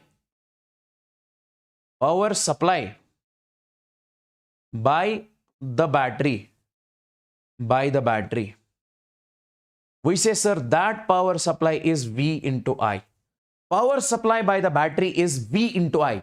How much energy this battery is giving? How much power this battery is giving? That is voltage, potential difference, EMF of the battery multiplied by the current.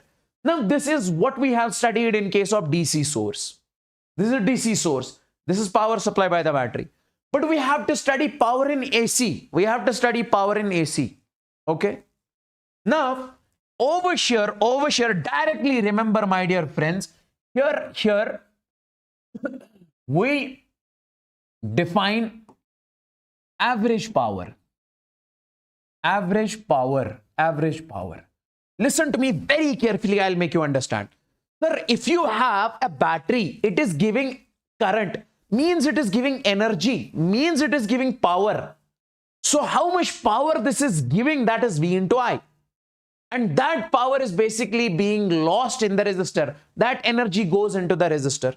Now, instead of this DC source, if we have AC source, how much will be the power in that case? We say, sir, power in AC source will be simply. We say average power. Here we define average power. That will be simply. Over here we calculate V into I. And if you have the AC source, in that case, we calculate the power as IRMS, VRMS, and then cos of phi. I'll make you understand each and everything. Okay, IRMS, VRMS into cos of phi. This is how we actually define the power. This is how we actually define the power. Now listen to me very carefully. This will give you the feel. If I talk about in pure resistive circuit, let's talk about how much is the average power in pure resistive circuit. How much is the power in pure resistive circuit? Let's suppose this is a resistor and you have connected an AC source. Okay, you have connected an AC source over here. Now in this circuit, we have to find how much is the power. Now clearly we say, sir, in case of pure resistor, if this is current, we know, sir, this is voltage in resistor VR. We know, sir, in case of pure resistor, voltage and current are in the same phase. So between these two, we can clearly say phi is equal to 0 degree. I have told you, between these two, angle is 0, so they are in the same phase. So if I ask you to tell me average power, you say, sir, average power is IRMS. Okay, so this will be sending some current. This will have voltage. This will have voltage, sir, V0 sine omega t, and it will be sending some current I0 sine omega t. Okay. So how to find average power? IRMS. How to find IRMS? I0 by root 2. Sir, IRMS.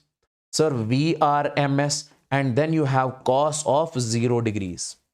because phi over here is angle between I and V, that is 0. Cos 0 is 1. And in this case, we say, sir, IRMS into VRMS. This is the power in case of pure resistive circuit.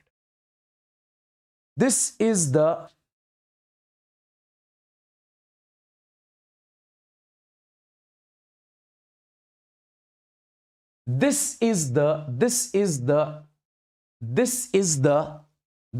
power in case of pure resistive circuit. This is the power in case of pure resistive circuit. This is the power in case of pure resistive circuit. Okay, we say if I say it is mentioned over here 20 sine omega t, 50 sine omega t, in that case you say 20 by root 2, and that will give you the answer. And now, my dear people, if I say in pure capacitive circuit, sir, in case of pure capacitive circuit, listen to me very carefully. Sir, we have got a capacitor over here and we are connecting an AC source to this one. So we say, sir, this is the direction of current and this is, sir, voltage in case of capacitor. And in this case, the value of phi is pi by 2, that is 90 degrees. And if I ask you to tell me average power, you say, sir, that is VRMS into IRMS. And then you have cos of pi by 2, cos 90. Cos 90 is 0. So we say in this case, average power is simply 0. We say in this case, average power is simply 0. Okay. So in case of pure capacitive circuit, average power is simply 0. Okay. Now let's suppose if we talk about in pure inductive circuit, we say, sir, this is basically the pure inductive circuit. Okay. And in case of pure inductive circuit, this is VL voltage and this is current. And in this case, voltage leads current by pi by 2. Here also phase difference is pi by 2. And we say clearly, sir, in this case also average power is 0. In this case also average power is 0. Is that clear, is that clear, my dear people? Is that clear, my dear people? Okay, means power drop in the circuit is exactly 0. These are what we call the wattless circuits. Power drop in this case is 0. Power loss in this case is 0.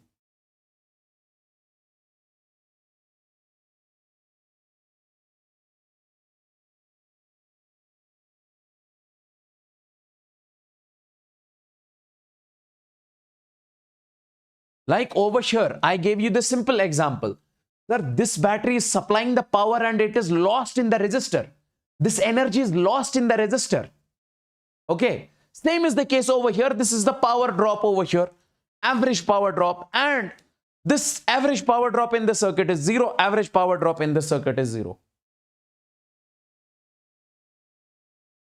You are given, and one more thing I forgot to tell you. And if we have a circuit in case of LCR,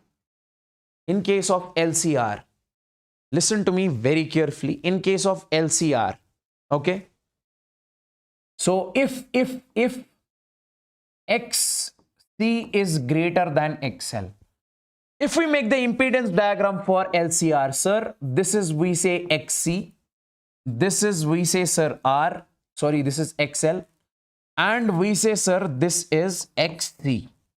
And if I say XC is greater than XL, or XL is greater than XC, so in that case, this will be XL minus XC, and this will be, sir, R.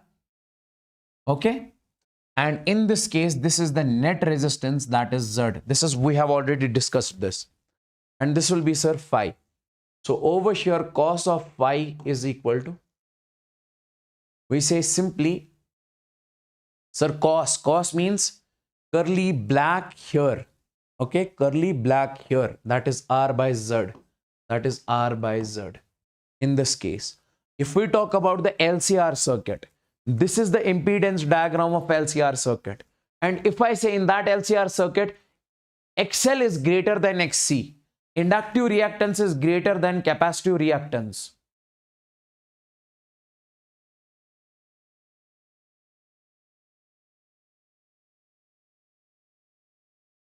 Okay, so we say cos phi is R by Z in this case. Now, if we talk about the average power, you say, sir, IRMS, VRMS into cos of phi. And over here, sir, average power we can write as IRMS into VRMS into cos phi. Instead of cos phi, we can write R by Z over here. So this is the average power in case of series LCR. This is the average power in case of series LCR. Power factor is simply R by Z. Sir, how do you define the power factor? Resistance divided by impedance is what we call the power factor. Resistance by impedance is what we call the power factor. This is what we call power factor. R by Z.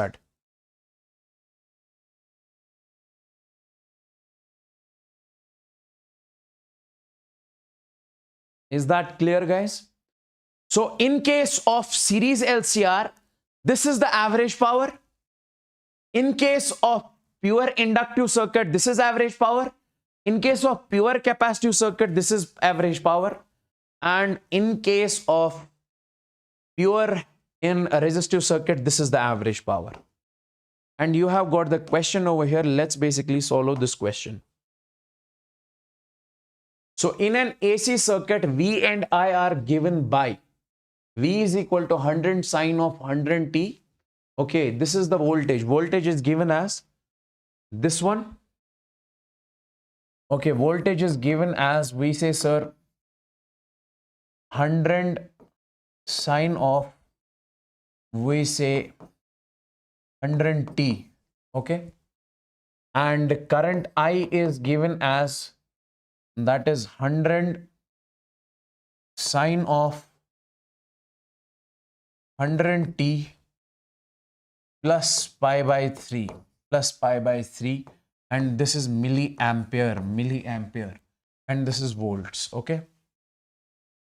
Okay. We are given a circuit. In that circuit, this is voltage and this is current. And we are supposed to find the power dissipated in the circuit. How much is the power lost in the circuit? Power given to the circuit, power dissipated in the circuit. How to find that, sir? We know P average is equal to, that is IRMS into VRMS into cos of phi. Okay. Now phi in this case is pi by 3. You can clearly see the difference. Okay. See. Sir, if we talk about the voltage, if we make the phasor diagram of voltage, see, V is equal to 100 sine omega t. Sine omega t we make along plus x. And then if we talk about the current, sir, current is something like this. It is leading by pi by 3. Current is leading by pi by 3. So phi in this case is pi by 3. So phi is pi by 3. So we can say, sir, IRMS. How to find IRMS? We know, sir, it is nothing but I naught divided by root 2. Peak value by root 2. Sir, VRMS, this is V naught divided by root 2. And then we have, sir, cos of phi. And phi is given as pi by 3. So you can say, sir, I naught. What is the value of I naught? I naught sine omega t. I naught is 100. 100 divided by root 2. And this is also 100 divided by root 2. And then we have cos of pi divided by 3. And one more thing you just need to do over here. This is when it comes to the current. This is given in milliampere. So if you convert this current into ampere, so multiply it with 10 raised power minus 3. And then you have V naught by root 2, that is 100 by root 2. 100 by root 2. And then you have cos of pi by 3. Okay, follow it and get the answer. Is that clear? Is that clear, guys? Okay, is that clear? 2.5 watt it will come out to be. Check it later. Huh? Simply IRMS is I naught by root 2. VRMS is V naught by root 2. And cos phi. Phi is how much? That is 53 pi by 3. That is 60 degree. This is I. Is this clear, guys? Guys, everybody, I want all of you to tell me.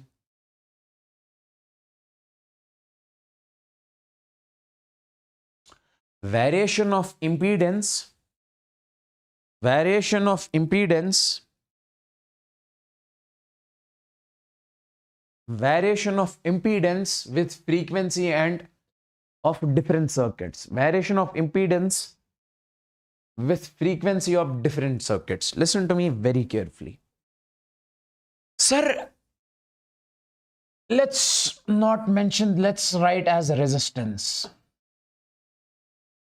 No, let's not write this as resistance. Impedance only. Now see, what I'm trying to say is that is, forget about the heading over here. Do not look at the heading. It will confuse you. Do not look at the heading. Let's talk about in case of pure resistor. You have to make the graph between, listen to me very carefully. You have to make the graph between resistance and frequency. And in case of inductor, you have to make the graph between XL. Okay, that is inductive reactance and frequency. In case of capacitor, you have to make the graph between XC and F. Because in case of resistor, you have resistance. In case of inductor, you have inductance. In case of capacitor, you have capacitance. Okay. In case of capacitor, you have capacitive reactance. Over here, you have inductive reactance. Over here, you have resistance. Okay. Okay. Okay. Cool. Now listen to me very, very, very carefully, my dear people, in this particular case. Listen to me very carefully. Listen to me very carefully. See, sir, when it comes to resistance and frequency, they have no relation with each other. That's why graph is simply constant. Graph is simply constant. But sir, when it comes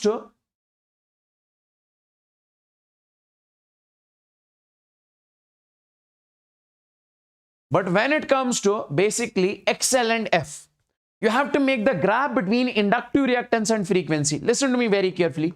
We say, sir, this XL, it is equal to omega into L. This is what I have told you before. And we say, sir, this XL is, omega is nothing but 2 pi F into L. Now, sir, omega is 2 pi F. We know, sir, value of omega is how much? That is 2 pi F. Okay. So omega XL is directly proportional to F over here. So the graph between XL and frequency will be straight line, something like this, because they're directly proportional. And when it comes to, sir, XC, we know, sir, it is equal to 1 upon omega into C. Okay.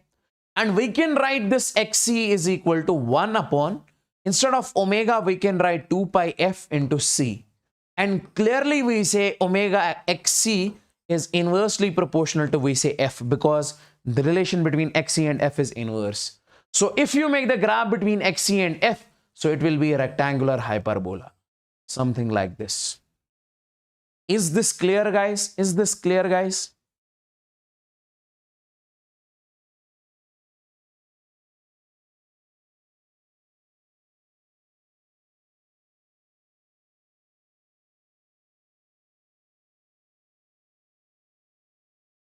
Thank you, Sanket. All the best for your upcoming journey.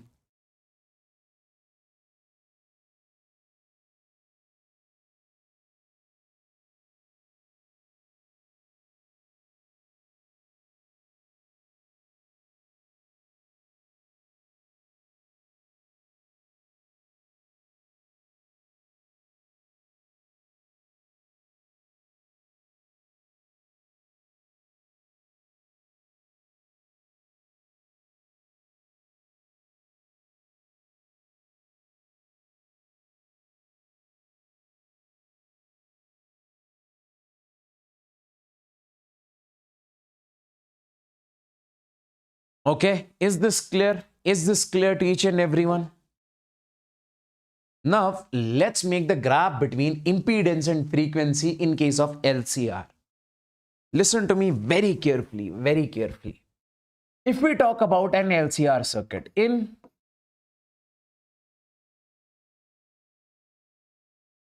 listen to me very carefully. If we talk about in an LCR circuit, in an LCR circuit, can you tell me what is the value of impedance? Sir, we have studied when it comes to the LCR circuit,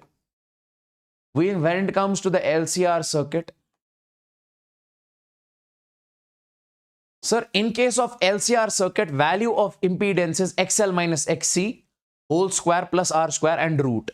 Or you can also say this, okay? This we have studied. Now come over here. Impedance is the net resistance. If we talk about in an LCR, we know impedance is equal to, that is under root of, we say XL minus XC whole square plus we say R square. In case of LCR,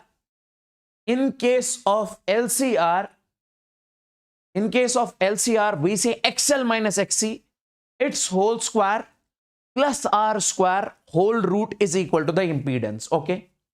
Now, my dear people, we have to draw the graph between Z and F, impedance and frequency. Now, we can write this Z is equal to under root of, listen to me very carefully, XL, we can write XL as omega L, then minus. Instead of XC, we can write 1 upon omega C and its whole square plus we say, sir, R square, Now you can say, sir, this Z will be simply, and we can write under root of this omega.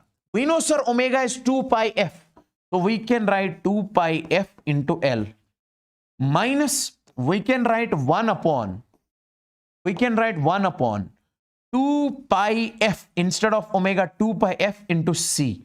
And then we have whole square plus we say, sir, R square over here. Now, my dear people, listen to me very carefully. Now, interesting thing I'm going to tell you. Sir, what is that? First is, if I say, if frequency is 0, let's suppose frequency is 0. In that case, can you please tell me what is the value of impedance? See, if frequency is 0, this term becomes 0. And this term also becomes 0. 1 divided by 0 is infinity. Infinity square is infinity. Infinity plus something is infinity. So the value of Z will come out to be infinity. Okay. Second, if I say, if frequency is infinity, let's suppose frequency is very large. Sir, 1 by infinity is 0. Then you have over here 2 pi into infinity. So this becomes infinity. So infinity square is infinity. So infinity plus something is infinity. So Z in that case will be infinity. So means if frequency is 0, Z is infinity. If frequency is infinity, Z is infinity. Now, my dear warriors, my dear people, listen to me. If I say and if we say XL is equal to XC, let's suppose by any chance this XL, inductive reactance, becomes equal to the capacitive reactance. So we say in that case Z is equal to under root of, we say, sir, XL minus XL, both are equal whole square plus we say, sir, R square. XL minus XC, both becomes equal. So this will be 0.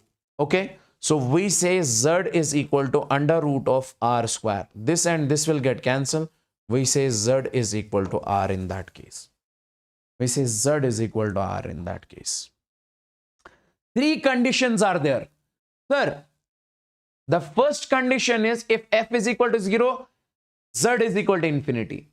Sir, if F is equal to infinity, Z is equal to 0. And if we say, sir, over here, Sir, if XL is equal to XC, Z is equal to R. Now let's make the graph. Let's make the graph. Let's make the graph. Let's make the graph. Let's make the graph. Let's make the graph. This is Z and this is F. The conditions are, if F is equal to 0, Z is infinity. Sir, F is equal to 0 over here. So the graph will be something like this. Okay. So it is, see over here, Z is coming from infinity when F is equal to 0. F is equal to 0. Almost 0 we are saying. And then it says that if F is equal to infinity, F is very large, Z is also infinity. So we say the graph would be something like this. If F is equal to infinity, we say Z is also infinity. And we say, sir, when XC is equal to, we say XL, at that point of time, Z is equal to R. So this is the value of Z is equal to R. The value of Z is R when XL is equal to XC. And when F is equal to 0, Z is infinity. And when F is infinity, F is very large from this side. So Z is also infinity. It is going till up. Is this graph clear? Is this graph clear?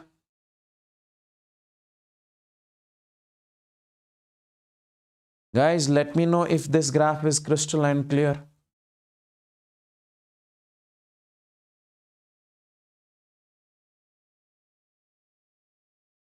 Is this clear, guys?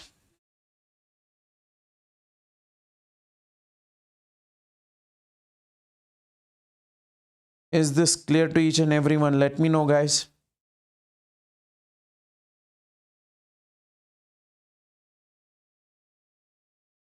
Great.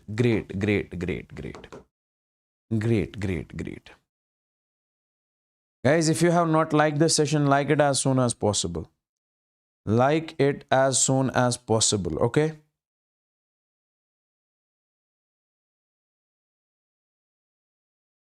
It will take 30-40 more minutes, okay? Most probably we'll get done by 11 o'clock. Most probably.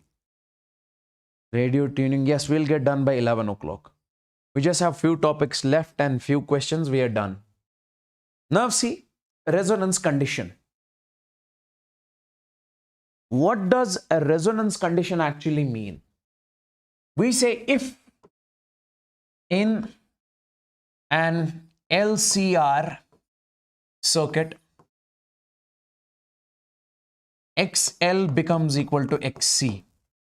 This is called a resonance condition.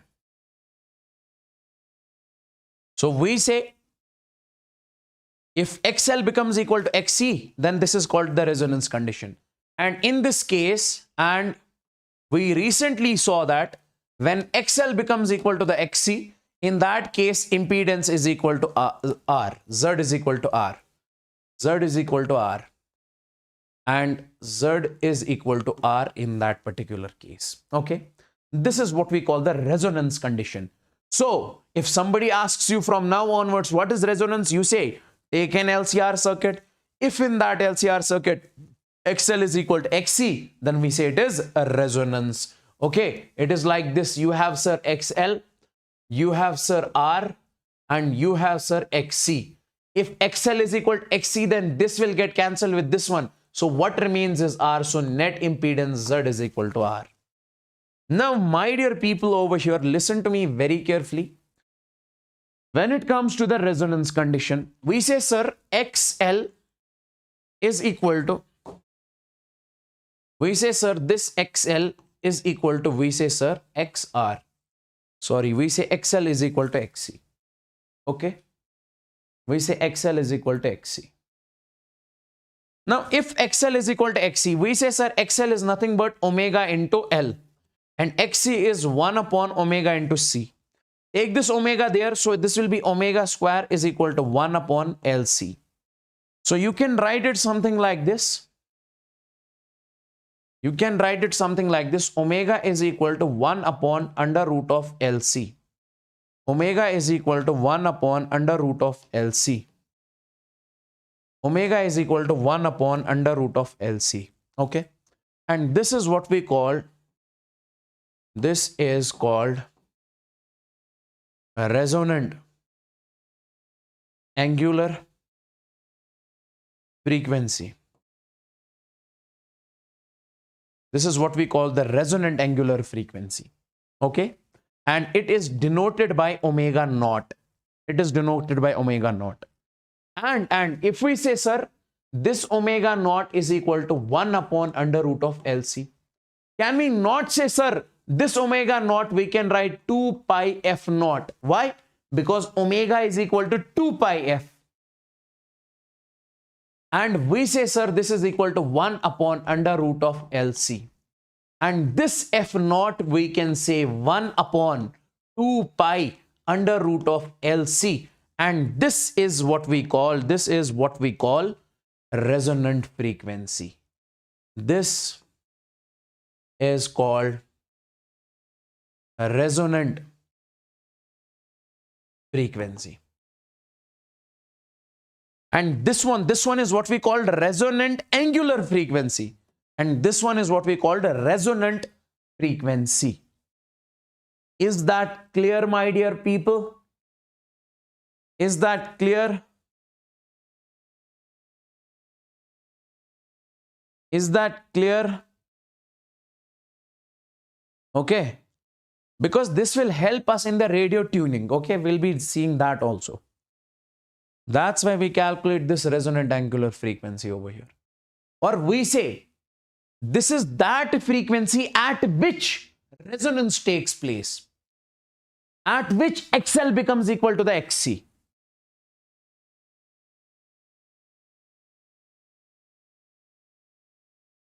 Okay.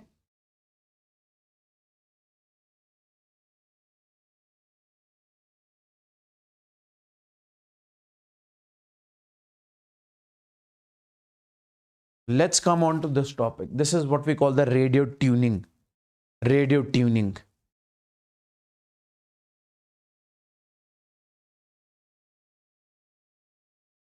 Resonant angular frequency. This is that frequency right over here. It is that frequency at which resonance takes place and XC becomes equal to XL and Z is equal to R. Let's talk about the radio tuning. Sir, what does radio tuning actually mean? Listen to me very carefully. Let me make a radio over here. Let me make a radio over here. This is a radio.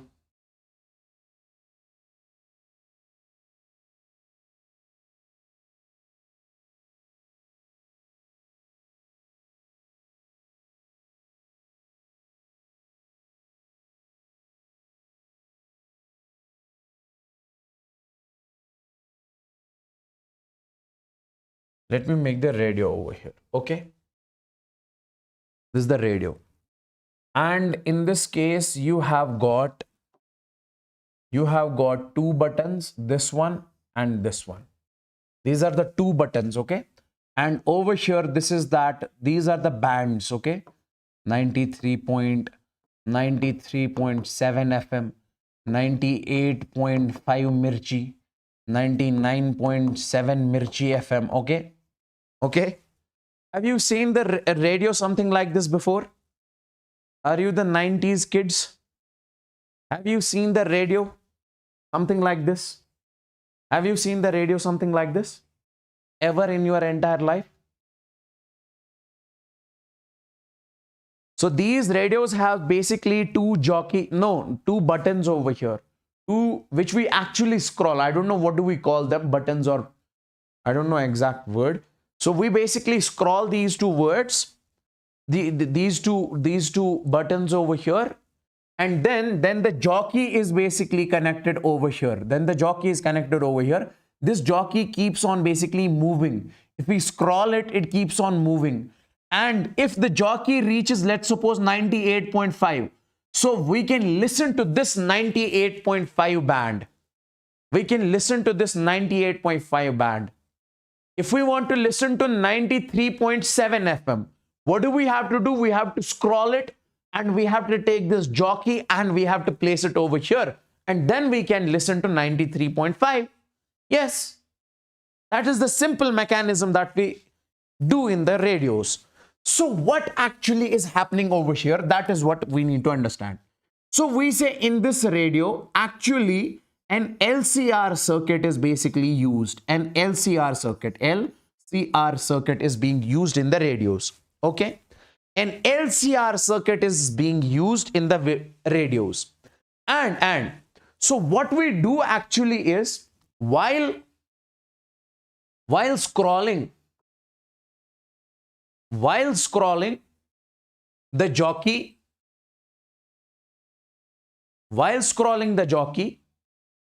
we say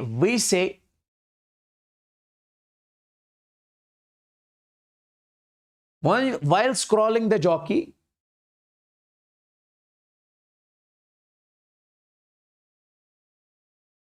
I'm thinking what English should I write over here so that you'll make the notes properly. While scrolling the jockey, when we place the jockey on a particular band, we are able to listen to that band. While scrolling the jockey, when it is aligned, with the frequency of any particular band like 93.7, then we are able to listen to that band. Then we are able to listen to that band. So what I'm trying to say is that if we scroll the jockey and if we place that jockey over here on this band 93.7, so we can listen to 93.7 band very easily.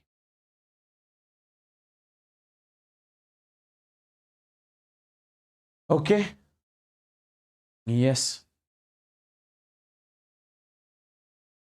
Now see, so what we actually do over here,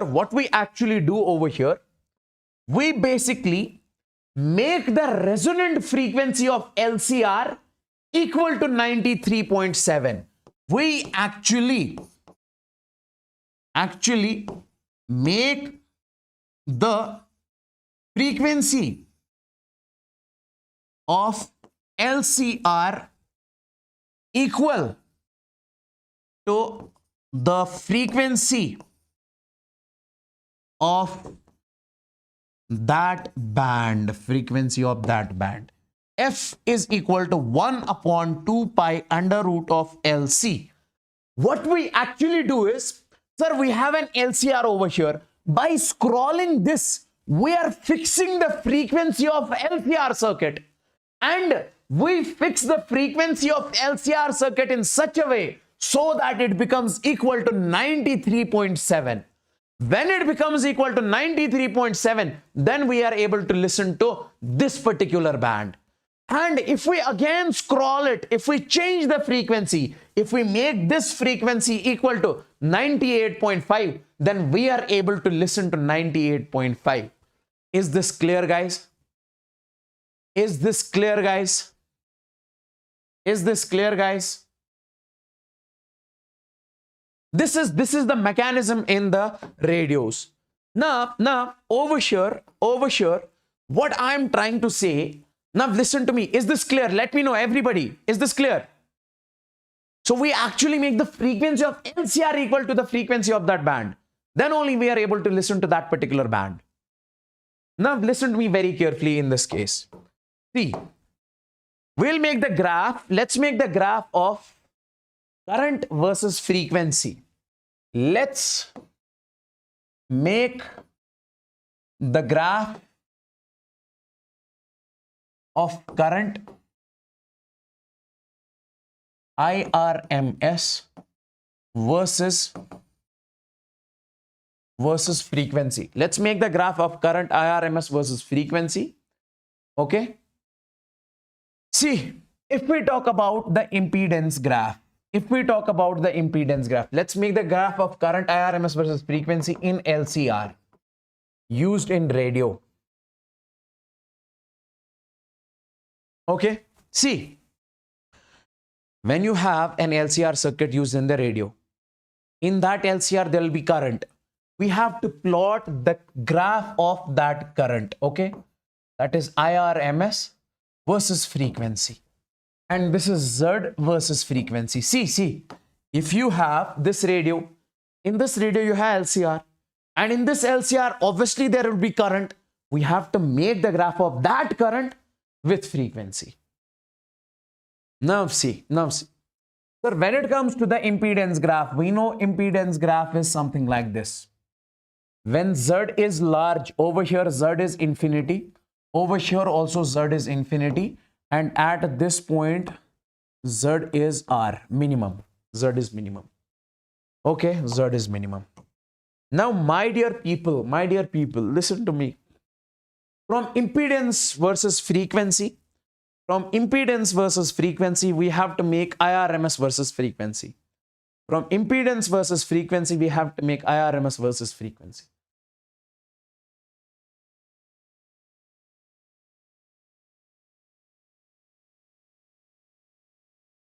Okay. See, you tell me one thing. Sir, when it comes to current, we say current is V divided by R, voltage upon resistance. And in case of LCR, we say current is V divided by Z, voltage upon impedance. Because in case of LCR, we have impedance instead of resistance. Now, if impedance is large, we say current will be less. And if impedance is small, we say current is more. They are having inverse relation.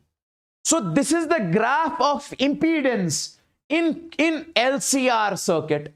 We have to make the graph of current in LCR circuit. So we say over here, if Z is large, current will be small. So current will be small. Graph starts something like this and ends something like this. So initially, when resistance is large, we say, sir, current is small. And then after some time, when Z becomes minimum, over here Z is minimum, less. So in that case, current is maximum. This current is maximum. And this current is maximum at this frequency. At this frequency, we say, sir, this is F0. Because at F0 only, a resonance takes place and Z becomes equal to R. And F0, we say, sir, I is maximum. And then afterwards, when Z is infinity, see, when Z is infinity, so in that case, current will be less. Is that clear, my dear people? Let me know.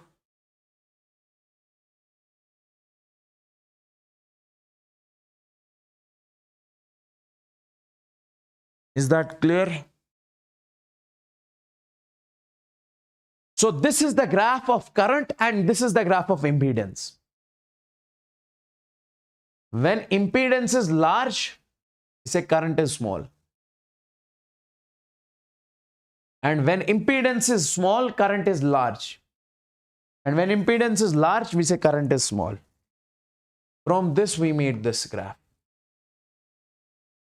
Now comes basically one more important point. That is what we call the quality factor.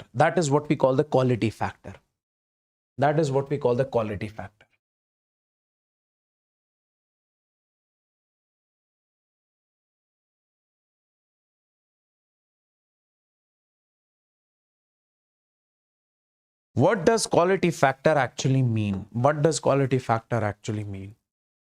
See, let's suppose we have got the two radios over here.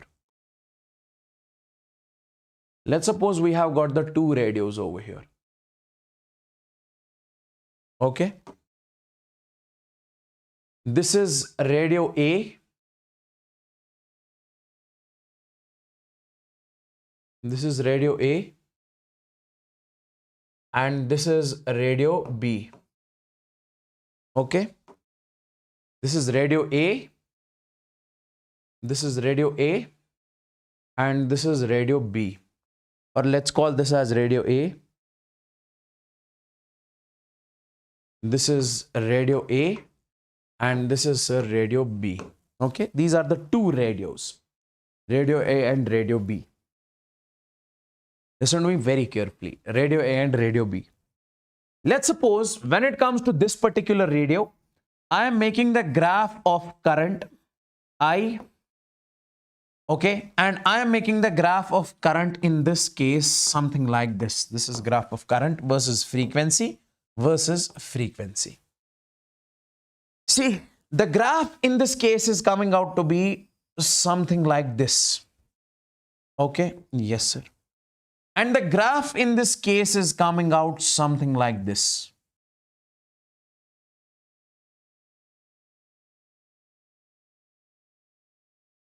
The graph in this case is something like this. Okay. Yes, sir. Now see, sir, this is the graph of current in case of this radio A. Okay. This is the graph.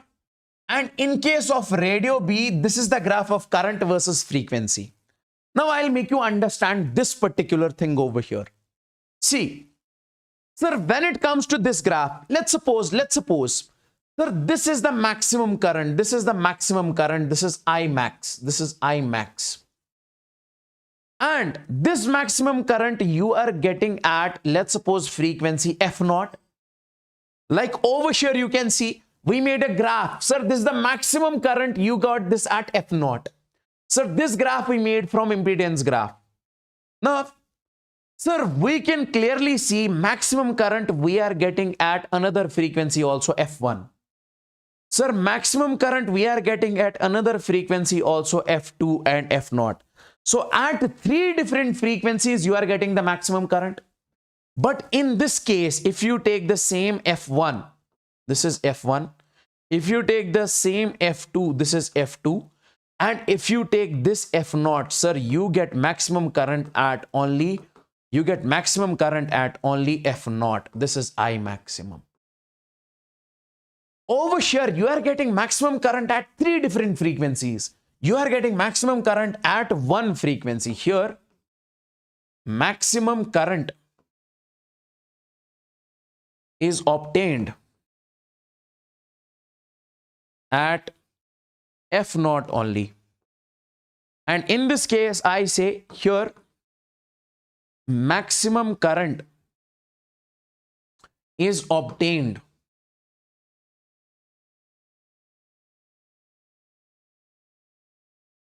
at F1, F2, F0 and F3, F2. Here maximum current is obtained at three different frequencies. Now let me just give you an example. Have you ever observed you are listening to any particular radio in car, or we say, or that this radio only, and you heard that three different bands are playing simultaneously? Okay, in one band it is basically we are hearing the news, and simultaneously we are hearing the song also. Simultaneously we are hearing something else also. Three different bands are being played simultaneously, and that too, none of the three bands is clear. None of the three bands we are able to hear clearly. Have you ever noticed this? Guys, tell me in the live chat, have you ever noticed this in your entire life?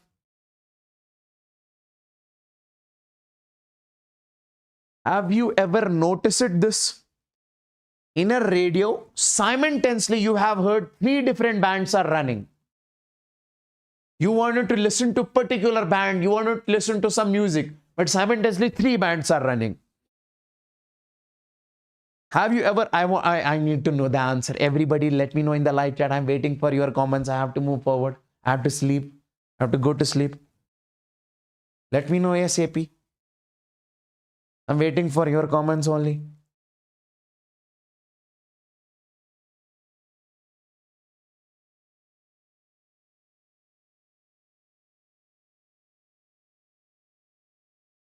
Yes, yes. Okay. So means we say quality of that radio is not good. Why? Because we are able to, yes, maximum number of people have not observed this in your life, but you can ask this to your father. He may tell you. So we say if you listen to three different bands, what does it mean? It means we are listening to three bands simultaneously. I don't know the spelling, that's why I wrote it something like this. Okay. So you are listening to three bands simultaneously, and which is not clear. So we say in that case, quality of A is less than quality of B. So that's what we call the quality factor. How good the radio is, how good the quality of a radio is, how good the quality of the radio is, or how good the quality of the LCR used in the radio is. How good the quality of LCR used in the radio is. So we say in this case, we are able to listen to one single band at one frequency. So means clearly we can basically listen to that band and the voice is clear, everything is clear, speakers are clear. So we say the quality of this is better. We say quality of this radio is better. Quality of RB is better. Okay, so what I wanted to explain you in this topic is quality factor. Quality factor means if you are using the LCR over here, sir, in this LCR, you are getting you are getting maximum current on three different frequencies. And over here, you are getting maximum current on one frequency only. So the quality is better over here. Now, listen to me very carefully. I'll show you one more point over here. This is important. We say this is IRMS and this is F. So if the graph we made something like this, listen to me very carefully. We say this is what we call the bandwidth. This is delta W. This is delta W. This width is what we call the bandwidth. And in this case, you can see clearly the bandwidth over here. Bandwidth over here is large. This bandwidth over here is large. And in this case, the bandwidth over here is small. If the bandwidth is small, we say in that case, quality is more. And if we say if bandwidth is large, we say, sir, quality is less. So we say, sir, bandwidth is inversely proportional to quality factor. Or quality factor is inversely proportional to bandwidth.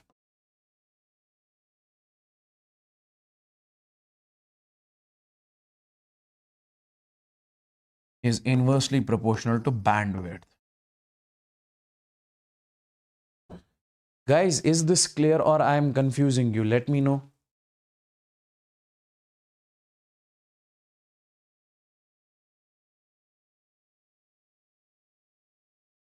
Okay, quality factor is inversely proportional to the bandwidth. And listen to me very carefully. We say, sir, this quality factor is its formula is a resonant frequency upon, we say, sir, bandwidth. And this bandwidth is equal to 2 delta W. Okay, this bandwidth is equal to 2 delta W over here. Okay, so we say, sir, if the bandwidth is more, quality factor is less. If the bandwidth is less, quality factor is more. That's why quality factor is inversely proportional to the bandwidth. And quality factor is equal to resonant frequency upon bandwidth. And this bandwidth is also equal to R divided by L. Keep this thing in your mind. This is also equal to R divided by L. Keep this thing in your mind. Okay. Now we can say, so this quality factor is resonant frequency is omega naught upon bandwidth is R divided by L, R by L. So take it in the numerator, Q is equal to, we say omega naught into L divided by, we say R. Keep this formula in your mind. Okay, remember this. We say, sir, bandwidth quality factor is equal to omega naught into L divided by R. Okay. Now you guys tell me one thing. We say, sir, we can write it also something like this, omega naught into L. So what does it mean? This is XL upon R. XL upon R. So omega naught is equal to XL into R. We can also write this something like this. Q is equal to, instead of XL, we can say it something like this. Let me write on the next page. As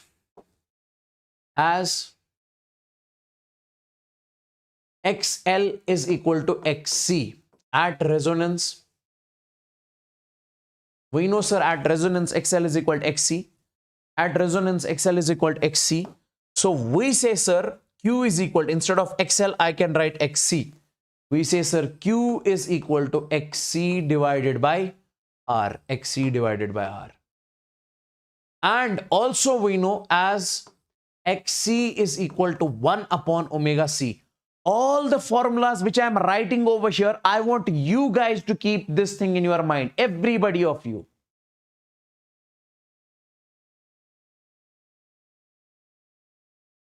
Everybody of you. All the people, okay? Remember these formulas.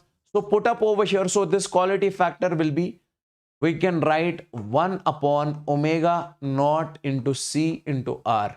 Instead of this 1 by XC, we're at 1 by omega C, or omega naught into C into R. So this is also the formula for quality factor. Quality factor, this is the formula for quality factor. This one, this one, this one. Now, one more thing I want to derive over here from equation first. What is equation first? Let's call this as equation first. Let's call this as equation first. So Q is equal to omega naught into L divided by R. So quality factor is equal to omega naught into L divided by R. Now what I want you guys to do is that, as we know, sir, omega naught is equal to 1 upon under root of LC. We have studied this. Resonant angular frequency is 1 upon under root of LC. Put up over here, we can write Q is equal to L upon, instead of omega naught, we write 1 by under root of LC, and then you have this R. Now what to do? Multiply with L and divide with L over here. So what remains in this case is, we say, sir, this Q will come out to be, L upon C. What I can do in this case is, I'll do one thing. I can write it something like this. This is L upon under root of C, and then you have this R, or you can write this R over here, and then you have under root of L, because this is under root of LC. So under root of C, under root of L, and then multiply with this root L, with this root L. See, root L into root L is equal to L. So this L and this L will get cancelled. So what remains in this case is under root of L divided by R into under root of C. So we can further write it over here. Q is equal to under root of L by C into 1 by R. So this is the quality factor. This is the quality factor in terms of LC and R. This is the quality factor in terms of LC and R. Guys, is this clear? Is this just the simple calculation, simple maths I am doing? If you are getting confusion in this one, I recommend you guys to watch it once again later. I request you guys to watch it once again later. These are all the formulas for the quality factor, okay? Quality factor is how good the radio is, how good the LCR circuit is working in the radio, okay? Every detail I have mentioned over here. Is that clear, my dear people? Let me know in the live chat. Is that clear? All the people out there. Is that clear, guys? Is that clear?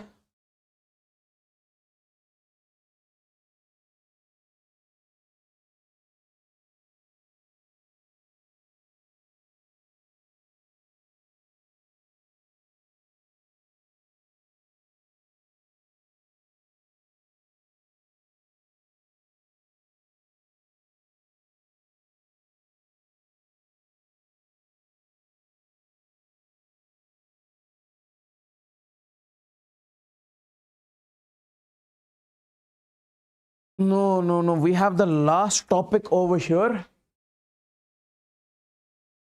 That is okay. Can you swallow this question? Okay.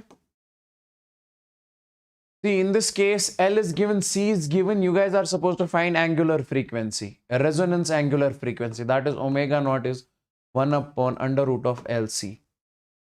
So omega naught is equal to 1 upon under root of, that is 8. L is given as 8.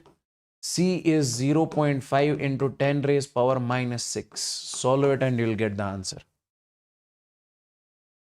Now comes basically the transformer. Now comes basically the transformer. Okay. Now comes basically the transformer. Let's take a break, 5-minute break, okay? I'll go to the board.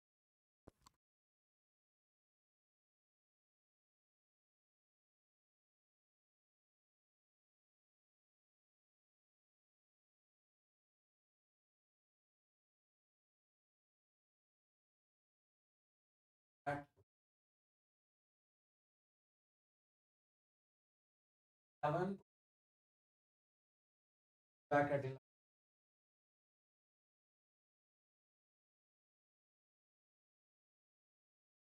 Or let's do one thing, let's make it 10 minutes.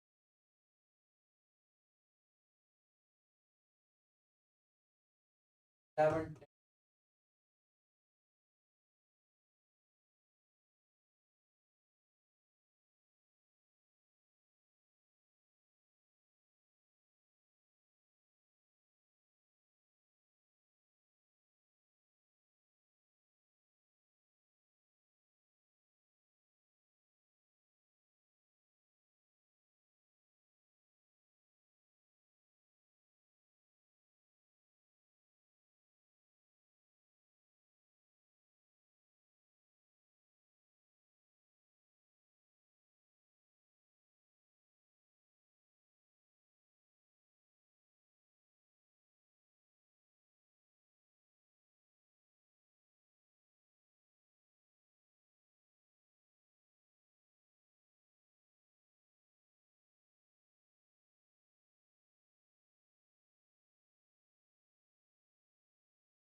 Okay, guys, let's finish this one. Let's finish this topic and we are good to go.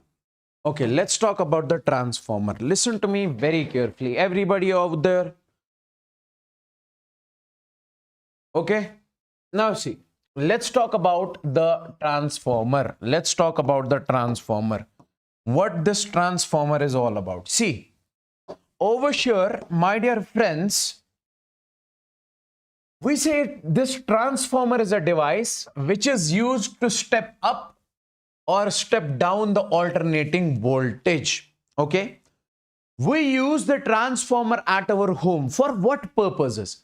We say, sir, we are using the transformer in order to stabilize the voltage. Okay, if the voltage coming, okay, if the voltage which is coming is very large, okay, if the supply is very large, we say, sir, let's suppose you have a refrigerator at your home, okay, and you use the transformer over here, voltage stabilizer. Why do you use this voltage stabilizer over here?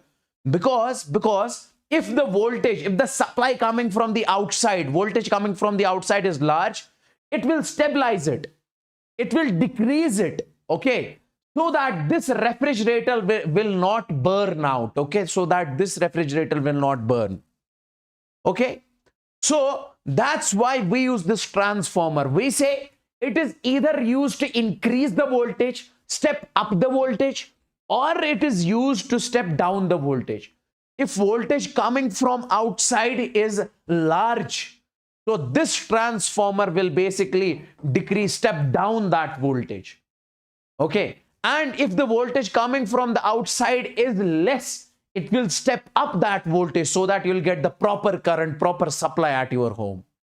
So that's why we use this transformer. So transformer is used to step up or step down the voltage.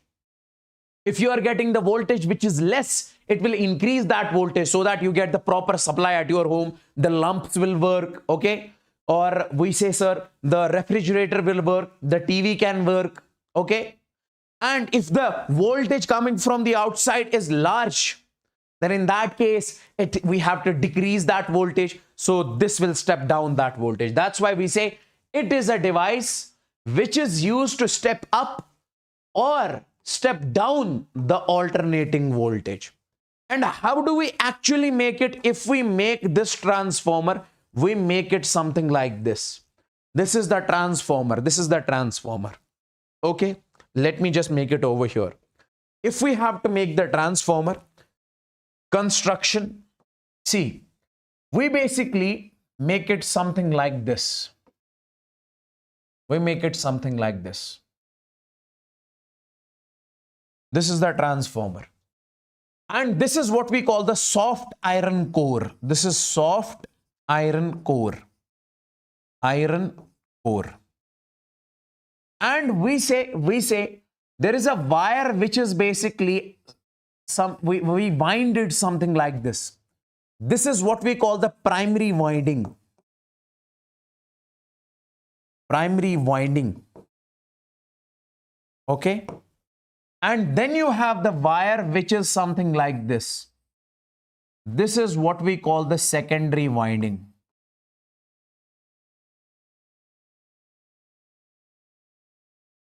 Okay, this is the primary coil or this is the secondary coil. Primary coil and this is the secondary coil. We actually have a soft iron core. You can see this at your home also. Open that box of the transformer. You can see inside it is something like this only. So you have the primary winding or the primary coil, you have the secondary winding or the secondary coil. So basically, while we use this, so this is which takes the input supply. In this current, primary current enters this one. Okay, primary current enters this. And we say we are giving supply to this primary coil, and we are getting the V output voltage we are getting from the another side. This is the output voltage and this is the input voltage over here. And this will be exactly the output current, I out. This is primary current or I in. Let's call it I in. Let's call this as I in. Let's call this as I in and let's call this as I out. Simply, if I say I have a transformer over here, I use this transformer from the outside, okay, from the outside. So we get the supply line, okay, from the bigger transformer which is used in the society, which has been basically installed in the society. From that, the wire comes, which is basically plugged into your transformer. So which is connected to the primary coil of the transformer.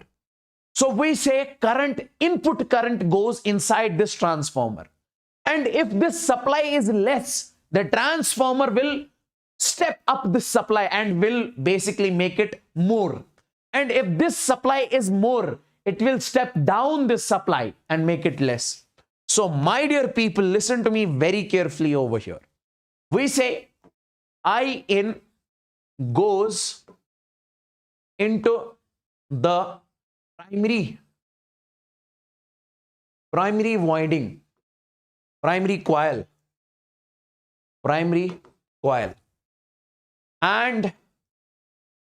and magnetic field is produced in the primary coil, okay. My dear people, whenever current flows through the coil, we say, sir, magnetic field is being produced in that coil. This is the magnetic field which is being produced in that coil. This is the magnetic field, okay. We say magnetic field is being produced in that coil, and that magnetic field is crossing the area of the coil. So flux is being produced. So flux is produced in the coil. In this coil, flux is also being produced, and that flux is what we call the flux primary. And if I ask you, see, what I'm trying to say is that I took a transformer and I'm giving the supply to it. This is input current, this is input voltage. Okay, so because of this input current, magnetic field is being produced. That magnetic field is crossing the area of the wire, so flux is being produced.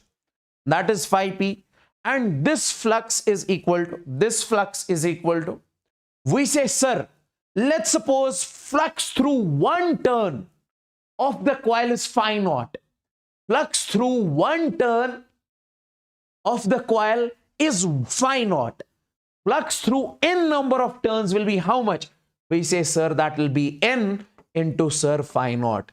And let's suppose np is the number of turns in primary coil. Flux through one turn is phi naught. Flux through two turns is 2 phi naught. Flux through np turns is np into phi naught. Let's call this as equation first. Now, my dear friends, due to this soft iron core, this flux, this field will basically go and it will enter. It will go and it will enter the secondary coil. It will go and it will enter the secondary coil, something like this.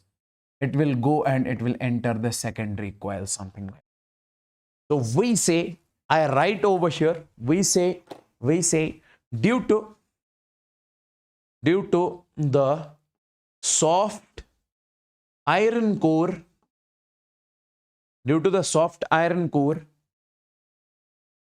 the magnetic field goes to the magnetic field enters the secondary coil and flux is also produced there. See, this magnetic field which is being produced in the primary coil is basically shifted to the secondary coil. It will shift to the secondary coil. It will enter the secondary coil because of the soft iron core. This is the property of this material.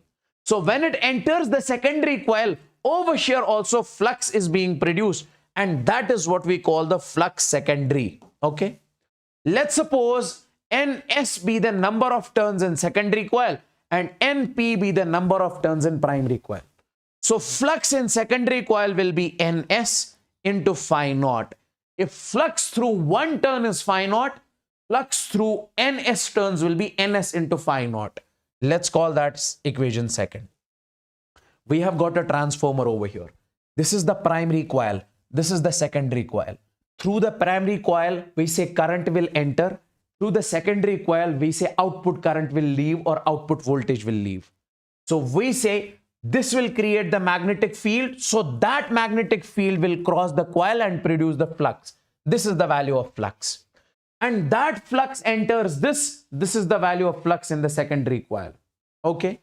Now we say over here, my dear people, we say divide first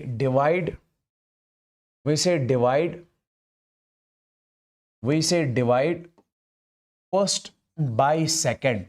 We say divide first by second. We say divide first by second. Okay.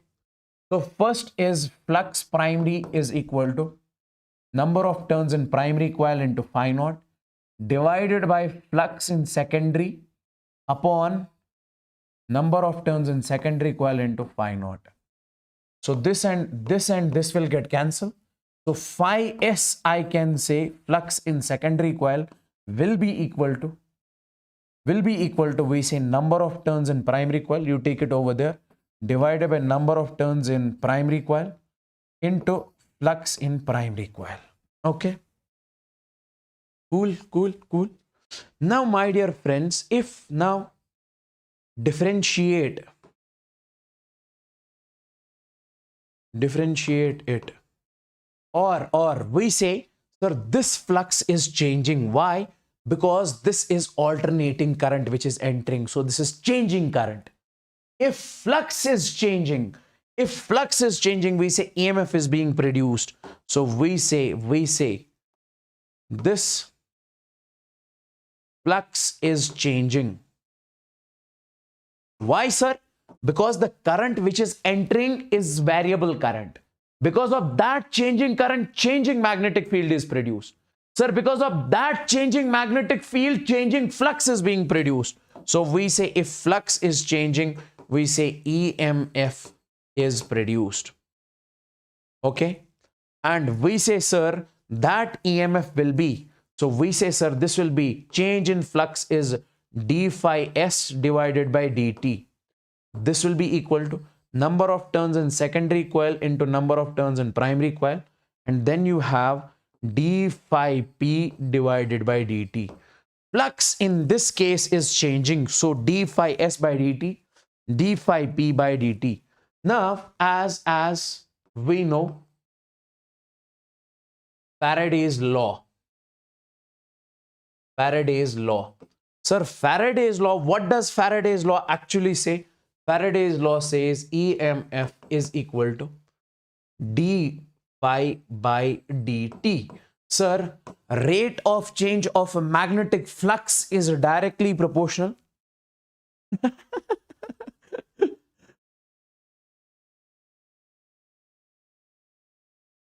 Yellow. Done. Bema kiya?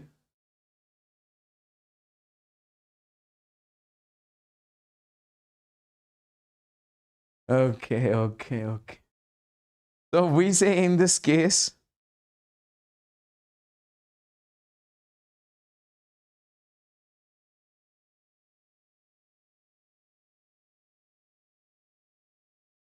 now see, so we say EMF is equal to d phi by dt. Okay. So simply, or this we can say over here voltage. Okay. Simply, rate of change of magnetic flux is nothing but EMF. If flux through a coil changes, we say EMF is being produced. So we can say over here, this is the flux in the secondary coil, and this flux is changing exactly over here. So we say in that case, this is nothing but V output. Okay. So from equation second, let's call this as equation second. So I can write it over here.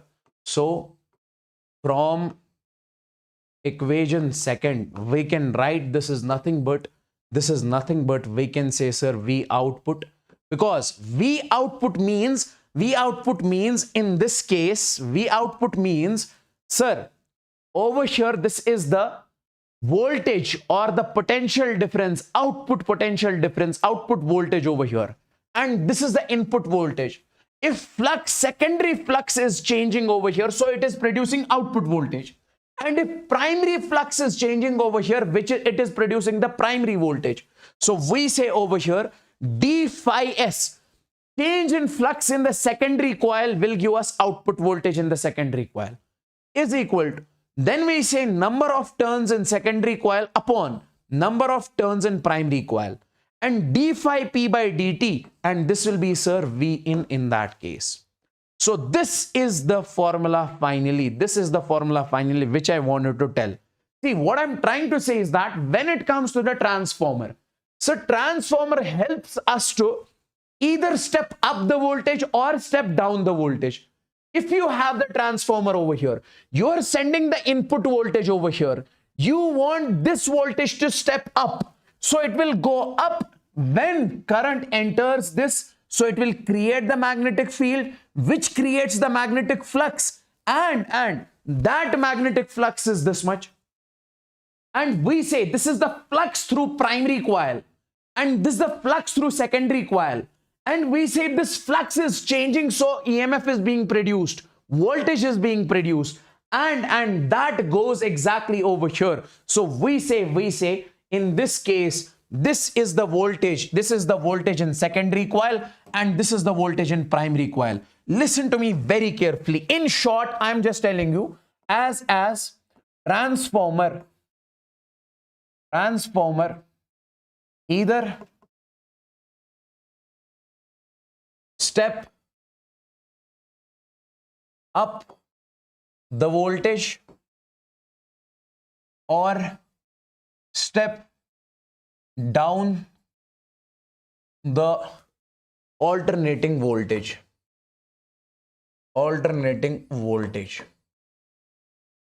Okay. Now listen to me very carefully. Sir, when it comes to the output, this is the output voltage in case of transformer. That is number of turns in secondary coil upon number of turns in primary coil into V in. This is the output voltage. Now listen to me very carefully. When we have to, I'll make you understand how does the voltage, basically, how does step up voltage actually take place. So if I say in step up transformer, listen to me very carefully. When it comes to the step up transformer, we say over here, my dear friends, if I say V input voltage in case of step up transformer, let's suppose I'm giving as 100 volts, okay, and I want to step up this voltage. And I'm saying that number of turns in secondary coil is 2 times number of turns in primary coil. If number of turns, see, I have the input voltage that's, let's suppose 100 volts is coming from the outside, okay? And I want to step up this voltage. I want to step up that voltage, input voltage, okay? I want to step up that input voltage. We say number of turns in secondary coil, these turns, okay, is twice the number of turns in the primary coil. If this is, let's suppose if this is 50, this will be 100. This is 100, this will be 200. So we say, let's see if we can step up the alternating input voltage. So we say in that case, V output is simply number of turns in secondary coil. So that will be 2 NP divided by, sir, NP. 2 NP by NP into V in, into this will be, sir, 100. This and this will cancel, so this will be nothing but that is 200 volts. So we say this is the output voltage. This is the output voltage over here. This is the output voltage. See, input voltage is 100. Output voltage is 200 volts. Okay, input voltage is 100 and output voltage is 200 volts. Okay, this is the output voltage. And if we talk about in step down transformer, If we talk about the step down transformer, we say, sir, in case of step down transformer, if I say V input voltage, if I say is, let's suppose 100 volts, okay, and number of turns in secondary coil is, let's suppose 4, let's suppose 2, and number of turns in primary coil is, let's suppose 4. Let's find the output voltage in this case. We say, sir, V out is number of turns in primary coil, secondary coil, that is 2, divided by number of turns in primary coil, that is 4, into V input, that is 100. So this will be 50. So V output in this case will be simply, that is 50 volts. See, input voltage is 100, output voltage is 50 only. Sir, in this case, input voltage is 100, output voltage is 200. Now you can clearly see over here, if you have to step up the input voltage, what you are supposed to do, you have to increase the number of turns in secondary coil. And if you have to step down the input voltage, you have to decrease the number of turns in secondary coil. So I can write over here I'll write over here something like this. If we have to step up the input voltage,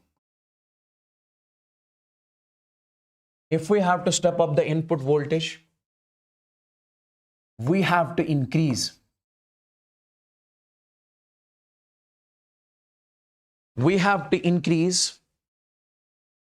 number of turns in primary coil, okay, and I say, if we have to step down the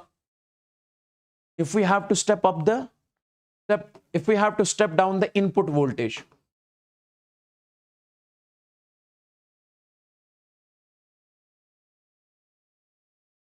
then number of turns increase the number of turns in secondary coil.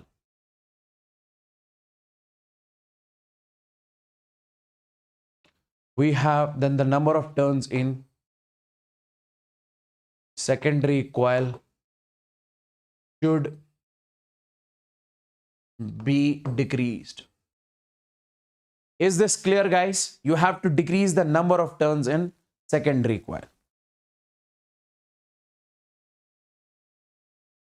If you have to step up the input voltage, you have to increase the number of turns in secondary coil. If you have to decrease the input voltage, then the number of turns in secondary coil should be decreased.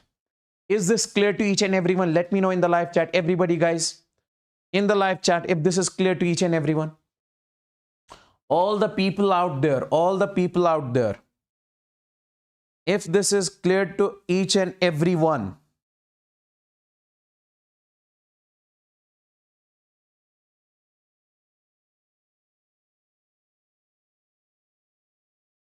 If this is clear to each and everyone. So the first question we have on the screen, that is nothing but, okay, one more important thing I just need to tell you over here, that is efficiency.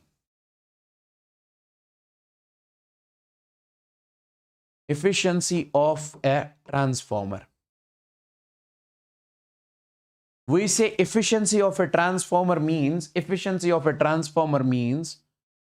this we represent it with this neta. It is equal to output power divided by input power. Power means V into I. Whatever the power you are giving to it, and whatever the power it is delivering, power output divided by power input, this is what we call the neta.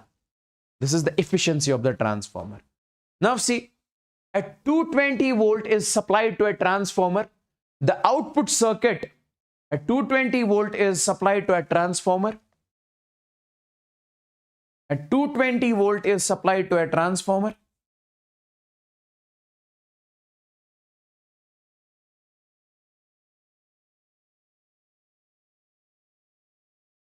A 220 volt is supplied to a transformer.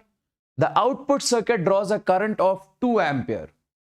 The output circuit draws a current of 2 ampere. Okay. At 440 volts, if the efficiency of the transformer is 80%, the current drawn by the primary windings is. Listen to me very carefully. It is saying that we have got a transformer over here. Let me just make the transformer. We have got the transformer over here. Okay. This is the transformer. This is the primary winding. This is the secondary winding. So over here, it is saying that, sir, V output is how much? A 220 volt input is supplied to a transformer. V input is given as over here 220 volts. V input is given as 220 volts.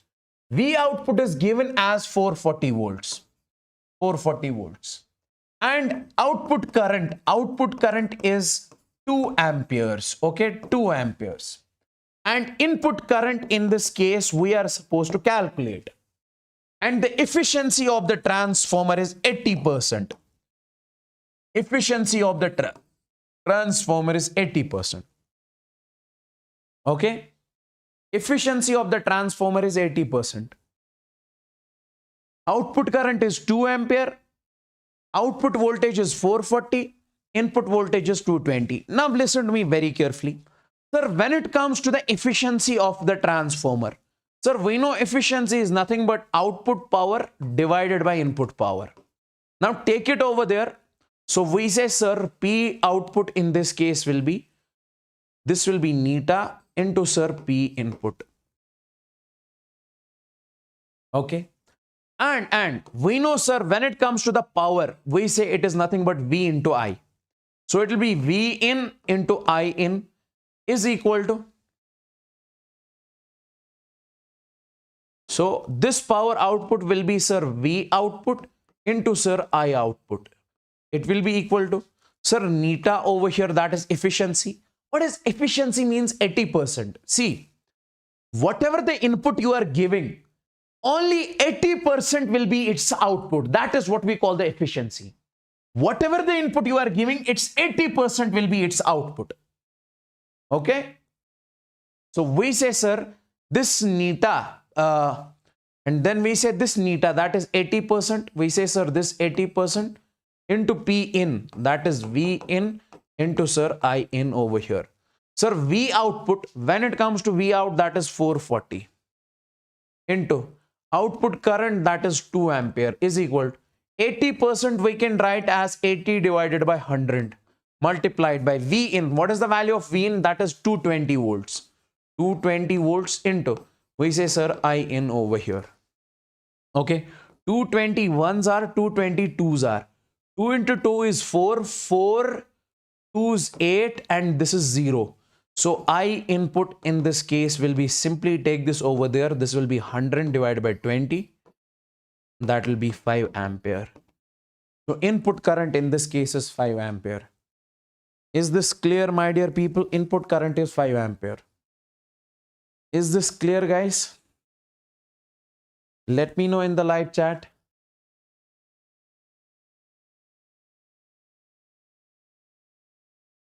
Is this crystalline clear, guys?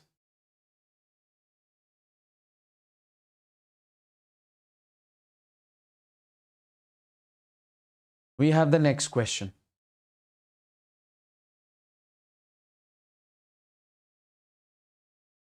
The primary and secondary coil, the primary and secondary coil of transformer have 50 and 1500 turns. So means in this case, number of turns in primary coil is 50. Number of turns in secondary coil is 1500.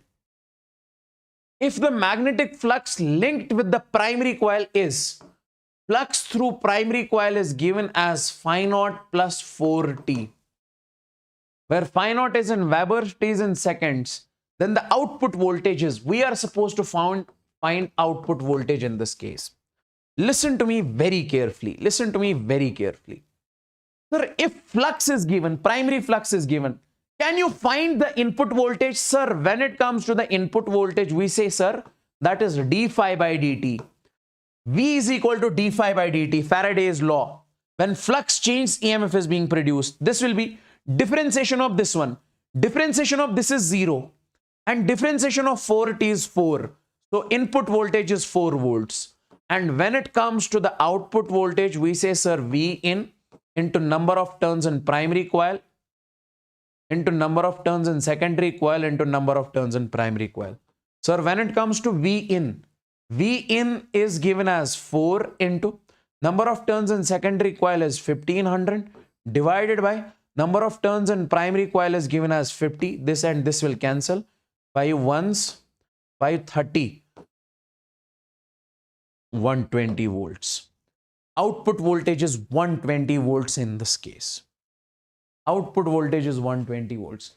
Over here, it was given that primary flux. So from primary flux, you calculated the input voltage. That's it. That's it. And nothing else. Now this question. Next one we have. A step-up transformer operates at 220 volts line and supplies the load of 2 ampere. Supplies the load of 2 ampere. The ratio of primary windings to the secondary winding. A step-up transformer operates at 220 volts. Okay. So we say in this case, V input is given as 230 volts.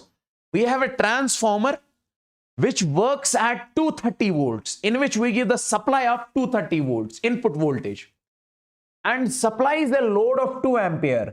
It gives the current, that is output current over here is 2 ampere. The ratio of primary to the secondary windings, that is number of turns in primary coil divided by number of turns in secondary coil is 1 upon 25. The ratio of primary to the secondary windings is 1 by 25.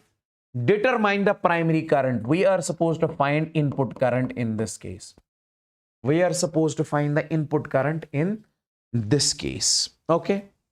Now, how can we solve this particular question over here? How can we solve this particular question over here? Number of turns in primary coil is given. Okay. A step-up transformer operates at 230 volts line and supplies a load of this. Okay, let me just tell you one thing. See. As we know, sir, when it comes to, listen to me very carefully. When it comes to, sir, flux through secondary coil is equal to flux through primary coil, and then you have number of turns in secondary coil upon number of turns in primary coil. Okay, number of turns in secondary upon number of turns in primary. Okay, let's not do this method. Let's do this one. Let me show you this one. Sir, when it comes to power output, we say, sir, it is equal to the power input.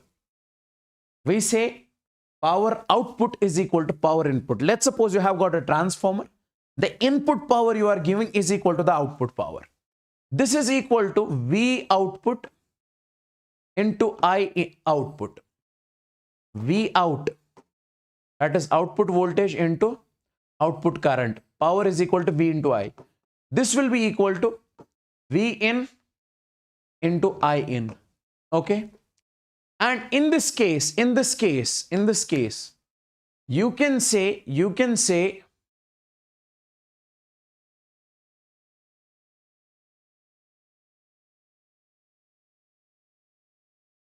and in this case, what you can do over here is, you can do one thing, sir, that is nothing but, you can say over here, that is V out divided by V in will be equal to, sir, I in divided by I out over here. Let's see this equation if we can solve with this. V out by V in is equal to I out by I in. Okay. Now let's talk about, sir, output voltage V out is equal to number of turns in secondary coil upon number of turns in primary coil into V input. Okay, this is the formula we know. And this is the another equation we got over here. V out by V in is equal to I in by I out. This is the formula of transformer. Now over here, sir, when we write V out divided by V in is equal to number of turns in secondary coil upon number of turns in primary coil. So V out by V in is, so let's call this as equation number first. Let's call this as equation number second. So we can say from equation first and second, NS by NP is equal to I in by I out. So I can write over here from first and second,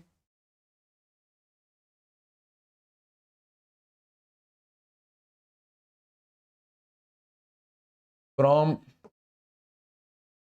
first and second, I can write over here, sir, NS by NP is equal to I in by I out. So I can write I in divided by I out is equal to NS by NP. Yes. This is the relation which I actually wanted. Yes, great. 50 ampere is the correct answer. So we say, now I in is given in this, I in we are supposed to calculate, I out we have to, is 2 ampere. So we say I in we have to calculate, I out is 2. Number of turns in secondary coil. Number of turns in secondary coil is, this is 1 by 25. NP by NS, that is 25 divided by 1. So take it over there. I in will be 50 ampere. I hope you got it, huh? I took a bit more time in solving this question. So basically, this was the detail. And this is the formula of the transformer. From the formula of transformer, I got this relation. And this is the another relation, P out is equal to P in. So output power is equal to input power. From this, we got this relation and compare the two and get the answer. So this is the last question and this is your homework, okay? So we are done with this. Is this crystalline clear to each and every one, guys? Is this crystalline clear to each and every one, my dear people?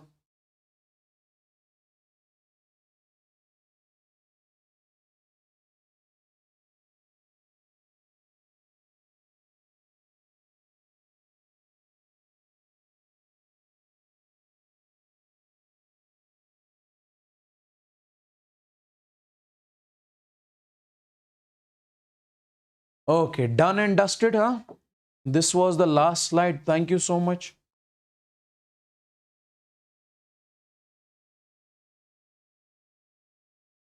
And make sure, see, when I end this particular session, and next will be modern physics, guys. All the 3 chapters in one go, okay? And when I end this particular session, I want, before that, all the people like this session. And when I end this session, I want you guys to comment down below. Let me know how was the session, each and everything. Okay. So thank you so much. This was all about it. Take care and bye-bye. See you guys very soon. Don't forget to comment, okay? I read all of your comments, whatever you say over there, okay? I notice. So thank you so much. Thank you so much. Take care and bye-bye. All the pattern of the questions have been done. Okay. Take care and bye-bye.